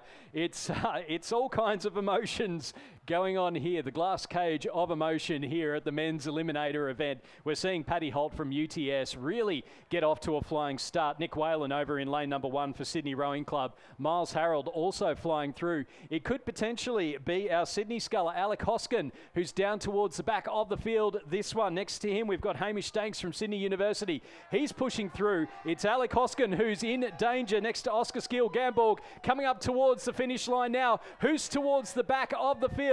It does look like Alec Hoskin, and as they come across the line, Alec Hoskin looks like he is our next eliminated from this event.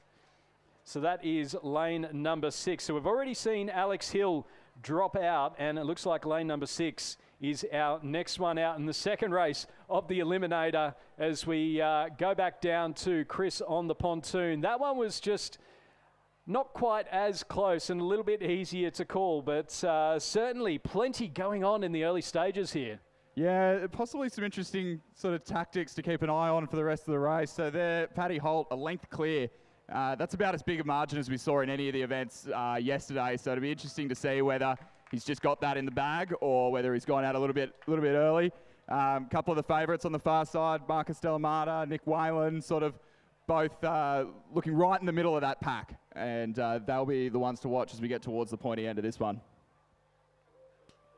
So our rowers now heading back to the start. We're missing lanes 4 and 6, Hill and Hoskin. And as our rowers now have just under 4 minutes to make their way back down to the start.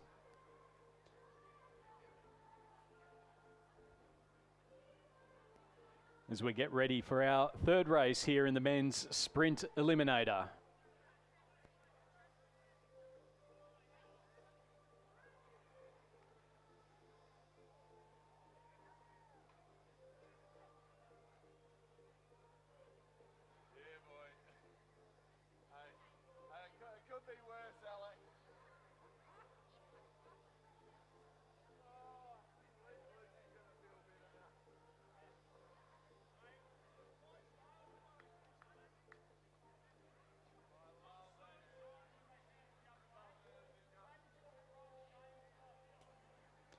And just as we're waiting for the start, it looks like Chris is heading up to our first man eliminated, Alexander Hill from Adelaide Rowing Club.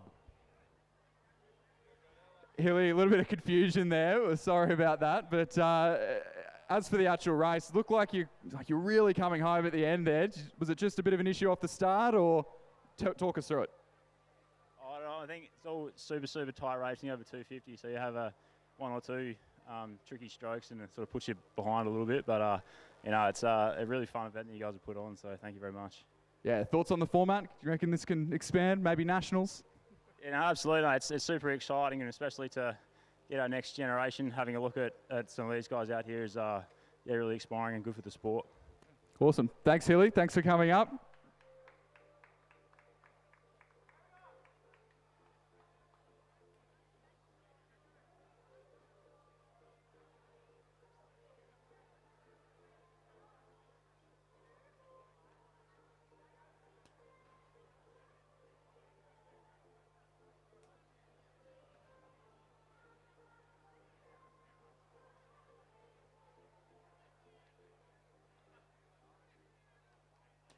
And we've just got a bit over a minute or a bit under 2 minutes until our next race. Chris, you've got Alec Hoskin down there at the moment. Alec, not traditionally a sculler, but in the scull for this event. You were right up there in the first race, but then the second race just looked like couldn't quite hold on to the pace. Talk us through it. Yeah, I think it was just a lot harder than I thought it ended up being. It hurt a lot more, so yeah, I just didn't have the biggies for the second one, but no, it was good fun. Yeah, and any advice to those that are still out there? What do you think the tactics are going to be as this plays out?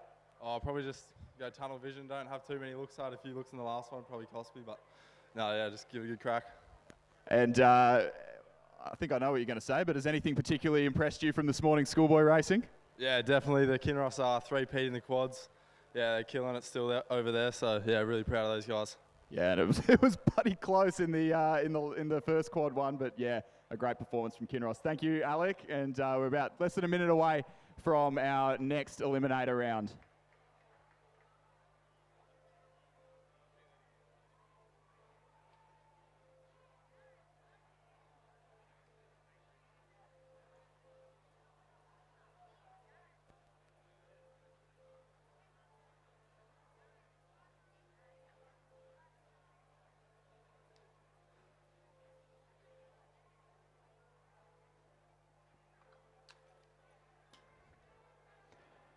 So race number 3 of our eliminator nearly underway. Lane 1, Nick Whalen, Sydney Rowing Club. Lane 2, we have Miles Harold from Sydney Rowing Club. Marcus Delamata, Sydney University in lane number 3. Hamish Danks from Sydney University, lane number 5. Oscar Skeel Gamborg, Mossman Rowing Club in lane 7. Will Rogers, Sydney University in lane 8. And Paddy Holt from UTS in lane number 9. So our scullers just getting themselves into position now. The racing's been tight already and we're only expecting it to get a bit tighter.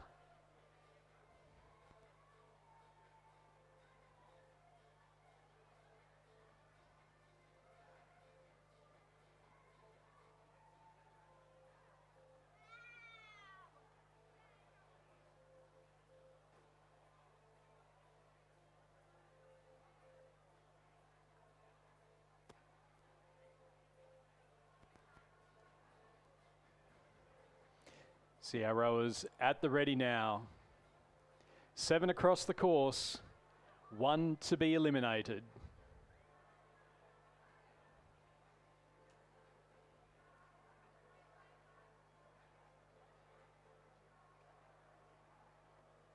It's just our final rower getting himself into position.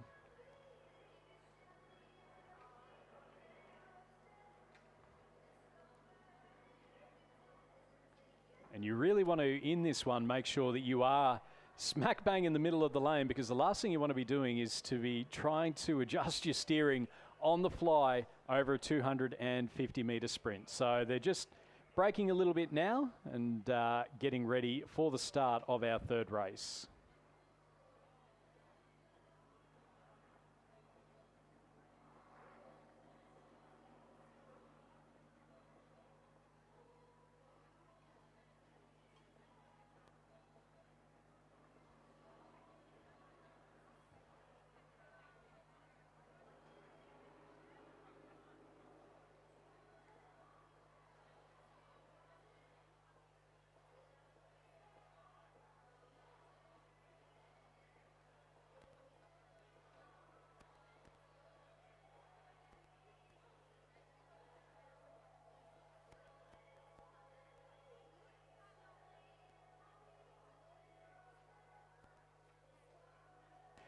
We are underway in race number 3, and again we're expecting a very tight race here. We've seen Paddy Holt from UTS over in lane number 9. He's got up to some fantastic starts. Looking out across the other edge of the field, there's not a lot to split. Nick Whalen, Miles Harold and Marcus Delamata over on the far side of the course. Hamish Danks, now he's in a lane of his own. Oscar Skeel Gamborg from Mossman, he's the rower under the most danger at the moment as they're coming in now to the final 100 metres or so. Paddy Holt, Will Rogers from UTS and Sydney University, they're up there. Skeel Gamborg from Mossman, the red and white stripes, he's looking like he's in massive danger of missing out here. But Miles Harold from Sydney also sitting towards the back. They're into the final stages. There's a few that are easing up towards the end, but it is going to be Oscar Skeel Gamborg from Mossman Rowing Club who misses out as our crews, I think that was about as casual as they're going to get throughout this eliminator. They could see the final rower out towards the back there, and all of our leading scullers taking that opportunity to take a wee bit of a break and conserve some energy. It really is like a beep test at the moment. And we cross there down. Chris, I think that you wouldn't expect any, that was about as casual as you would have expected throughout this eliminator event. Yeah, a few unexpected, maybe that one slightly more. Oscar, the youngest competitor in the field, but we'll have a chat to him and get his thoughts on that one. But as we saw them cross the line, I think from now on, it is going to be a game of millimeters for the rest of these races. So if you're around the boat park waiting for races, or you're finished up for the day, make sure you make your way down to the grandstand and be here for these last couple of races, because they are sure to all come right down to the wire.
And we'll cross now to Chris McCarthy down at the pontoon with our latest eliminated rower, Oscar Skill-Gamborg from Mossman Rowing Club.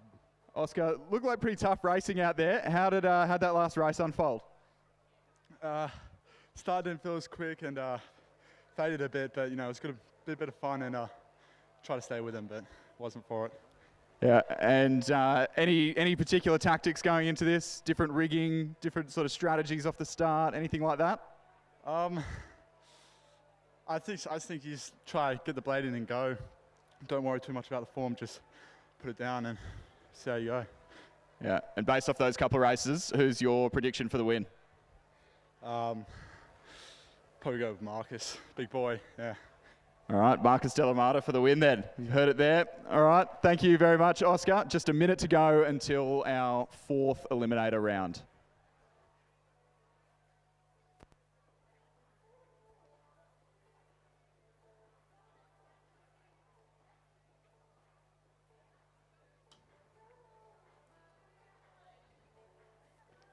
So our crew's getting ready for the fourth eliminator round, and it's worthwhile pointing out the schools that all of our competitors go to. So in lane number 1, Nick Whalen representing Sydney and also the King's School. In lane number 2, Miles Harold, Sydney Rowing Club and Penrith Anglican. In lane number 3, we have Marcus Delamata for Sydney University as well as Newington.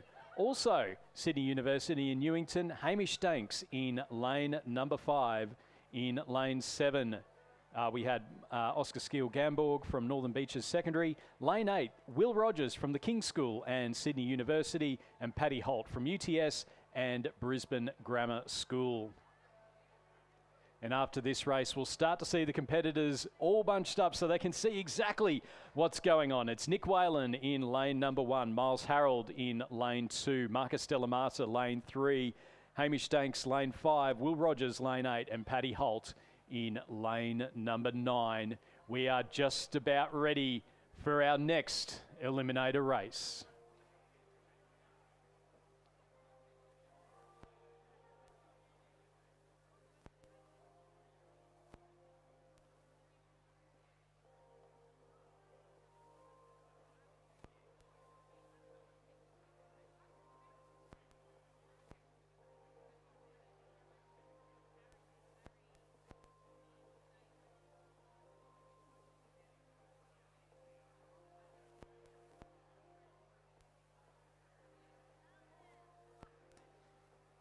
We are underway in our next eliminator. We're down to the final 6. Who is going to miss out here? The field is getting tighter and tighter. And with the field so spread out now across the course, we've got someone in lane number 1, we've got someone in lane number 9. It means you have to keep pushing because you have no idea who is and isn't in that final spot. And as we're coming up now, it does look like the birthday boy, Miles Harold from Sydney Rowing Club. He's potentially in that last place over in lane number 2. Nick Whalen, Marcus Delamata, either side of him. They've got a bit of a gap, as does Hamish Stanks. And then closest to the grandstand, Paddy Holt and Will Rogers looking like they're out in front. They're into the final stages now, and it does look like it is going to be Miles Harold from Sydney Rowing Club into the final couple of strokes. Oh, I think it's just Miles Harold, but we'll wait on confirmation. Nick Whalen looked like he just had a couple of bad strokes there towards the end, taking in the big deep breaths, but I think it may be Miles Harold who's out. We'll wait on the official confirmation there. It has got Miles Harold as being eliminated from this one. And again, a very close finish in there as we head now to our final 5. Chris, could you see it down from your end there? Yeah, when they came past me, it was certainly Miles Harold, but he really came home with a wet sail. Look at the screen there. It looks like course just ran out for him. Maybe 2 more strokes and he could have been out of that last spot, but just as that finished, looked like it was Miles. The birthday boy, currently rowing for Sydney Rowing Club, but previously of Nepean and rowing with the Nepean Rowing Club Blades today. Very confident looking Paddy Holt comes past us.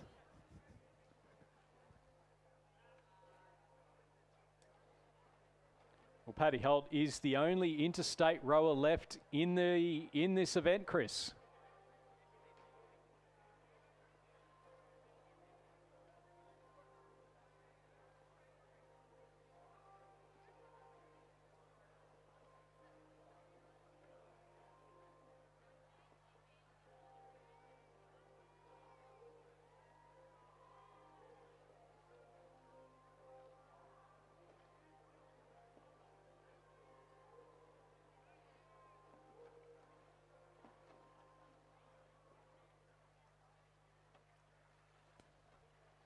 So it does look to be Miles Harold who is making his way back to the pontoon. We'll get Chris to have a chat with him once he parks up and manages to get his breath back.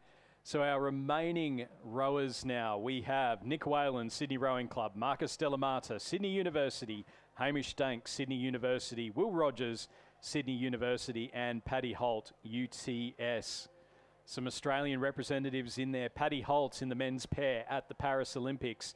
Marcus Delamata in the final qualification regatta last year in Lucerne, just missing out on that Olympic spot with David Bartolo in the men's double sculls. Nick Whalen, Rowing New South Wales employee. It's a fantastic race coming up.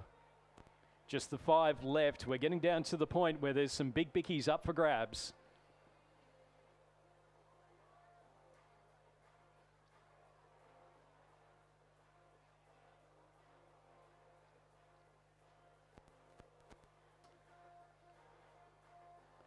And with 2 minutes to go until our next race, Chris McCarthy is with the birthday boy. Yeah, Miles Harold. First of all, happy birthday. We got a bit of a cheer for everyone in the crowd. Miles racing on his birthday. How was it out there? Looked like good fun and really, really tight margin at the end there.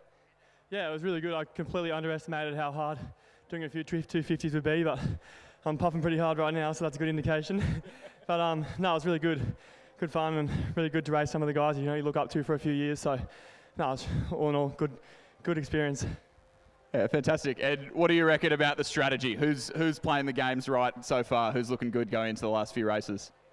Well, before this started, I had my money on Delamata. I thought he'd blow the house down, but I don't know. I think Paddy Holt over in lane 9 over here, where it's a little bit more protected with the wind, I think he might have a good chance now. All right, it'll be interesting to see when we go down to 4 left. So after this race, we'll condense the lanes and they'll all be together. So that'll be one to keep an eye on. Thank you very much, Miles. Congratulations.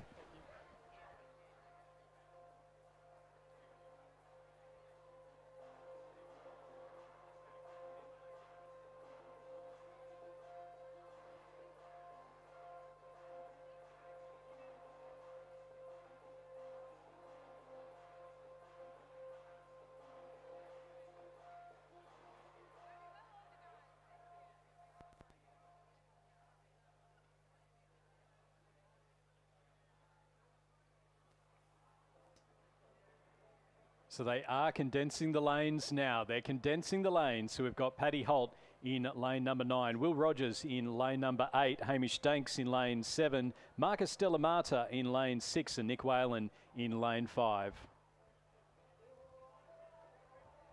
Yeah, down here on the pontoon, you can just see the flag starting to move. There's just a little bit of a cross breeze, so those lanes sort of 9, 8, 7, 6, 5, a little bit more protected than the ones on the far side of the course. So it'll be interesting to see now that they're condensed, if that just lets everyone catch up to Paddy Holt a little bit. It's just been almost a length clear on the field in the races so far.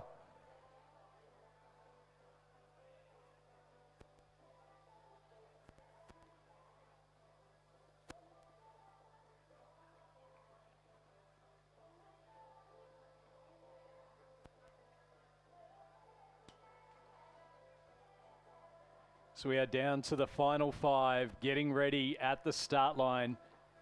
It's all condensed up.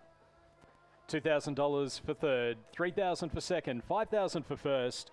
And we have had words that the donor, the anonymous donor who contributed the prize money for yesterday and today, will be upping the prize money for 2026. We are underway now. Just the 5 rowers left. It's Whalen, Delamata, Danks, Rogers and Holt. Who's going to be our next one eliminated? They're into the first few strokes, and you could just about throw a blanket over the field, but this is where the lactic acid is going to start kicking in, and there is absolutely nothing to pick between all of these rowers. Hamish Danks potentially with his bow ball out in front. Paddy Holt, he might be in a little bit of danger, as is Nick Whalen from Sydney Rowing Club. A big push coming here from Will Rogers from Sydney University in this race here, but it's going to be the bookends who are in trouble. It's either Whalen or Holt, and it looks like it might be Nick Whalen who's got the dramas. Paddy Holt easing up towards the finish line. All of our crews, I think everyone's decided who's going to be eliminated on this one as they cruise across the line, and it will be Nick Whalen. It just looked like, Chris, that he just ran out of bickies there. You can see there taking a few deep breaths. The extra heat and humidity today has got to make it harder for these rowers over these sprint races.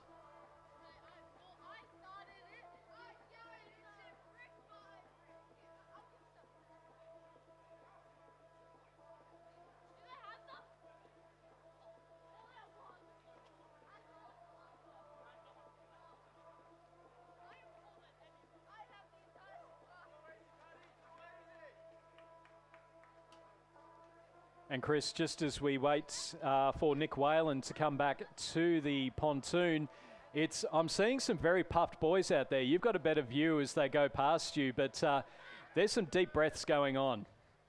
Yeah, there's certainly everyone that's gotten off the water is saying how much tougher it is than they thought it was going to be. And I think some very, very tight racing contributing to that. But all the scullers there just taking a bit of an opportunity for a bit of a breather before the line in that race. I think it was pretty obvious that the top 4 scullers were safe in that event. But this race is probably the highest stakes one yet, because one athlete will be eliminated from this race and the rest of them will go home with a cash prize. So all to play for here in the third last race of the Sprint Eliminator.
as we've got 2 minutes to go until the money eliminator. Chris McCarthy is down on the pontoon with Nick Whalen, who is just getting his breath back there.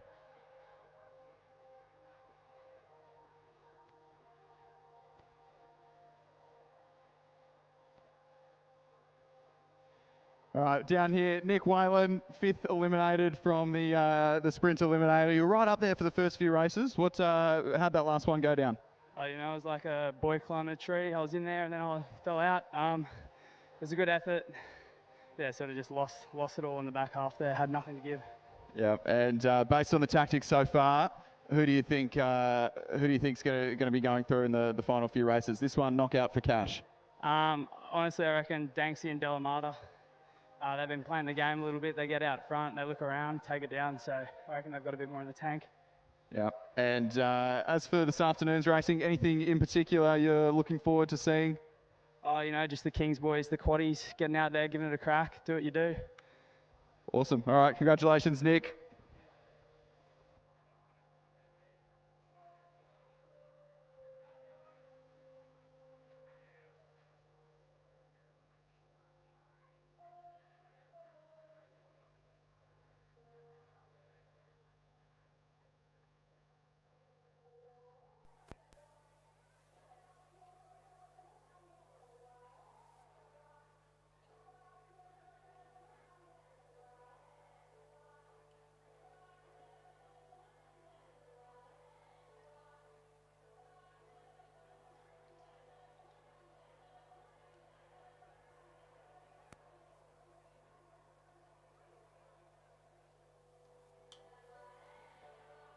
We are nearly at the start of the cash eliminator. Finish top 3 here. You're going home 4 figures to the richer. Finish in 4th and you're going home with the memories and the experience. We can see there the rowers getting ready at the start.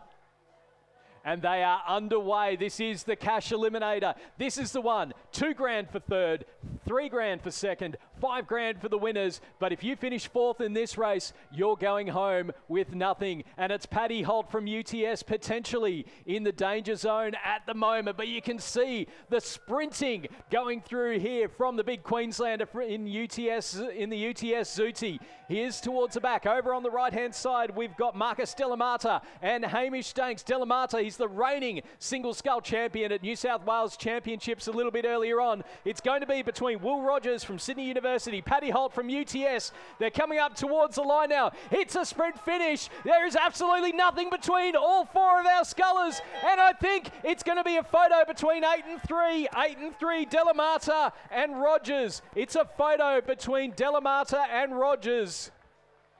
We will wait on the final one there. It looks like Holt and Danks are through. Paddy Holt looked in danger and then absolutely powered home through those final strokes. And we will wait to see who is out between Marcus Delamata and Will Rogers. Both from Sydney University. Marcus Delamata at Newington, Will Rogers at the King's School. And we will wait to see who is out from those two. You could not ask for a closer finish on the cash eliminator there. And Chris, again, the final 4 showing just how much they're putting into this, because they're all knackered now and they've still got a couple of races to go. Yeah, Nick Whalen's only just stood up after his race, so it's certainly taking a lot out of these blokes. And we could see, I think in that race, that was the first one where everyone's had to fully push all the way to the line. So, yeah, really starting to heat up here. And now, our final 3, all secured a bit of cash. $2,000 for 2nd, $3,000 for 3rd, $6,000 now for 1st. And it's just going to come down to these last 2 races to see who's going to take home those big, giant checks.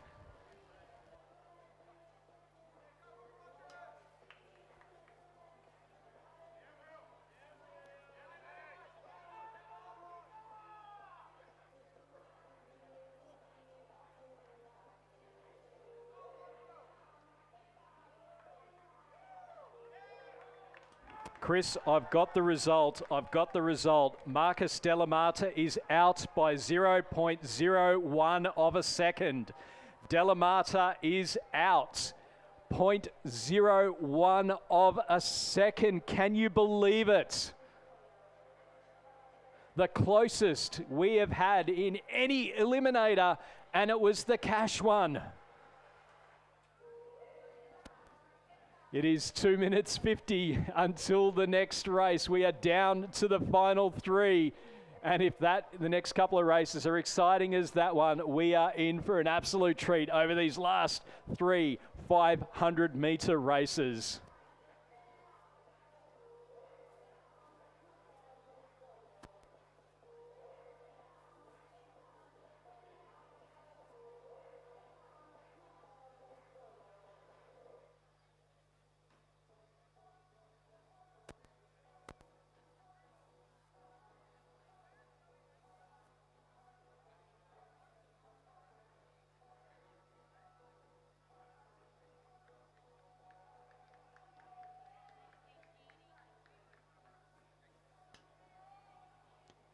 As we go down to the pontoon where Chris McCarthy is with Marcus Delamata.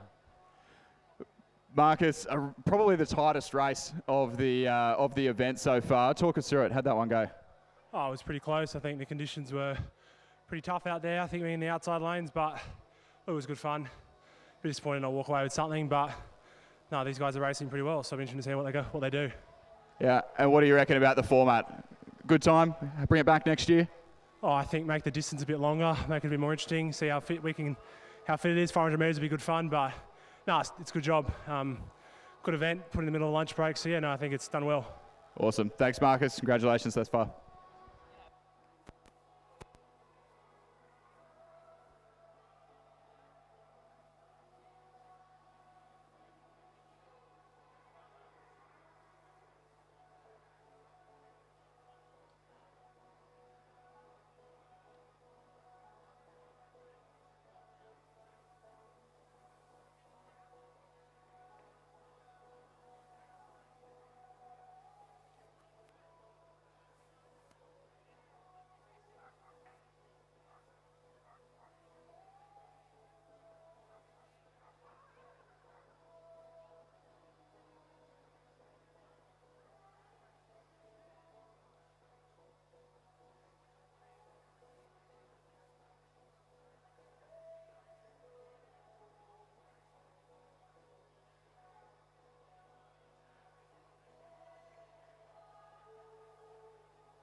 As we get ready for the start of our penultimate eliminator race, all of these rowers now, they've gone through, they're going to go home with some money, but how much each?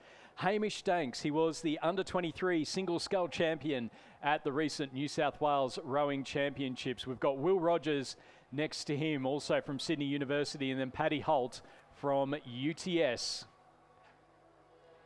It is our penultimate race, and we are underway. It is down to the final three, and we've seen, once again, Hamish Danks off to an absolute flyer over there in lane number 7. Next to him, we've got Will Rogers from Sydney University, Paddy Holt from UTS. We've seen Paddy Holt not off to the greatest start, but my word, when he gets that boat going through the middle stages, he is absolutely flying. It's Hamish Danks from Sydney University. He's out in front, so it's now between Rogers and Holt. Will Rogers hung on by 0.01 of a second through that middle stage. You can see the ratings, they're not quite as high as what they were earlier. We're into the final few strokes now. It's Hamish Danks with the lead. Will Rogers, he's sitting in second. Is he going to be able to hold on? Here comes Holt. It's going to be Holt in second. It'll be Rogers who misses out by about the width of the bow number. Paddy Holt over the last few strokes just able to get through Will Rogers there, and it is going to be Hamish Danks and Paddy Holt in the final of the eliminator. Will Rogers just missing out. He was leading Paddy Holt right up until about the last 3 strokes or so. You can see there on the photo, Paddy Holt looking out to his right-hand side, just making sure he was just that little bit past Will Rogers. But it's now Sydney University, UTS, Hamish Danks, Paddy Holt, one race, $5,000 for the winner.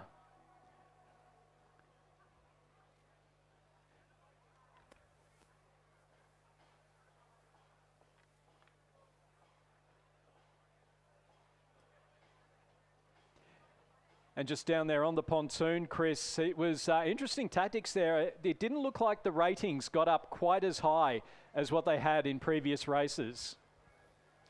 Yeah, I think these blokes are pretty fatigued at this stage. It's coming right down to the pointy end of things, and every race, bar maybe one of them, has been absolutely full noise, full gas to the line. So it'll be really interesting to see. So Paddy was the quickest in the early rounds, and Hamish Danks really has moved up into things and worked his way into the event. So, and looking very confident, sculling off 100 metres ahead back down to the start line. So it'll be very, very interesting to see how this last one plays out.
And as our very weary rowers head to the start, Chris, you're down there with Will Rogers.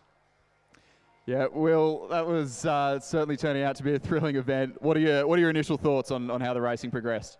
Oh yeah, it was pretty awesome. I think we warmed up into it pretty well, and it was just really good fun to go out and race some of the best, and yeah, see how they go. And what were the sort of tactics coming into it? Anything with the rigging? Anything with sort of, conserving some energy, or was it just full noise? No, just full noise, leave it how it was, and do the best you could, yeah. Yeah, and what are you looking forward to seeing this afternoon? Oh, definitely seeing the Kings boys out here. Good that they're out here, and yeah, just all the racing, hopefully some tight racing as well. Brilliant. Congratulations, Will. $2,000 richer. Can't wait for this last race of the Sprint Eliminator.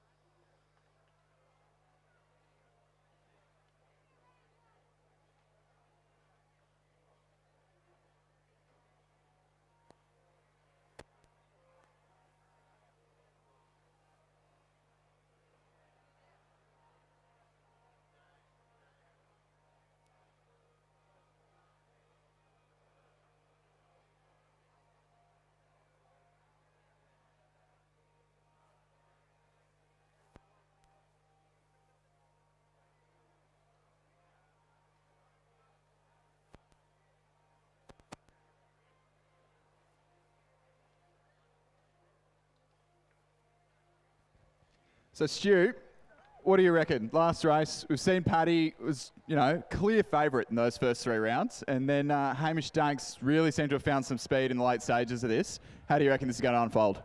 Look, this is going to be fascinating, Chris, because it was a very weary Paddy Holt that was heading down towards the start line at the end of that last race. But I just wonder, 250 metres, it's the last race. It's all on the line. Who's got anything left in the fuel tank? Yeah, the Olympic experience of Paddy Holt might make the difference. We did just hear, as he was paddling back up, the words "Comeback King" yelled from that Empacher shell on the near side of the course. So one to watch out for here in the last race of the Sprint Eliminator. It is a repeat of yesterday's event. We've got the Paris Olympian up against a young up-and-comer in the under-23s. It is Holt v Danks. It is Queensland v New South Wales, and it is underway now here in the final sprint of the Eliminator. It's Hamish Danks off to a flying start. That rating, it's got to be up around the 40s or so. Paddy Holt, he's obviously got it set on a higher rigging, and he is dropping well off the pace at the moment. He just doesn't look like he's got it in the tank. Hamish Danks now, he's halfway through, and I reckon he's got about a boat length lead over Paddy Holt into the final stages. It's going to be Hamish Danks from Sydney University. He's over a boat length in the lead now ahead of Paddy Holt. I think Paddy's just emptied out the tank to get through to this second stage, but Hamish Danks, he looks out to his left. He's coming through into his final strokes, and it is going to be a win and 5K for the man from Sydney University. A win for Hamish Danks. He takes out the first men's eliminator. Paddy Holt, a very brave second place there for UTS. And, well, Chris, it's been a fantastic event. There's been some amazingly tight racing. In the end, it just looked like Hamish Danks had a bit more in the tank. Yeah, as you said, Stu, a repeat of yesterday. We've got the Olympic experience on the close side of the course, and the up-and-comer taking the challenge to them, but a huge margin in the end. 1.5 lengths is just about the biggest margin we've seen all week. So Hamish Danks from Sydney University, $6,000 richer, and Paddy Holt from UTS will take home $3,000 after his efforts today in 8 250-metre sprint races. So a fantastic spectacle. We'll have them down on the pontoon in a moment for a chat.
And as our top two rowers make their way back to the pontoon, we'll just give it a couple of moments, but confirmation there of the results. So we had Will Rogers from Sydney University in third place, Paddy Holt from UTS in second, and a win in the first men's eliminator to Hamish Danks from Sydney University.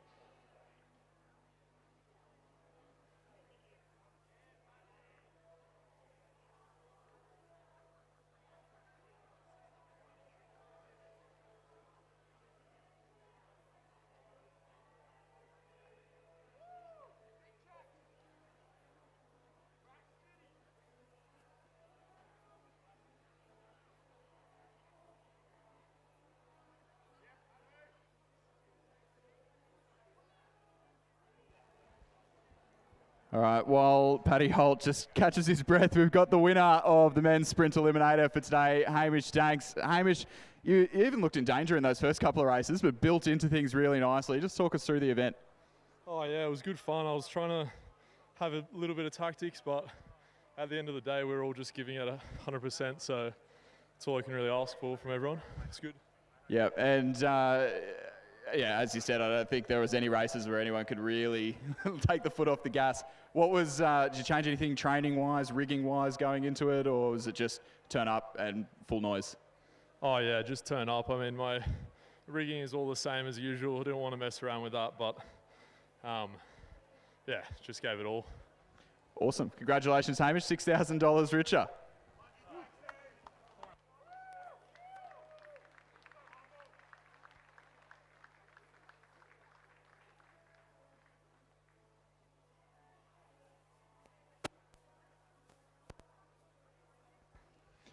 All right, we're really down on the pontoon, sitting down on the ground with Paddy Holt. Paddy, mate, you went out hard in those first couple of races. You definitely looked the favourite after the first three. What were the tactics going into the event? I haven't really sculled that much this year. I've come back from knee surgery and just, doing uni and living life. So I really felt, I don't know if I've got 8 in me, but at least I can put on a show for a couple and then see how long we last. Yep, and going into the last one, did you think there was much hope then, or were you're happy with the $3,000? I'm not going to lie, I didn't know there was much hope in the second last one either. I said to Hilly on the way down when I passed the pontoon, watch this is my last one. But yeah, I guess you always got a little bit extra until you've really got nothing. And that was what I had in the last one. Yeah, well, better to have led than lost than to have never led at all. Hey, congratulations, Paddy Holt, second in the sprint eliminator.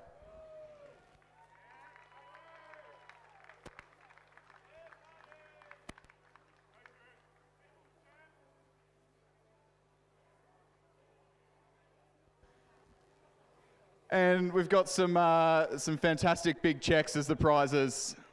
So in third place, recipient of the $2,000 prize money, Will Rogers.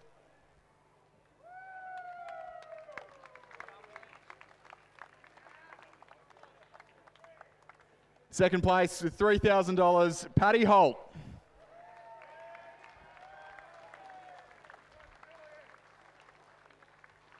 First place with the $6,000 prize, Hamish Danks. Big congratulations. Big thank you to all of our athletes for coming out and participating, and for Rowing New South Wales putting it on, and for everyone who's hung around in the grandstand in the lunch break to support it. We're hopefully bringing this event back again next year.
just about underway now for the first of our afternoon session of racing. Just over an hour's worth of racing should be fantastic. The final part of the 2025 Schoolboy Head of the River Regatta.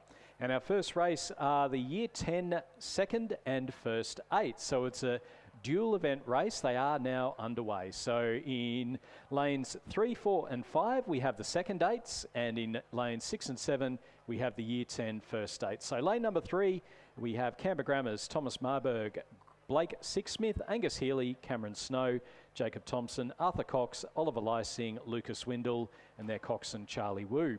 In lane 4 from Newcastle Grammar, Sam Cross, Mac Avery, Isaac Beattie, Theodore Spack, Aston Myers, Charlie Martin, Connor Scott, Daniel Vesey, and their coxswain Oscar Sousa Monsi. In lane 5 from Trinity, we have Michael Wong, Sebastian Pollock, Rory Pennington, Max Lydon, Will Mackey, Harry Dixon, Alex Shang, Rem Pojaski, and William Strickland is their coxswain. In lane 6, so the first of our first 8s from St Augustins, we have Harper Menzies, Daniel Corrigan, Oliver Kennedy, Jasper Moy, Oscar Porteous, Henry O'Hare, Jesse Bray, Lachlan Schofield, Henry Goldsworthy is their coxswain, and they're coached by Judith Ungamak and Amos Noon. And then from Canberra Grammar, we have William Weir, James Moss, William Shockley, Fergus Whiteside, James Wilson, Harry English, Xavier Moss, Archer Doherty, and Cooper Alcorn is their coxswain, coached by Thomas Hart. As I'm joined up in the commentary box for the first time today by Chris McCarthy, who himself is catching his breath because that was an amazing eliminator again. Yeah, another fantastic set of races, and a very similar result to yesterday with the up and coming sort of under 23, or Bella yesterday. It's not under 23 anymore, but the up and coming. No, she is the up and coming under 23, taking down the Paris Olympian in the final race. And you know, Paddy Holt went out hard early. Thought, you know, I'm probably not going to win the whole thing, but I'll at least get a couple of wins along the way. And yeah, fantastic entertainment. A great format that's really worked well on what's our first try at it, and not too many teething issues. So really excited to see what we can do with the format and the event going forward next season. And I think Paddy Holt getting through to that final, I think, was mind over matter, because for the last 3 races he looked like he was cooked, and then just found something. Yep. Because he would just all of a sudden move the boat through and go, no, I'm not going to get out of this one. It was only that last race where the petrol tank, he was redlining about 3 races in. He just ran completely out of energy in that last one. He was running on fumes, and he found a few drops in that last second last race. And he said on the way up to that second last race, he yelled out to Alex Hill and said, "I'll see you in a minute, mate. This will be it for me." And but just made it through in that penultimate race, and for the race for the big bucks. But Hamish Danks, a great win, length and a half, biggest margin we've seen across the entire event, both today and yesterday. So great for him, as we see some more young and up-and-comers, some even younger and up-and-comer in the Schoolboy Year 10 first and second 8s coming down the course now. It is Canberra Grammar, their first Year 10 8 on the near side of the course, who are leading very, very comfortably indeed, almost 7 seconds at the 1,000-metre mark over St Augustins. St Augustins in turn leading by almost 5 seconds over Canberra Grammar's second Year 10 8, who are leading over Trinity's second Year 10 8. And Newcastle Grammar trailing the field in 5th at this stage. So it is that combination from the capital of William Weir, James Mossy, William Shockley, Fergus Whiteside, James Wilson, Harry English, Xavier Moss, Archer Doherty, Cooper Alcorn, the Cox, coached by Thomas Hart, who are certainly enjoying these tailwind conditions. 3:07 through the K for a Year 10 8. You know, if they're going under 3:20, that's generally a pretty quick time. It looks like they'll be comfortably under that time, as long as they keep pushing through this second half of the race, Stuart. Yeah, we saw some quick times, particularly in the Year 8 quad events. You know, there are a couple of 3:20s, some 3:30s that were in there. So absolutely motoring down. That's in a Cox quad.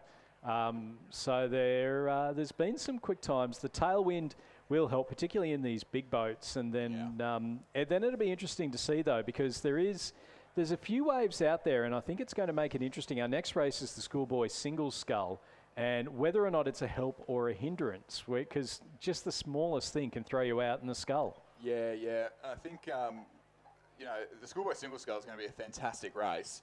We've got Harry Dimmock and Luke Purdy. Harry Dimmock from Kinross, who we just saw win the quad. Luke Purdy from Hunter Valley Grammar, who looks to possibly be rowing in the Penrith Cup this year for New South Wales, the senior lightweight 4. Those two, they're actually rowing a double together. We've seen them row a double together at a couple of races so far this season. They're rowing the under-23 lightweight double at Nationals. So two lightweight athletes, well known to each other. They're similar speeds in the single. I'd expect them to go pretty quick if they can handle these quick conditions. Yeah, and not the only lightweight athletes that's potentially in the Penrith Cup later on this year. I think there might be at least one from the ACT that'll be in a lightweight in the Penrith Cup at Lake Barrington on the Sundays. Well, I reckon everyone in the Penrith Cup will be a lightweight, Stuart. Well, lightweight in the school events, yeah. In the school events here today. It's been a long day. yeah, it has. But as we come into the last 250 metres, it is this very impressive crew from Canberra Grammar who are going to get an all-the-way win over St Augustine's, who in turn are unchallenged by the race in the second year 10-8. So Canberra Grammar's combination there on the near side of the course: Weir, Mossy, Shockley, Whiteside, Wilson, English, Moss, Doherty, Cooper, Alcorn, the coxswain, Thomas Hart, the coach in charge of this combination. And as they come into the Red Boys, the last 100 metres, really enjoying this these tailwind conditions here, and certainly not letting off despite their lead in the closing stages of this race. It'll be sort of 3 really big strokes left to go here, really getting good run on the boat with those fast conditions as they cross the line to take the win in the year 10-8. 6:22 the time here, and St Augustine's will settle for second place in this instance. The battle for the second 8s, it is Canberra Grammar as well, so Canberra Grammar taking out both the first and second year 10-8s here at the New South Wales Schoolboy head of the river, and Trinity Grammar from Victoria will settle for the silver in that event ahead of Newcastle Grammar, who will finish third.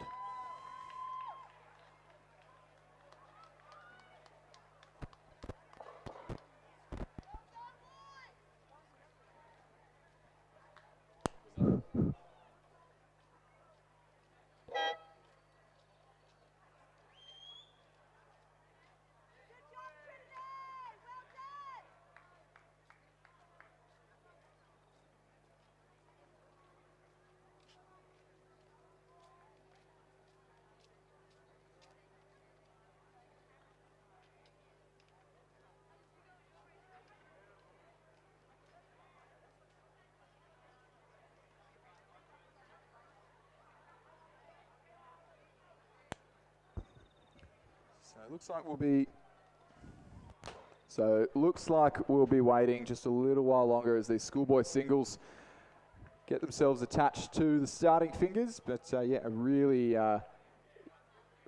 interesting race, I think, coming up ahead between the scullers in lanes 3 and 4. Peter Simkovic, Dylan Lee, the 2 Leichhardt scullers as well, both lightweight athletes, will certainly enjoy these quicker conditions. See, lightweight single scull is going to enjoy the benefits of a tailwind a little bit more than a heavyweight 8, but tailwind conditions can be tricky. You don't have that acceleration of the blade to help you set the boat level, and you've definitely got to be very neat and tidy, especially around the back end of the stroke, to take advantage of those conditions.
So running you through the makeup of race number 47. Lane 1, Radford College's Lincoln Uren. Carter Clifton from Sydney Grammar in lane 2. Harry Dimmock from Kinross Walleroy, lane 3. Luke Purdy from Hunter Valley Grammar, lane 4. Peter Simkovic from Newtown Performing Arts High in lane 5. Dylan Lee from Sydney Secondary College, lane 6. Hunter Valley Grammar's Hunter Skelly Osmond in lane 7.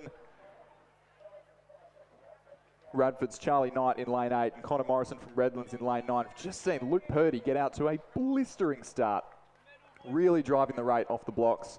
Just trying to get in a few extra strokes over his competitors. Harry Dimmock looking a little bit more measured in the opening strokes as Sculler to his left from Newtown Performing Arts High starting a bit of distance on him. But we'll quickly have the presentation of medals for Division 1 of the Schoolboy Year 10-8. Now, gold medalist, Canberra Grammar School. William Weir. James Mossy. William Shockley. Fergus Whiteside. James Wilson. Harry English. Xavier Moss. Archer Doherty. And their cox, Cooper Alcorn. Crew was coached by Thomas Hart.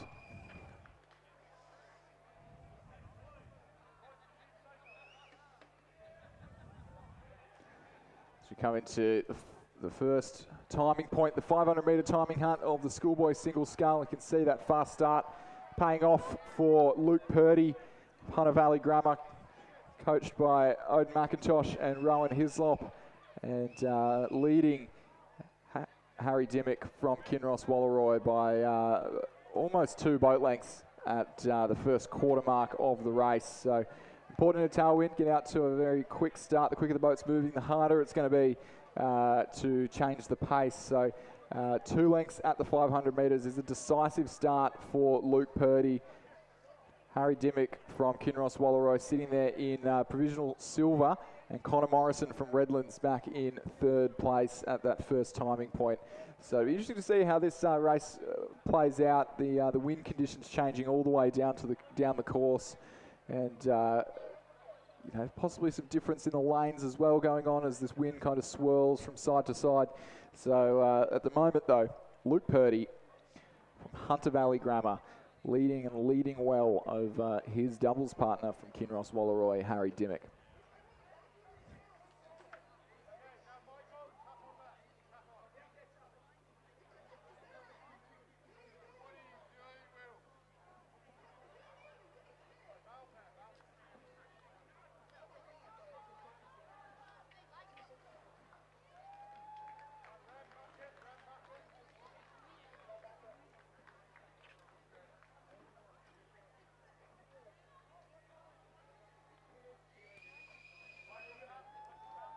So our leading rowers heading up to the 1,000-metre mark, so they're just about halfway. We're seeing the footage here from the BRO boat as they're coming up towards that 1,000-metre timing point, and we'll get a bit of an idea as to the margins in particular between our leading few scullers. So we've already spoken about, or Chris has already spoken about that partnership in the between a couple of those single scullers, Dimmock and Purdy, but who is in the lead as they're just coming up now to the 1,000. We'll see crossing through that first timing point, and it is Luke Purdy from Hunter Valley Grammar School, and it is a nice clear water lead over Harry Dimmock from Kinross Walleroy sitting in 2nd place. So Hunter Valley Grammar and Kinross our leading 2.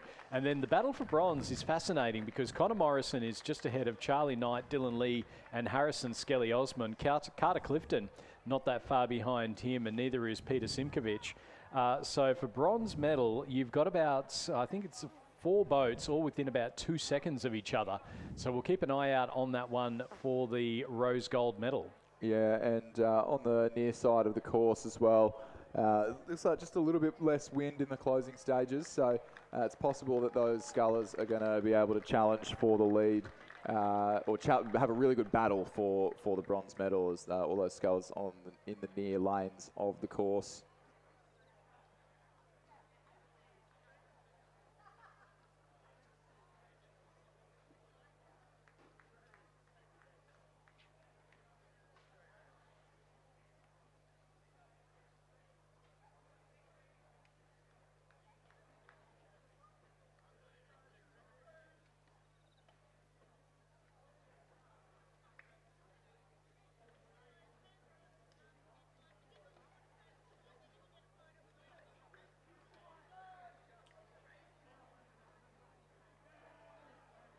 As we cross now to the podium for presentation of medals for the Schoolboy Year 10 First Eights.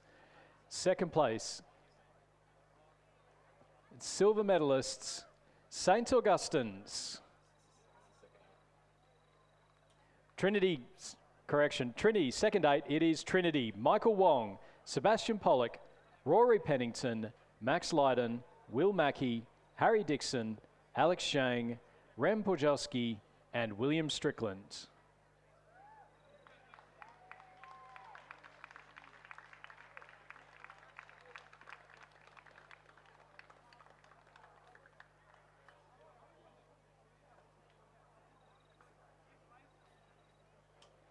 And our champions for 2025, Canberra Grammar School. The winning crew of Thomas Marburg, Blake Sixsmith, Angus Healy, Cameron Snow, Jacob Thompson, Arthur Cox, Oliver Lysing, Lucas Windle, and Charlie Wu. Coming into the final strokes now of the Schoolboy single scull. It is still, as it has been from the very, very first strokes, Luke Purdy of Hunter Valley Grammar School, coached by Odin McIntosh and Rowan Hislop, who is leading this race and leading it very, very comfortably indeed. He's only extended that lead.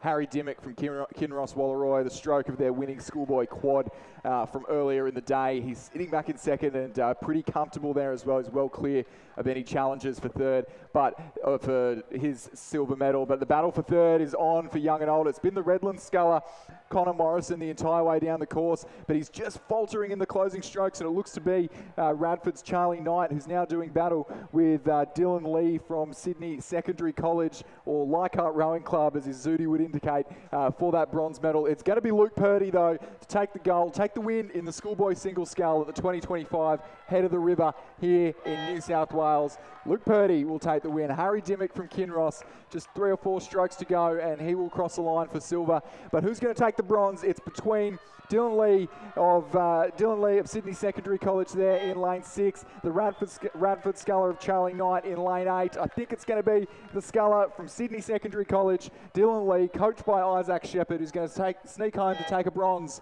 in the Schoolboy single scull. Radford's Charlie Knight will have to settle for 4th. Carter Clifton from Sydney Grammar in 5th. Harrison Skelly Osmond from Hunter Valley in 6th. Connor Morrison from Redlands in 7th. And Peter Simkovic from Newtown Performing Arts High in 8th place. A great battle for the minor medals there, but Luke Purdy putting on a masterclass in the lead of that race. Very strong win there for Luke Purdy from Hunter Valley Grammar School. Moving on to the Schoolboy double sculls heading down the course now. You can see that footage from the BRO boat. In lane 1 from Redlands, Toby Anderson and Oscar Pearce, coached by Alec Price. Lane 2 from Kinross Walleroy, Toby Buckland and Oliver Smith, coached by Benjamin Watt and Angus Peterson. Lane 3 from Marist College, Riley Elliott and Oscar Spirit, coached by Tom and Cormac Hayes, as are Marist College's Cheyenne and Shezad Edibam. In lane 5 from St Augustine's, Rory Parker and Hamish Wise, coached by Amos Noon and Judith Ungamak. Lane 6 from Radford College, Joshua Miller and Hamish Whittier. Lane 7 from Redlands, Jack Meek and Angus McInnes, coached by Timothy Robertson. Lane 8 from Hunter Valley Grammar, Hayden Melmoth and Zachary Jones, coached by Odin McIntosh and Rowan Hislop. And in lane 9 from Trinity Grammar, Will Johnson and Matthew Rigby. And through the opening 1,000 metres, it was Redlands leading Radford, Trinity, St Augustine's, Kinross, Hunter Valley, Marist, Redlands and Marist. And now, as they come up towards the 1,500 metres, it's a little bit dark on the screen, but we'll be able to get the timing points as they go through. And there's only about a boat length or 2 between our first 4 crews. It's Redlands, Meek and McInnes with the lead ahead of Miller and Whittier, only a second behind the Radford College double. Johnson and Rigby from Trinity, they're in 3rd place in lane number 9, and then back to Buckland and Smith from Kinross. Marist's Elliott and Spirit in 5th, Hunter Valley Grammar's Melmoth and Jones sitting in 6th place, then back again to the second Redlands crew in lane number 1, and then through to Marist number 4 in 8th place. They're in lane number 4, and then back a little bit further again. It looks to be to our final rower Yeah, looks like our top three just starting to separate themselves in the closing stages of this race from the challengers from Kinross on the far side of the course. But the crew from Trinity in lane 9, maybe just dropping back into 4th place as the St. Augustine's crew get up into the mix. It is currently Redlands, Radford and St. Augustine's 3 abreast coming into the line. I think Redlands possibly have a length on St. Augustine's, with Radford sitting somewhere in the middle of those two, but with 150 metres left to row, it'll come right down to the line here in the Schoolboy double scull. Redlands, they look like the finish line can't quite come soon enough. Radford just have a little bit more length, a little bit more power in the closing strokes. Trinity seem to have found a second wind. So have Kinross. I think it'll be too little too late for the Kinross boys on the far side of the course, but it is Radford still just hanging on to that lead in the closing, or Redlands hanging on to that lead in the closing strokes. Radford really turning up the wick now in the last 4 or 5 strokes of the race. I think Redlands will hang on. The red, the yellow and blue stripes will hang on by half a length to take a win in the Schoolboy double. Radford for second. Bronze will be right down to the line. It'll be the St. Augustine's crew in the battle of the green and gold stripes there over in lane 5, who just take the bronze medal over a very fast finishing Trinity College crew, Trinity Grammar rather, and Kinross Walleroy in 5th place, Marist in 6th, and very close for 7th. I think it might have just been Hunter Valley Grammar over the second Redlands crew in 8th, and then in 9th will be the second of the Marist College combinations. Fantastic race there. Redlands, they look like they might have been gone with about 250 metres to go, but pulled something out right at the very end, held on, and a great win there for Jack Meek and Angus McInnes, ahead of Joshua Miller and Hamish Whittier from Radford College, and Rory Parker and Hamish Wise from St. Augustine's. As we go now to the presentation of medals for the Schoolboy single sculls. 3rd place, representing Sydney Secondary College, Dylan Lee. 2nd place, representing Kinross Walleroy, Harry Dimmick. And our champion for 2025, representing Hunter Valley Grammar, Luke Purdy. Ladies and gentlemen, please congratulate our 2025 champions and medalists.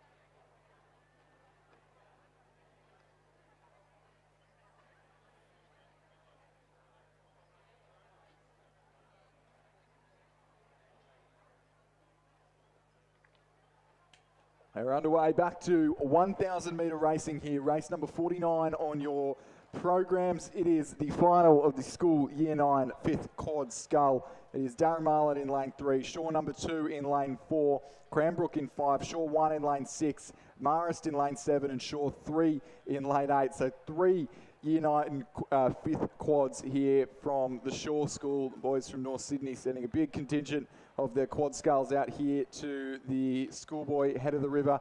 And I'd say at the moment it looks to be a Shaw 1-2. They clean swept all 4 of the quads that they brought out here in the Year 8 divisions. And I reckon they'll have designs on doing the same in the Year 9s here this afternoon. So the Shaw number 1 crew, you can see in the centre of your picture in lane 6, just off in the distance from the umpire's boat. That's Tom Roxburgh, Tom Nutt, Archie Tonkin, Rowan White and Thomas Manchie, the coxswain. You can see the Shaw number 2 crew to the left, the far left of your picture. That's Charles Cowdrey, Finn McIntosh, Daniel Wallwork, Archie Watson and Isaac Lowe, the coxswain. The Cranbrook crew just in between them there of Auden, Matani, Gerard, Kemp and Evans, who I think will be battling it out for the minor placings. We're seeing the Shaw School crew there leading the charge and leading quite comfortably. I think the Shaw number 3 crew has in fact scratched in lane 8. So just the 2 Shaw School combinations, but at the moment looks like it's going to be a Shaw Quinella with those first 2 spots on the podium likely being occupied by the Sky or the white and navy of Sydney Church of England Grammar School in North Sydney. It is Shaw in 1 and 2 through the 500 metre mark, as Cranbrook back in the provisional bronze medal position. Darren Marlin in 4th place. And then Marist College in 5th, just coming across the 500 there. So Shaw, Cranbrook, Darramarlin and Marist College. So the Darramarlin crew, Oliver Maragoni, Jono Axford, Hudson Warren, Cooper Lewis and Kaylee Deisker, coached by Ash Young and Damien Pentoni. And then Marist College's Daniel Yates, Eli Moir, Lucas Masso, Patrick Webber and Ryan Gardner is their coxswain. We've seen Shaw dominate all day today in the quads. They won all 4 of the Year 8 quad sculls.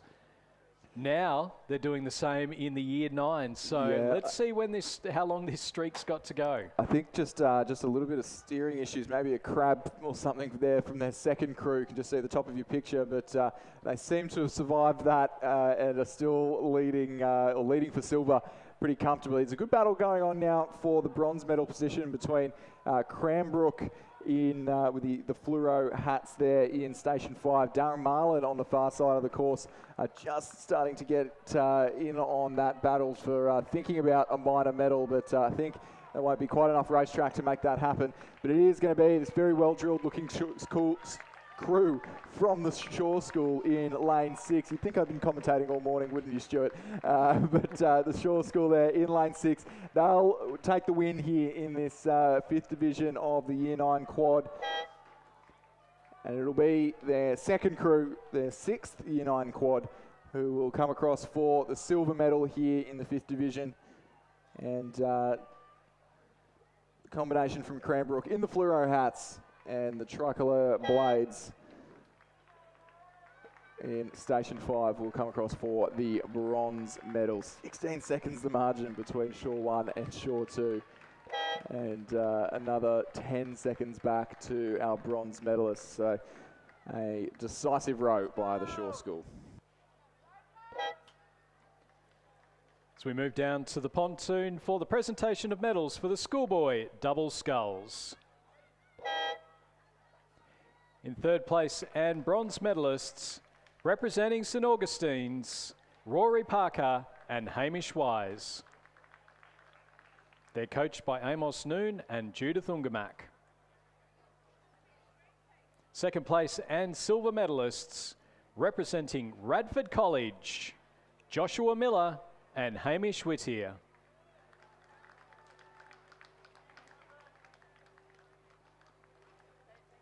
And our winners and champions for 2025, representing Redlands, Jack Meek and Angus McInnes. Ladies and gentlemen, please congratulate our 2025 champions and medalists. Race number 50 on your program, approaching us now almost at the 500 metre mark. It is the 4th division, the school Year 9 4th quad scull. The Armidale School in lane 2, Shaw number 2 in lane 3, Cranbrook in lane 4, Canberra Grammar in 5, Marist College in lane 6, Shaw in lane 7 and St Ignatius on the near side of the course in lane 8. And it is the St Ignatius boys who are leading, look to get one up for their Year 8 first quad, who had that heartbreaking breakage in the last, it wasn't a heart that broke, it was just a very unfortunate breakage for them in the closing strokes of the Year 8 first quad earlier on this morning. So it is St Ignatius leading Shaw from Cranbrook, Marist College and the Armidale School at the halfway point of this race. And we're just seeing maybe the second of the Shaw crews there, or Canberra Grammar. I think we may be just missing a crew from this race from what we've got on the start line, on the start list. I think Shaw School, the Shaw second crew sitting in 3rd place at the moment. Now this is going to be interesting because so far in these quad sculls, Shaw won all 4 of the Year 8 quads. They've won the 5th quad in the Year 9s. Are they able to continue that winning streak at the moment? St Ignatius are out in front at the moment. The second Shaw crew also flying down on the far side of the course. So it is St Ignatius, then Shaw 1, lane 7, Shaw 2 in lane number 3. And then following up behind them, we've got Cranbrook over in lane number 4, and then back a little bit further to the Armidale School and Marist College in there as well, ahead of Canberra Grammar. But they're into the final stages, and here comes Shaw. Here comes Shaw. It's into the final 150 metres, and both the Shaw crews now. Are they going to be able to get past St Ignatius? Will the streak continue in the junior quads? It's St Ignatius and Shaw. Lane 8, lane 7. St Ignatius have led from the start, but here comes the Shaw crew. They're coming down to the line. It's going to be another close one. St Ignatius just with the bow ball out in front. The streak is over. It's St Ignatius. St Ignatius have taken the win by the width of the bow number ahead of the first Shaw crew. Second Shaw crew will take the bronze over in lane number 2. Cranbrook finishing in 4th place in lane number 4. And then in behind them, we've got the Armidale School also in their bright bucket hats. They'll finish in 5th place. It looks like they're going to finish just ahead of Marist College, who unfortunately look like they've had an oar breakage in their bow seat. So that is unfortunate for them. They'll finish in 6th place ahead of Canberra Grammar School in 7th. And St Ignatius have broken that streak of Shaw Quad Junior wins. Yeah, great row from St Ignatius. They really came under pressure in those closing strokes, and you know, Shaw. I think Shaw maybe even got ahead early there, but St Ignatius with something left to respond there, and a fantastic row across the line. You can see sort of less than half a canvas in as they cross the white boys.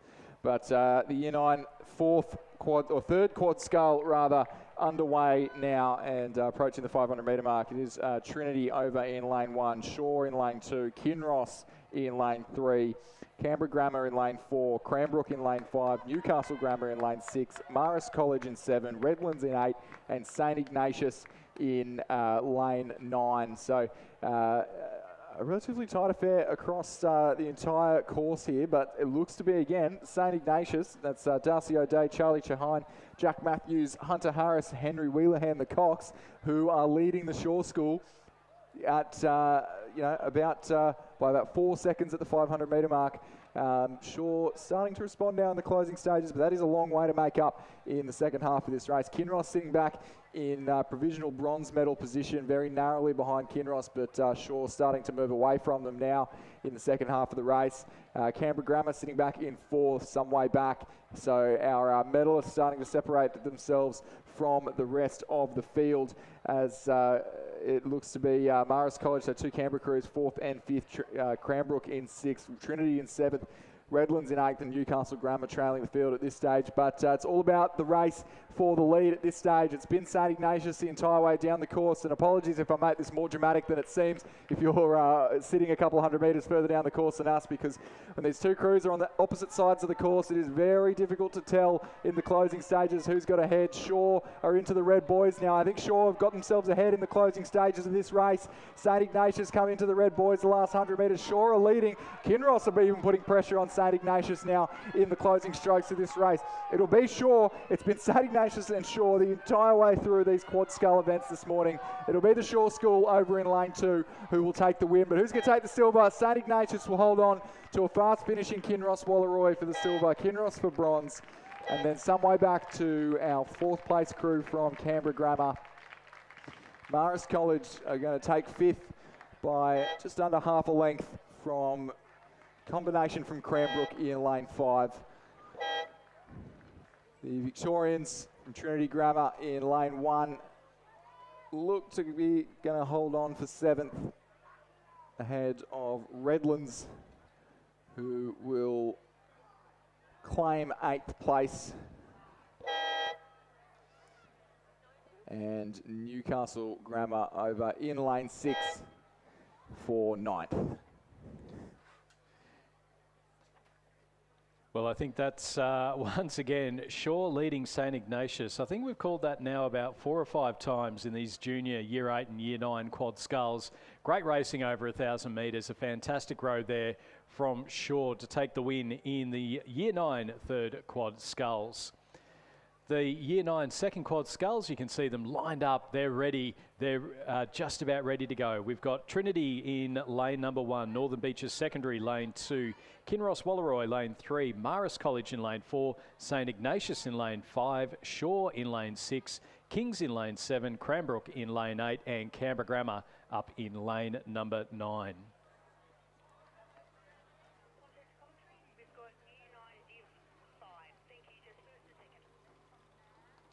Okay.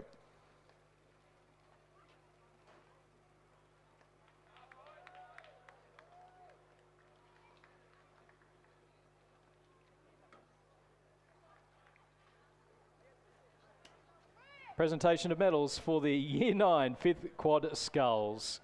Second place and silver medalists, Shaw, Charles Cowdery, Finn McIntosh, Daniel Woolwork, Archie Watson, and Isaac Lowe.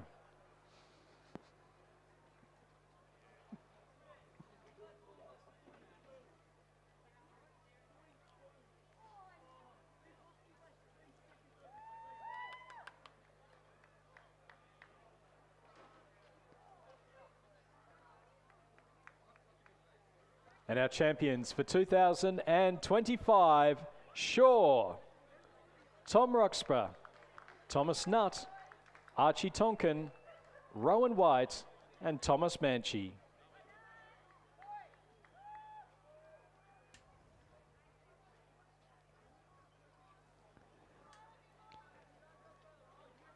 Ladies and gentlemen, please congratulate our 2025 champions and medalists. And as we have looked down to the course to see the second Year 9 quads coming down us, and Stuart, if you were sick of saying St Ignatius and Shaw, I think you maybe turn away now, because it is the Shaw School leading, or St Ignatius just leading Shaw at the halfway point by less than half a boat length. The King School getting in on the mix now, only bringing 2 crews out to this event, but another GPS school looking to make an impact on this quads race. Kings will have to do battle with the Sky Blue of Kinross Wallaroi on the far side of the course there, as they just struggle with their steering a little bit. The Shaw School and St Ignatius going toe-to-toe here, bow ball to bow ball, with about 300 metres left to row, 200 metres left to row even, as Shaw once again in these quad scull races rowing down, kind of the opposite of what we're used to seeing from Shaw, going hard out of the start, but these Shaw boys rowing down St Ignatius in the closing strokes of this race, and they've just peaked their bow ball in front of the combination from St Ignatius. This Shaw School crew of Tom Amati, Nathan Clanty, Oliver Wilson, Harry Ferguson and Owen Kling really starting to move now in the closing stages. They've really put their foot on the gas and are starting to move away from St Ignatius, who will be looking to just hold on for the silver medal at this stage of the race. Kings and Kinross Wallaroi doing battle for the bronze. I think Kinross might have just got in front of the King School crew for a bronze medal. It's going to be the Shaw School though for the third time I think in 4 races, who are going to take out a win here in the school Year 9 second quad scull. St Ignatius are going to hold on for the silver medal. The King School against the fast finishing Kinross Wallaroi. The King School will take a bronze medal ahead of Kinross for 4th, Canberra Grammar in 5th place, Marist in 6th, Trinity in 7th, Cranbrook and the combination from Northern Beaches Secondary on the far side of the course in 8th place.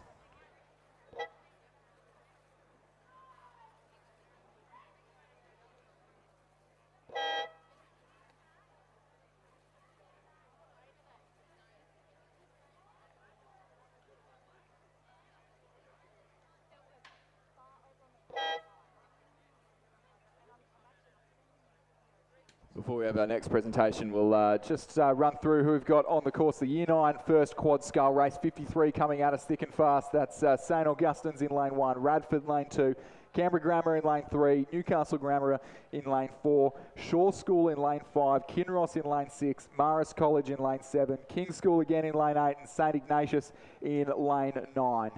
Presentation of medals for the Year 9 fourth quad sculls.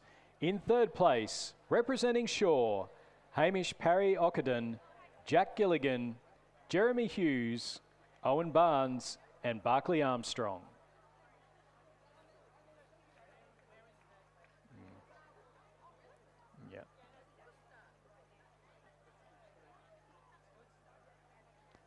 Second place and silver medalists representing Shaw, William Hadfield, Luke Bulfin, Henry Tams, Ollie Hamilton and Thomas Mann.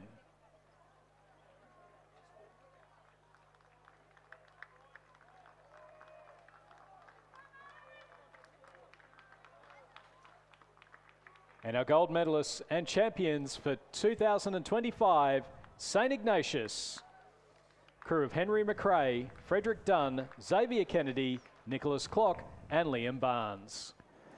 And after a dominant showing from Shaw and St Ignatius across all divisions of the Year 8 and now the Year 9 quad sculls, it's Kinross Walleroy looking to upset the apple cart. The crew in the centre of the course, Angus Sorchel, Xavier Zinger, Heathcliff Bell, Ash Robinson, Sam Thomas, the Cox. They're leading the field here with only 150 metres left to row. It is Kinross Walleroy by just under a boat length from Shaw. Shaw holding off Marist College as it was at the 500 metre mark. St Ignatius on the inside lane on the grandstand side of the course are coming home with a wet sail, but I think it'll be little bit too late for St Ignatius as they do battle with the King's School on the near side of the course. Newcastle Grammar and Canberra Grammar doing battle as well, but I think that'll be largely elementary in the race for the medals. It'll be as it was at the 500 metre mark.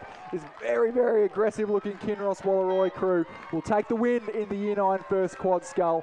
Shaw for the silver medal. Marist College from the ACT will take the bronze, and it is going to be very tight for fourth place. I think it's going to be St Ignatius narrowly, Newcastle, Kings, Canberra Grammar, Radford and St Augustine's for the remaining places in this race.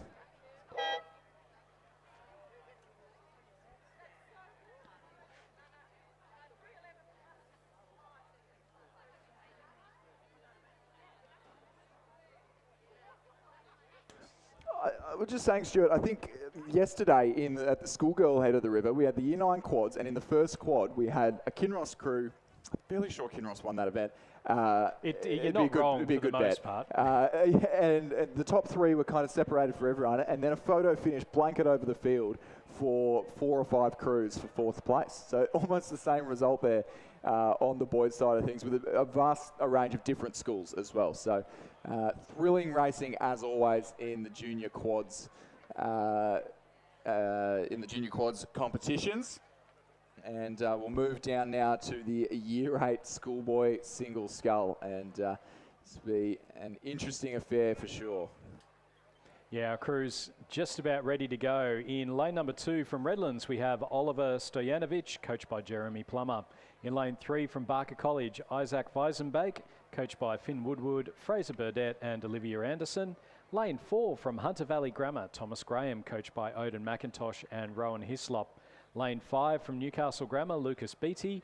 Lane 6 from Redlands, Bear Whitelaw, coached by Alec Price. Lane 7 from Mossman High, Brody Kinsman. Lane 8 from Barker College, Ethan Winters, coached by Fraser Burdett, Olivia Anderson and Finn Woodward. And lane 9 from St Paul's Grammar, Isaac Ferreira, coached by Daniel Waddell and Angus George. So our rowers just getting themselves ready to go for that one. A chance to catch the breath a little bit there, Chris. We've seen some fantastic quad racing. Shaw and St Ignatius right throughout the Year 8s, the Year 9s, and then Kinross, because let's face it, you can never ride off a Kinross quad. No, absolutely not. Kinross just going up. No, you guys take it for, you guys have the junior ones. We'll just take the first, and what a race that was. And very, very tidy looking Kinross crew. And I think that's the most impressive part about that, is that Kinross don't start rowing until term 4 of Year 8. So that is their first season, and they're the best in the state, which I think is mightily, mightily impressive. I think they won the state championships too in the under-16 quads. So mightily impressive from the school from Orange, and it's almost getting a bit boring just going on about them all the time. But one of the best schoolgirl races I've ever seen yesterday. You know, winning all 3 of the senior quads divisions today. We've got the Year 10 quads coming up as well, and they're looking really, really strong, those Kinross crews. They were state champions in that. So, yeah, I don't really know what else to say. But what I will say is a bit of a reminder, we do still have a few races left this afternoon that we need bow numbers for.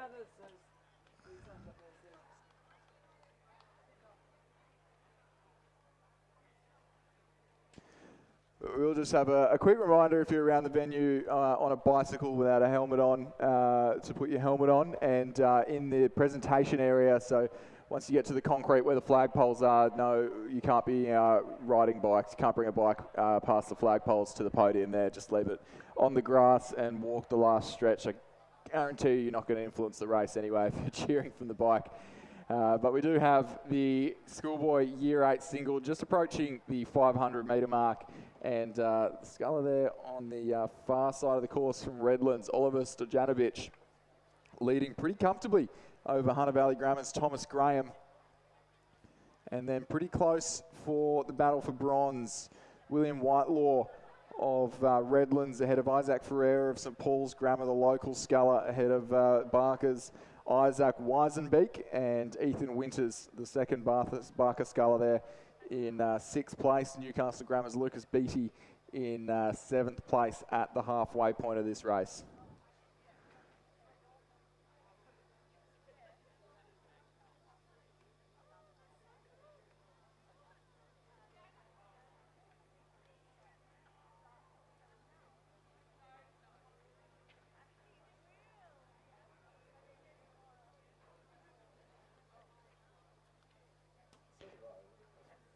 Final stages of our Schoolboy Year 8 single sculls. Oliver Stojanovic from Redlands. He's been out in front the entire way, but now with 250 metres to go, you can see he's just under a little bit of pressure here from Hunter Valley Grammar's Thomas Graham. So he's starting to push up. Then a little bit of a gap back to Bear Whitelaw from Redlands. They're our 1, 2 and 3. They're ahead of Isaac Weisenbeek from Barker College in 3rd place, who himself will be trying to make it up on Bear Whitelaw. Then coming in behind them, we've got the St Paul's Grammar sculler Isaac Ferreira ahead of Ethan Winters from Barker College, and looks like Brady Kinsman from Mossman High might not be in this one. And then Lucas Beattie from Newcastle Grammar. So the final stages now, the Schoolboy Year 8 single sculls. It's Oliver Stojanovic from Redlands. He's had the lead throughout. He's only got about 50 metres or so left to go. You can see him just starting to up that rate. He knows the finish line is close. He can see the rowers out behind him. He can see that he's got the win. Barker College, he's moving up. Isaac Weisenbeek, will he get the bronze? It's a win for Redlands. Stojanovic takes the win. Lane 4, Hunter Valley Grammar's Thomas Graham in 2nd, and then it's a photo for 3rd, but I think it might have just been Barker College's Isaac Weisenbeek just getting through in 3rd place there. Then behind him, Bear Whitelaw from Redlands, just unable to hold off in a very fast finishing rower there. Coming through in 5th will be St Paul Grammar's Isaac Ferreira. He'll finish ahead of Barker College's Ethan Winters in 6th, and then back a little bit further to the Newcastle Grammar sculler Lucas Beattie in 7th place. As we move on to the presentation of medals for this Year 9 3rd Coxed Quad Sculls. 3rd place, Kinross Walleroy. Their crew of Chuck Fletcher, Max Laird, Marcus Lego, Clancy Hazelton and Max Kenny.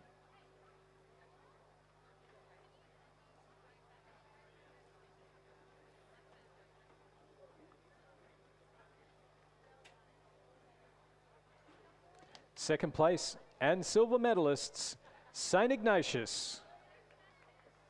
Their crew of Darcy O'Day, Charlie Chahine, Jack Matthews, Hunter Harris and Henry Wheelahan.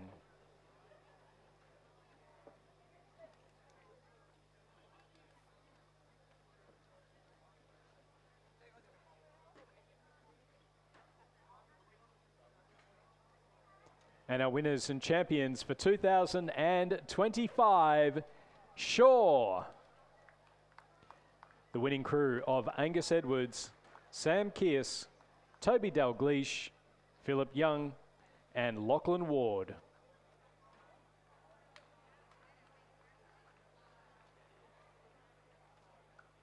Ladies and gentlemen, please congratulate our 2025 champions and medalists.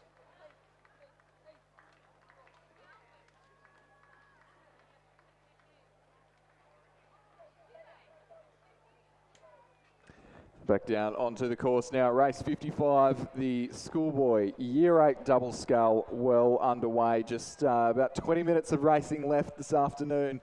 at the Schoolboy head of the river after what's been a mammoth weekend. So Barker College over in lane 1, Canberra Grammar in lane 2, Mossman High in lane 3, Barker College in lane 4, Redlands in lanes 5 and 6, Morris College in lane 7, Hunter Valley Grammar in lane 8, and Morris College number 2 in lane 9. And things pretty tight at the halfway point as they just come through that first timing point. It is the crew in the centre of the course from Redlands. Mossman High in provisional silver, but certainly not safe from the challenge of Barker College or the challenge of Redlands in 3rd and 4th. The two Morris crews a little while back now in 5th and 6th place respectively. That's Mandic and Kaiser just leading Lane and Hitchcock for 5th and 6th. Wilson and Sabunya from Canberra Grammar, from Hunter Valley Grammar rather, in 7th, Canberra Grammar in 8th, and Barker College number 2 crew in 9th place. So we've got 4 crews going for 3 medals at the head of the field here in the Schoolboy Year 8 double scull. At the moment, still Redlands, Julian Lundberg, Emilio Dressler, who are leading Mossman High's Liam Creasy and Brody Kinsman only narrowly, and then just a second and a half back to Harrison Carter and Lorenzo Stimoli of Barker College. Redlands, James DeRee and Jackson Humphreys in 4th place at that 500 metre mark. But I think our top 3 crews now drawn just about level with Redlands, with Barker College. You see the Red Zooties, they took their first ever head of the river win in the Year 10 doubles earlier on this morning. And can they make it 2 in the double sculls as the Year 8s approach the line? On the far side of the course there's the combination from Mossman High in lane 3. They're starting to come home with a wet sail, really lifting their rate of striking in the closing strokes. But Redlands seem to have a response for everything that are being thrown at them. That's the Redlands crew in lane number 5. The Redlands crew in lane number 6 are certainly not out of it as well and could still challenge for a medal. We could see 2 Redlands crews on the podium here, or we could only see 1. The makeup of the minor medals are certainly not decided here. The final strokes of the Schoolboy Year 8 double scull, and it is going to be the Redlands crew in lane 5, Julian Lundberg and Amelia Dresser, who are going to win. It's going to be a Redlands 1-2 as well. The combination in lane 6 have moved their way into silver medal position. Mossman High are just falling off the pace, so it's going to be Redlands for gold, Redlands for silver, and Barker College for a bronze in the Year 8 double scull. Mossman High will finish 4th and off the podium. A battle between the 2 Morris College combinations here. It is going to be the combination in lane 9. That's Mandic and Kaiser just over Lane and Hitchcock. And then on the far side of the course, Canberra Grammar there. Petone and Talentire, and Wilson and Sabunya of Hunter Valley Grammar, and Barker's number 2 crew over in Station 1 in 9th place. Yeah, unfortunately, a couple of dirty strokes there for the Mossman High crew in lane number 3. They were sitting in 2nd place, and unfortunately, it just meant they dropped off the pace a little bit, and that was where the 2nd Redlands crew were able to pounce. But a Redlands 1 and 2, and a bronze medal for Barker College in the Schoolboy Year 8 double sculls. As we head back down to the 2K, we're going to be going over 2K for the rest of the regatta. Just a few races left to go. We're going to kick it off with the Schoolboy Year 10 3rd quad sculls. They're just lining up at the start, so they won't be too far away. The Armidale School, Trinity, Cranbrook, Radford College, Canberra Grammar, Cranbrook, Morris College and Canberra Grammar getting ready to line up at the 2,000 metre mark.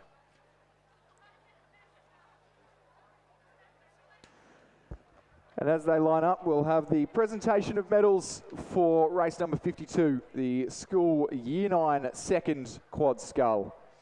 Medals presented by Sinclair Taylor, President of Rowing New South Wales. 3rd place and bronze medalist, the King School. Ethan Zhang, William Brown, Hugo Strang, Arthur Zhang, and their cocks, Harry Dalglish.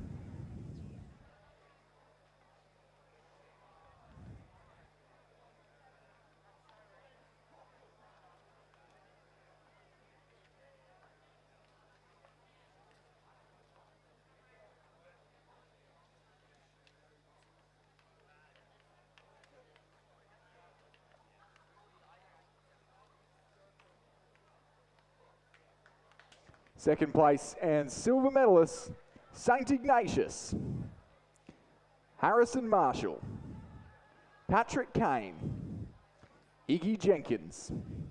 Charles Holt. Crew is coxed by Scotch O'Connor and coached by Sam Kearney.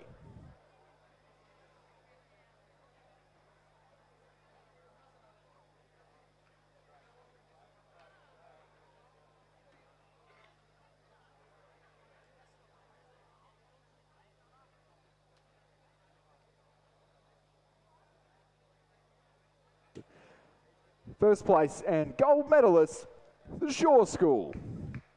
Tom Armati, Nathan Clanty, Oliver Wilson, Harry Ferguson, and their cox, Owen King. Ladies and gentlemen, a big round of applause for our champions and medalists in the school Year 9 second quad scull.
We are underway in the Schoolboy Year 10 third quad sculls. So in lane number 2, from the Armidale School, Ryder Kosh, Clancy Munsey, Julian Jenkins, Saxon Muirhead and Kybel Bradford, coached by Martin Inglis. Lane 3, from Trinity, we have Michael Wong, Harry Dixon, Max Lydon, Sebastian Pollock and Oscar Casson. Lane 4, Cranbrook, Milo Gibney, Felix Leisha, Edmund Granger, Nicholas Long and Isaac Cody. As we just cross now to the pontoon for the presentation of medals for the Year 9 first quad sculls. Medals in third place, Marist College. The crew of Armand Lisman, Jacob Smith, Lucas Stilgato, Jonah McLaughlin and Gus Campton.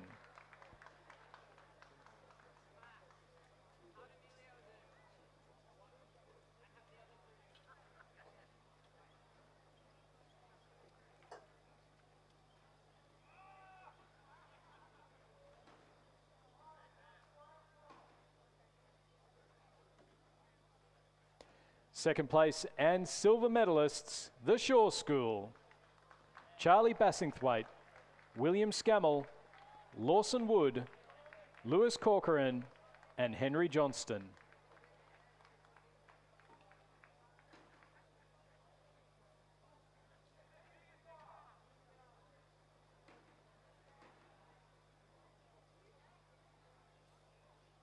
And our champions for 2025, Kinross Wallaroy.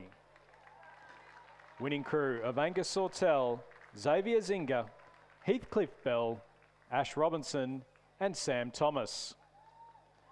They're coached by Benjamin Watt, Will Stanley Davies and Angus Peterson.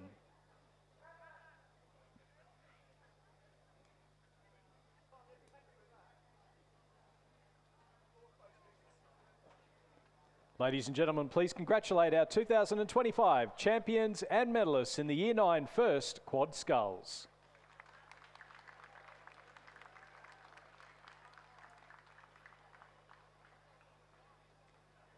Heading back to the action in the Year 10 third quad sculls. Radford College in lane number 5, that's Marcus Grimer, Andrew Wren, Ricky Tang, Rupert Keeling and Charles Kendall. Lane 6 from Canberra Grammar, William Shockley, Angus Healy, Cameron Snow, Lucas Windle and Gabrielle Bowman. Lane 7 from Cranbrook, Noah Kemp, Cato Johnson, Rupert Savage, Forbes Blackston and Arlo Pollack. Lane 8 from Marist, Kipling Gilfillan, Hugh Trelawar, Ari Jeremiah, Lachlan Carter, Finlay Gilfillan. And lane 9 from Canberra Grammar, Harrison Pays, Malta Skridstrup, Thomas Marburg, Blake Sixsmith and Oliver Lysing is their coxswain. Yeah, so the first of our Year 10 quad races, the senior quad races were clean swept by Kinross. I don't think they're going to have a chance to do that here because no third quad out on the water, but it is looking to be that crew in the centre of the course from Radford College who are just about a boat length on their nearest competition that's coming in the form of Radford at this stage, who are narrowly holding on against Canberra Grammar. Those three crews well separated from the rest of the field, really fighting their own battle here for the medals, but it could be any one of those three combinations to come home with the win. The Armidale School in 4th, just ahead of Marist College and Trinity at 1,000 metre mark. Cranbrook's number 2 crew some way back, as are the second Canberra Grammar School crew.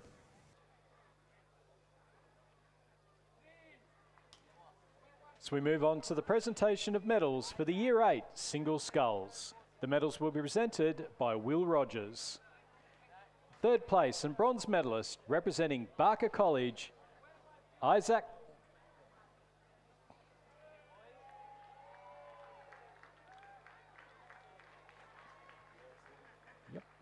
Second place and silver medalist representing Hunter Valley Grammar, Thomas Graham.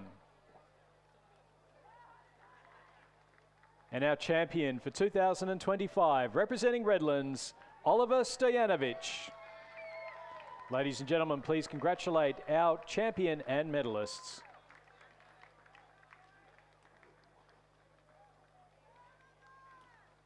And a correction there, our bronze medalist was William Whitelaw from Redlands.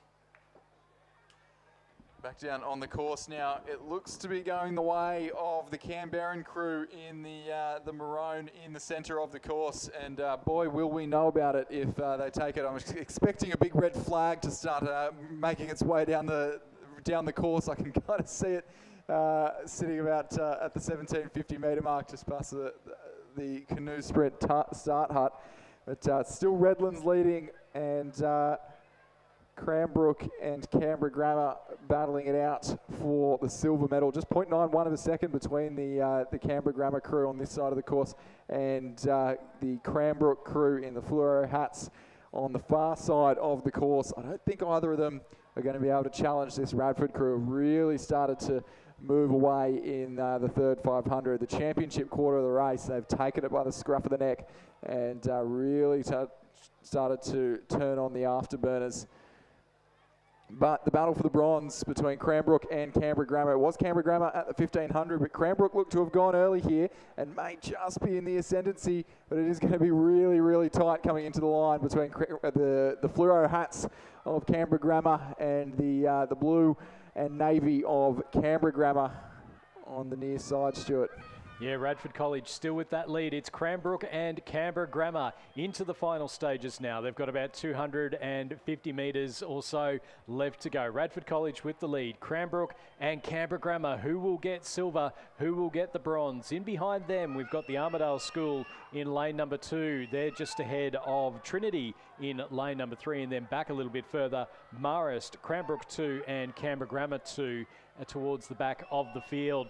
Out in front, Radford College. They can see the competition in behind them. They're getting their big sprint out towards the line now. It is going to be a Radford College win. Who's going to get silver? Cranbrook just with their bow ball out in front. Do Canberra Grammar have a sprint over the last 50 metres or so? It's a win for the Maroon of Radford. Radford College take the win in the Year 10 third quad sculls. Second place, it's Cranbrook. Are they going to hold on? They are. It's Cranbrook by half a canvas over Canberra Grammar in third place. And then back a little bit further, we've got the second group of fluorescent hats, the bright yellow of the Armidale School, coming up now towards the line. They'll finish in fourth place. They'll finish ahead of our Victorian visitors from Trinity Grammar in fifth place. And then back a little bit further, Marist now, the Marist College 3 crew in lane number 8. They've moved ahead of the Cranbrook 2 crew in lane number 7.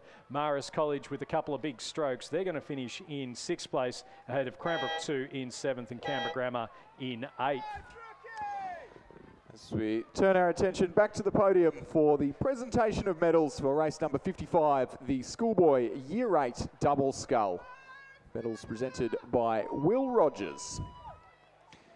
Third place and bronze medalists, Barker College, Harrison Carter and Lorenzo Stimoli. Coached by Finn Woodward, Fraser Burdett and Olivia Anderson. Second place and silver medalists, Redlands, James Duree and Jackson Humphreys. Coached by Jeremy Plummer.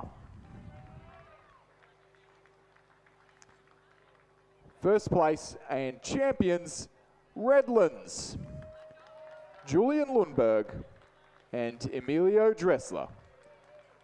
Crew coached by Patrick Walker. Ladies and gentlemen, a round of applause for our winners and medalists in the Schoolboy Year 8 Double Scull.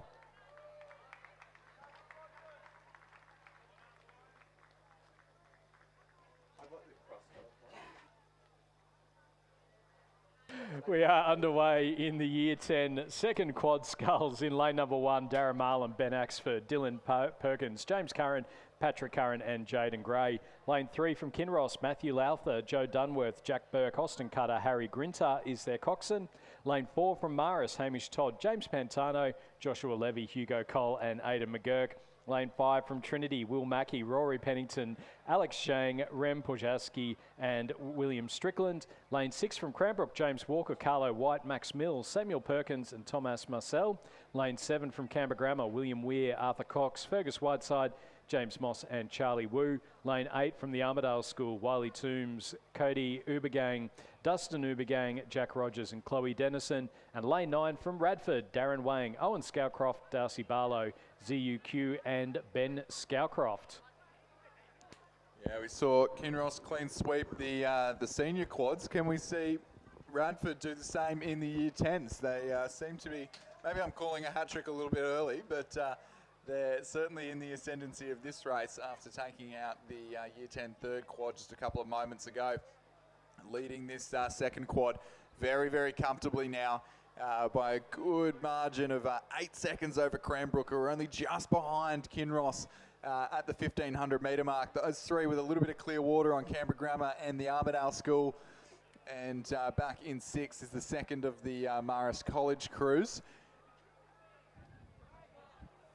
Crew that's at least listed as Marist College number 2, but it is certainly Radford at the head of the field on the grandstand side of the course. They will just get a peek of the big blue and red flag that we've seen so many times as the Radford crew leads on the way down the course. It's a combination of Darren Wang, Owen Scowcroft, Darcy Barlow, G.U. Kui, and Ben Snowcroft, the coxswain. So it looks like 2 brothers in this crew and 2 brothers on their way to a Head of the River title. On the far side, the battle for the minor medals. It looks like Kinross Wallaroi are just going to get one over Cranbrook. Cranbrook were leading at the 1500 metre mark, but Kinross looked to have gone pretty early and just building a little bit of momentum against Cranbrook, but that battle will come right down to the line. It was very, very tight, just 0.52 of a second between those two combinations, those two crews at the 1500 metre mark. So Kinross with a big sprint ahead of them. Radford, though, looking very, very tidy indeed, as is the trademark of these Radford quad sculls. Here on Station 9 are going to take an all-the-way win in the Year 10 second quad scull here at the Schoolboy head of the river. The blue and maroon from the ACT, they'll take the win. Kinross coming home with a wet sail. They look best placed for the silver medal as Cranbrook start to falter in the closing strokes. Looks like they just spent their bickies a little bit too early. It'll be Kinross for the silver medal. Cranbrook for the bronze medal. And then about a length and a half back to the Armidale School ahead of Canberra Grammar and Marist College in lane 4. And Darren Marlin in over on the far side of the course with Trinity in lane 5 to round out the field.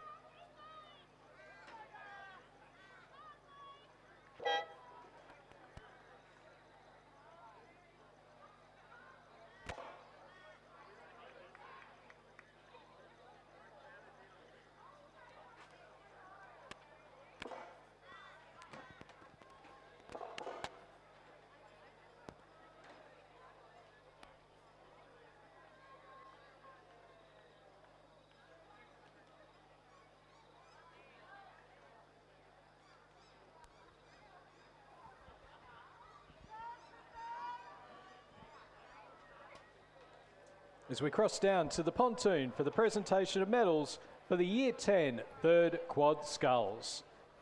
Third place and bronze medalists, Canberra Grammar School. The crew of William Shockley, Angus Healy, Cameron Snow, Lucas Windle and Gabrielle Bowman.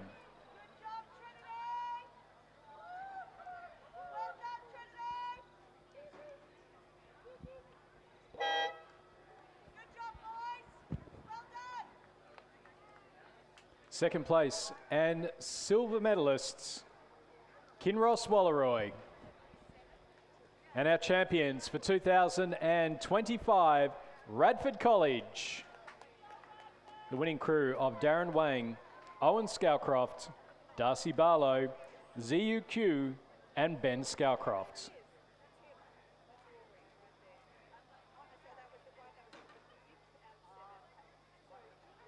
Ladies and gentlemen, please congratulate our 2025 champions and medalists.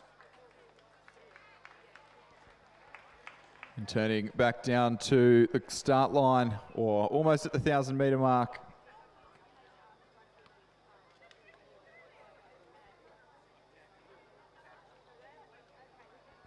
We've got the final of the Year 10 first quad well underway now, and over on the far side of the course we've got Cranbrook in lane 1. They were our early race leaders. Canberra Grammar in lane 2, Marist College in lane 3, St Augustine's in 4, Trinity in 5, Kinross Walleroy in lane 6, the Armidale School in lane 7, Radford College in lane 8 and Northern Beaches Secondary in lane 9. And if Radford are looking to make it 3 from 3 in the Year 10 quads, they've got a little bit of work to do here in the first quad. Their challenger in this race in lane 8 on the near side of the course, currently just sitting back in 4th place, but it's tight. It's very tight with Kinross leading by 0.6 of a second from Cranbrook, Trinity just a second behind them, and Radford College less than a second behind them, just 2.8 seconds ahead of Marist, right on board with that Trinity crew on the left of your picture, or the Trinity crew in the centre of your picture there rather, and to the right of them as you're joining us on the big stream or here on the live stream. You'll see Kinross Walleroy, who are our current race leaders as they battle their way through the third 500 metres. Yeah, just correction there on that Radford College crew that was just presented with the gold. That was Marcus Grimer, Andrew Wren, Ricky Tang, Rupert Keeling and Charles Kendall.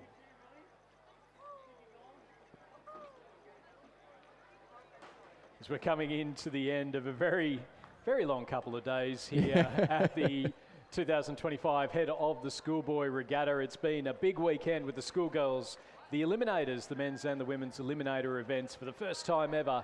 And now we're coming into the final stages of the 2025 head of the Schoolboy Regatta. Radford College, can they make it 3 from 3 in the Year 10 quads? I'd suggest they are giving it a red hot go. They're in second place. They're only behind Kinross, St. Augustine's in third, then Cranbrook, and then back again to Trinity, Marist, Canberra Grammar, the Armidale School, and Northern Beaches Secondary. As we're coming into the final stages now, it's across the course, and it is anyone's guess. We've got Kinross Walleroy in lane number 6, Radford College in lane number 8, and then across the course you've got Cranbrook in lane number 1 and St. Augustine's in lane number 4. All up there, all in with the big show. Trinity not completely out of the running for a medal. Who's got the best, who's got the tidiest strokes as we start to get a little bit of wind, a little bit of chop? It's still Kinross though with the lead, 250 to go. Yeah, I think this Radford crew, 4th at the 1,000 metre mark, 2nd at the 1,500 metre mark. They've got a bit of momentum. Kinross just clipping the water and getting a couple of dirty strokes in these very quick tailwind conditions here.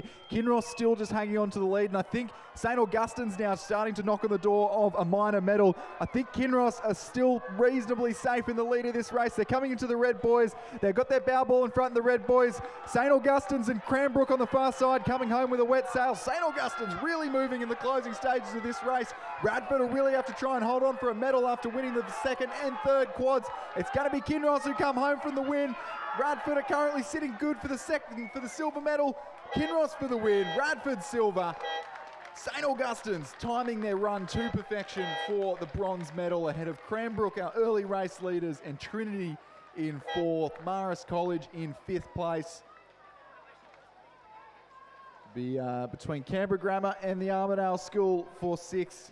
Be the Armidale School, or for 7th rather. Armidale, Canberra Grammar, and then in lane 9, Northern Beaches Secondary in 9th place. Our next race is coming down. It's the school's second 8s. Lane number 4 from Newington. Theo Downing, Carter White, Owen Toogood, Lewin Whitaker, Tristan McDonald, Nicholas Strathui, Charles Fuller, Ben Adams and Hugo Baker. Lane 5 from Sydney Grammar, Gabrielle Song, Benjamin Alton, Jeremy Corte, Anton Perimal, Harry Snow, Harry Lee, Archer McBurney, Raphael McNeil Chapman and TJ Abdel Sayed. Lane 6 from Trinity, Ross Stefanatos, Alex Twig, Carter Beamish, Patrick Board, Matthew Tolte, Will Johnson, Charlie Harris, Daytona Derbyshire and Oscar Casson. And then in lane 7 from Canberra Grammar, Thomas Berry, Bryce Ellis, Maxwell Chesworth, Thomas Olofsson, Oliver Pracey, Byron Ellis, Archie Vag, Alistair Bridgewater, Teniola Ballaghan is their coxswain. And they are coming down now, and it looks to be Newington and Sydney Grammar out in front ahead of Canberra Grammar and Trinity.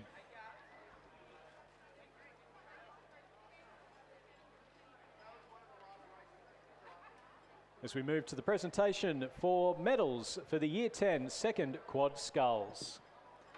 3rd place and bronze medalists, Cranbrook. The crew of James Walker, Carlo White, Max Mills, Samuel Perkins and Thomas Marcel.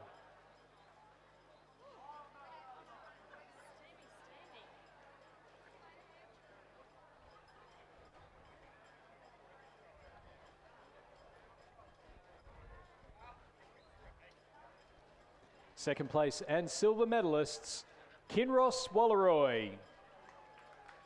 Their crew of Matthew Lowther, Joe Dunworth, Jack Burke, Austin Cutter and Harry Grinter.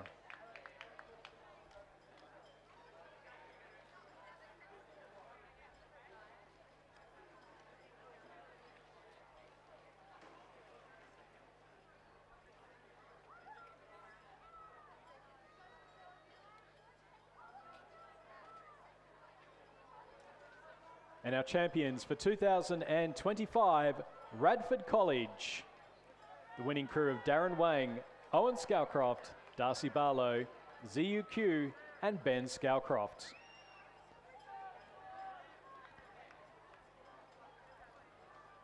Please congratulate our 2025 champions and medalists. As we see down on the course now, it is this Newington second 8 who really have designs on a victory here at the Schoolboy Head of the River. Only 4 crews in the race. This Newington crew have been reasonably competitive throughout the season and seem to be building well in the last couple of races before the GPS Head of the River in a couple of weeks' time, and have been sort of there or thereabouts with a few podium level finishes in that race. And into the last 100 metres, the Annabelle Eaton coached crew with the bucket rig in 4 and 5 seat will take their last few strokes to set a pretty quick time for a second 8. We'll take the win here at the Schoolboy Head of the River. It's been a good battle all the way down the course between this Canberra Grammar crew who beat their first 8 at the ACT Head of the Lakes last week, and now will take a scalp against the crew from Sydney Grammar.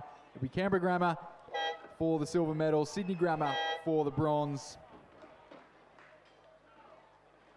And the combination from Trinity Grammar in lane 6, just outside the medals in 4th place. We are down to the last race of the day. It's the school's first 8. Lane number 3 from Newcastle Grammar, William Golding, Thomas Clarkson, Edward Baker, Logan Harmon, William Bird, Mitchell Chung, Ronan Brown, Lucas Burton and Claudia Wills. Lane 4 from Hunter Valley Grammar, Bailey Crop, Oscar Powell, Lachlan Davies, William Hunt, Harrison Skelly Osmond, Hayden Melmoth, Zachary Jones, Luke Purdy and Emma Purdy. Lane 5 from Scotch College, Lachlan Lawson, Angus Maloney, Ted Burney, Adrian Marrow, Joe Collingwood, Hugo Pennell, James Temple, Fletcher Douglas and Sebastian Pagnan. Lane 6 from Newington, Oscar McConnell, Harrison Veach, Freddie Longcroft, Toby Denton, Charles Old, Zach DeHennon, Mika Koskela, Aidan Chandler, Blake Dewhurst, and then lane 7 from Canberra Grammar, Lucas McLean, Marcus Tremopoulos, Nicholas Vandervolt, Magnus Stafter, Ethan Murphy, Benjamin McGregor, Cameron Schmidt, Alexander Griffiths, and their coxswain, Timothy Robson. Yeah, the boys from Scotch in Melbourne making the trip up the Hume this weekend. They raced against the best of the GPS competitions yesterday, or almost the best of the GPS competitions yesterday. Riverview didn't race out there on the Nepean River, but Scotch College took the win over Shaw in that matchup, and here today to compete against the best in New South Wales at the Schoolboy Head of the River. And it is this crew from Scotch College who are leading in the third 500 metres. I think these are going to be one of the ones to watch for the National Championships in a couple of weeks. We've seen utter dominance from a very classy St Ignatius College crew all the way through the season. St Ignatius took the win at state championships by about 6 seconds over Scotch. But just last weekend, this Scotch crew, they got a win over the Melbourne University Boat Club under 21-8 at the Victorian State Championships on Ngambie Lake. And I think that's them kind of laying down a marker, coming up here, getting a bit more competition before their Head of the River in 2 weeks' time, and the Nationals in 3 weeks' time today. 3 weeks' time today, Stuart, and it's the final of the Barrington Cup, and it's 2:20 p.m. 3 weeks' time, where it's interstate time, but this Scotch College crew certainly have their eyes on that Barrington Cup. It'll be their first win in that event, I think, for about 6 years. And I think their best competition will be St Ignatius College, who we're not going to see here today. But combination from Newington over in lane 6 of McConnell, Veach, Longcroft, Denton, Auld, DeHennon, Koskela, Chandler and Dewhurst, coached by Blair Jenkins. No match for this Scotch College crew, who are really taking the opportunity to get some racing experience on flat and calm waters. They've got 2 more races at the Ngambie Lakes course, which can be challenging events over the next couple of weeks. But this Scotch College crew, a real return to form for the school from Hawthorn, who haven't won Head of the River in a couple of years, but we'll be looking to do so in a couple of weekends down at the APS Head of the River. But we'll get one under their belt here at the New South Wales Schoolboy Head of the River. It is the Scotch College who have led from start to finish and are really winding it up for a very, very quick time here in reasonably quick conditions at the Sydney International Regatta Centre. Scotch College will take the win, several lengths clear from the boys from Newington, who will secure themselves the silver ahead of Canberra Grammar for the bronze.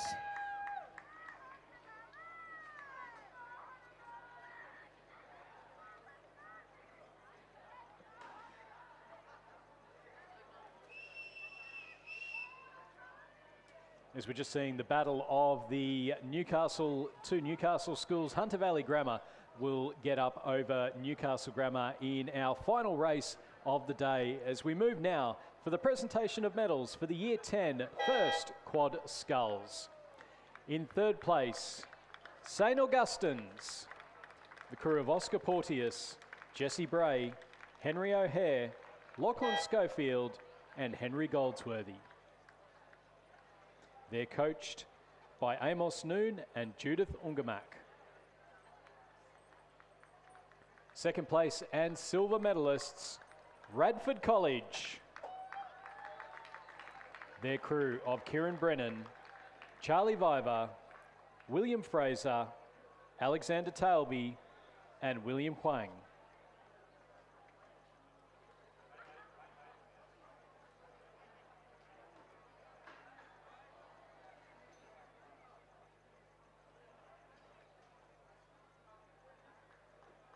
And our champions for 2025, Kinross Wallaroy. Their crew of Hugh Nash, Maddox Broom, Hamish Searle, Will Kirby and Jock Peterson. They're coached by Benjamin Watt and Angus Peterson.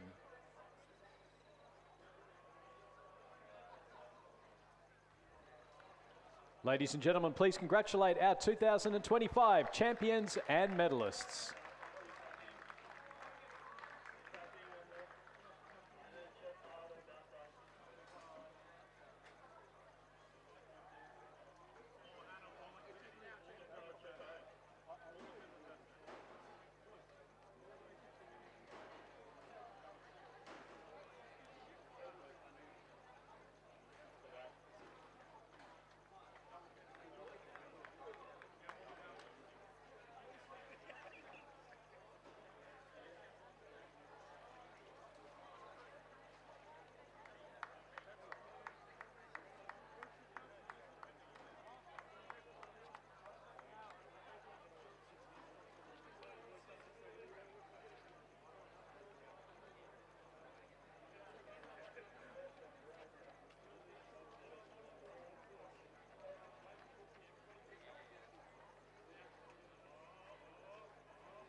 Ladies and gentlemen, the presentation of medals for the school second 8. Third place and bronze medalists, Sydney Grammar School. Gabrielle Song, Benjamin Alton, Jeremy Corte, Anton Perumal, Harry Snow, Harry Lee, Archer McBurney, Raphael McNeil Chapman, and TJ Abdel Saeed.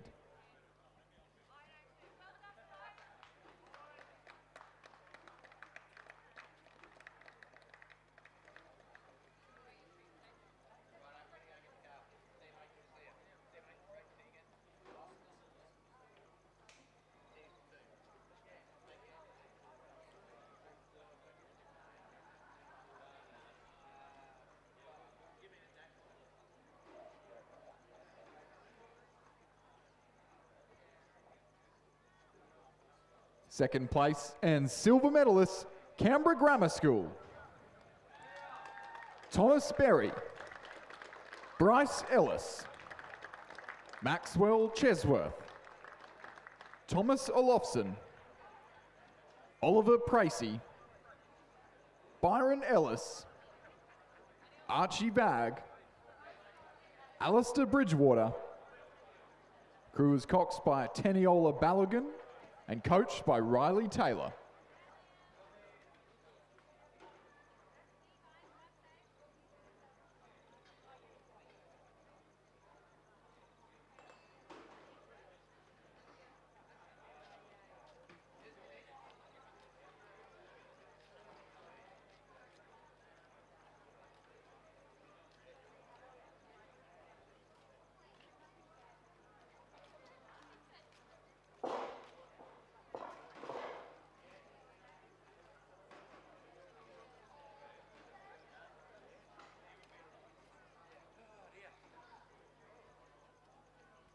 First place and gold medalist, Newington.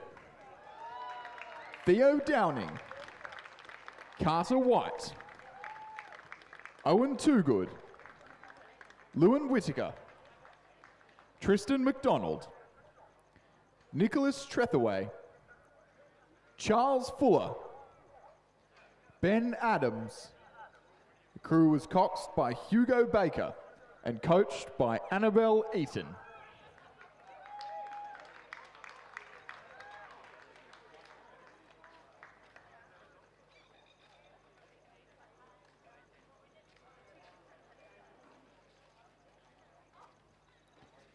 Ladies and gentlemen, a big round of applause for all our champions and medalists in the school second 8.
And for our final presentation of the afternoon, presentation of medals for the school first 8. Third place and bronze medalists, Canberra Grammar. Lucas McLean, Marcus Tremopoulos, Nicholas Vanderwalt, Magnus Dafter, Ethan Murphy, Ben McGregor, Cameron Schmidt, Alexander Griffiths. The crew was coxed by Timothy Robson and coached by Scott Chesterton.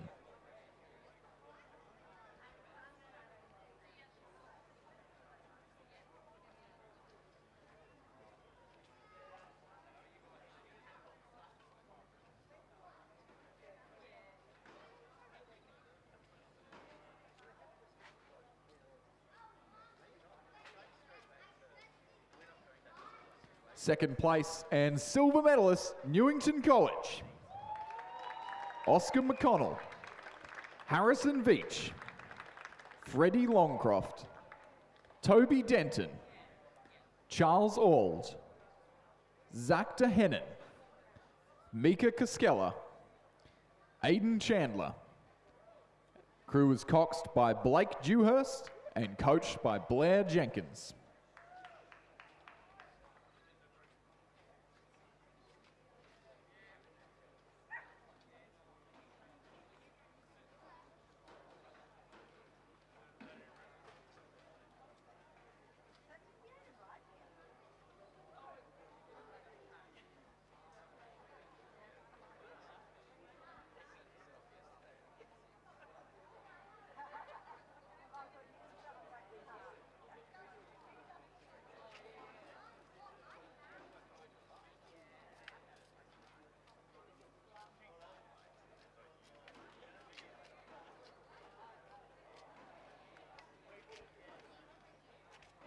First place and gold medalist, Scotch College. Lachlan Lawson, Angus Maloney, Ted Burney, Adrian Marrow, Joe Collingwood, Hugo Purnell, James Temple, Fletcher Douglas, and their cox, Sebastian Pagnan. Ladies and gentlemen, a big round of applause for all our champions and medalists in the school first 8. So that just about wraps up the proceedings for this afternoon. What an afternoon it has been between the Sprint Eliminator, our quads races, our 8s races. It's been fantastic to have you all out here over the course of the weekend. If you do fancy on catching up all of the action, there'll be recaps on the Rowing New South Wales Instagram, as well as tomorrow evening, the Rowing Down Under podcast, wherever you get your podcast, Spotify, Apple Music, etc., etc. Please feel free to check that out. But until now, please safe travel homes, and we'll see you at the next regatta, which is, for most of us, the National Championships in Tasmania in just 2 weeks' time.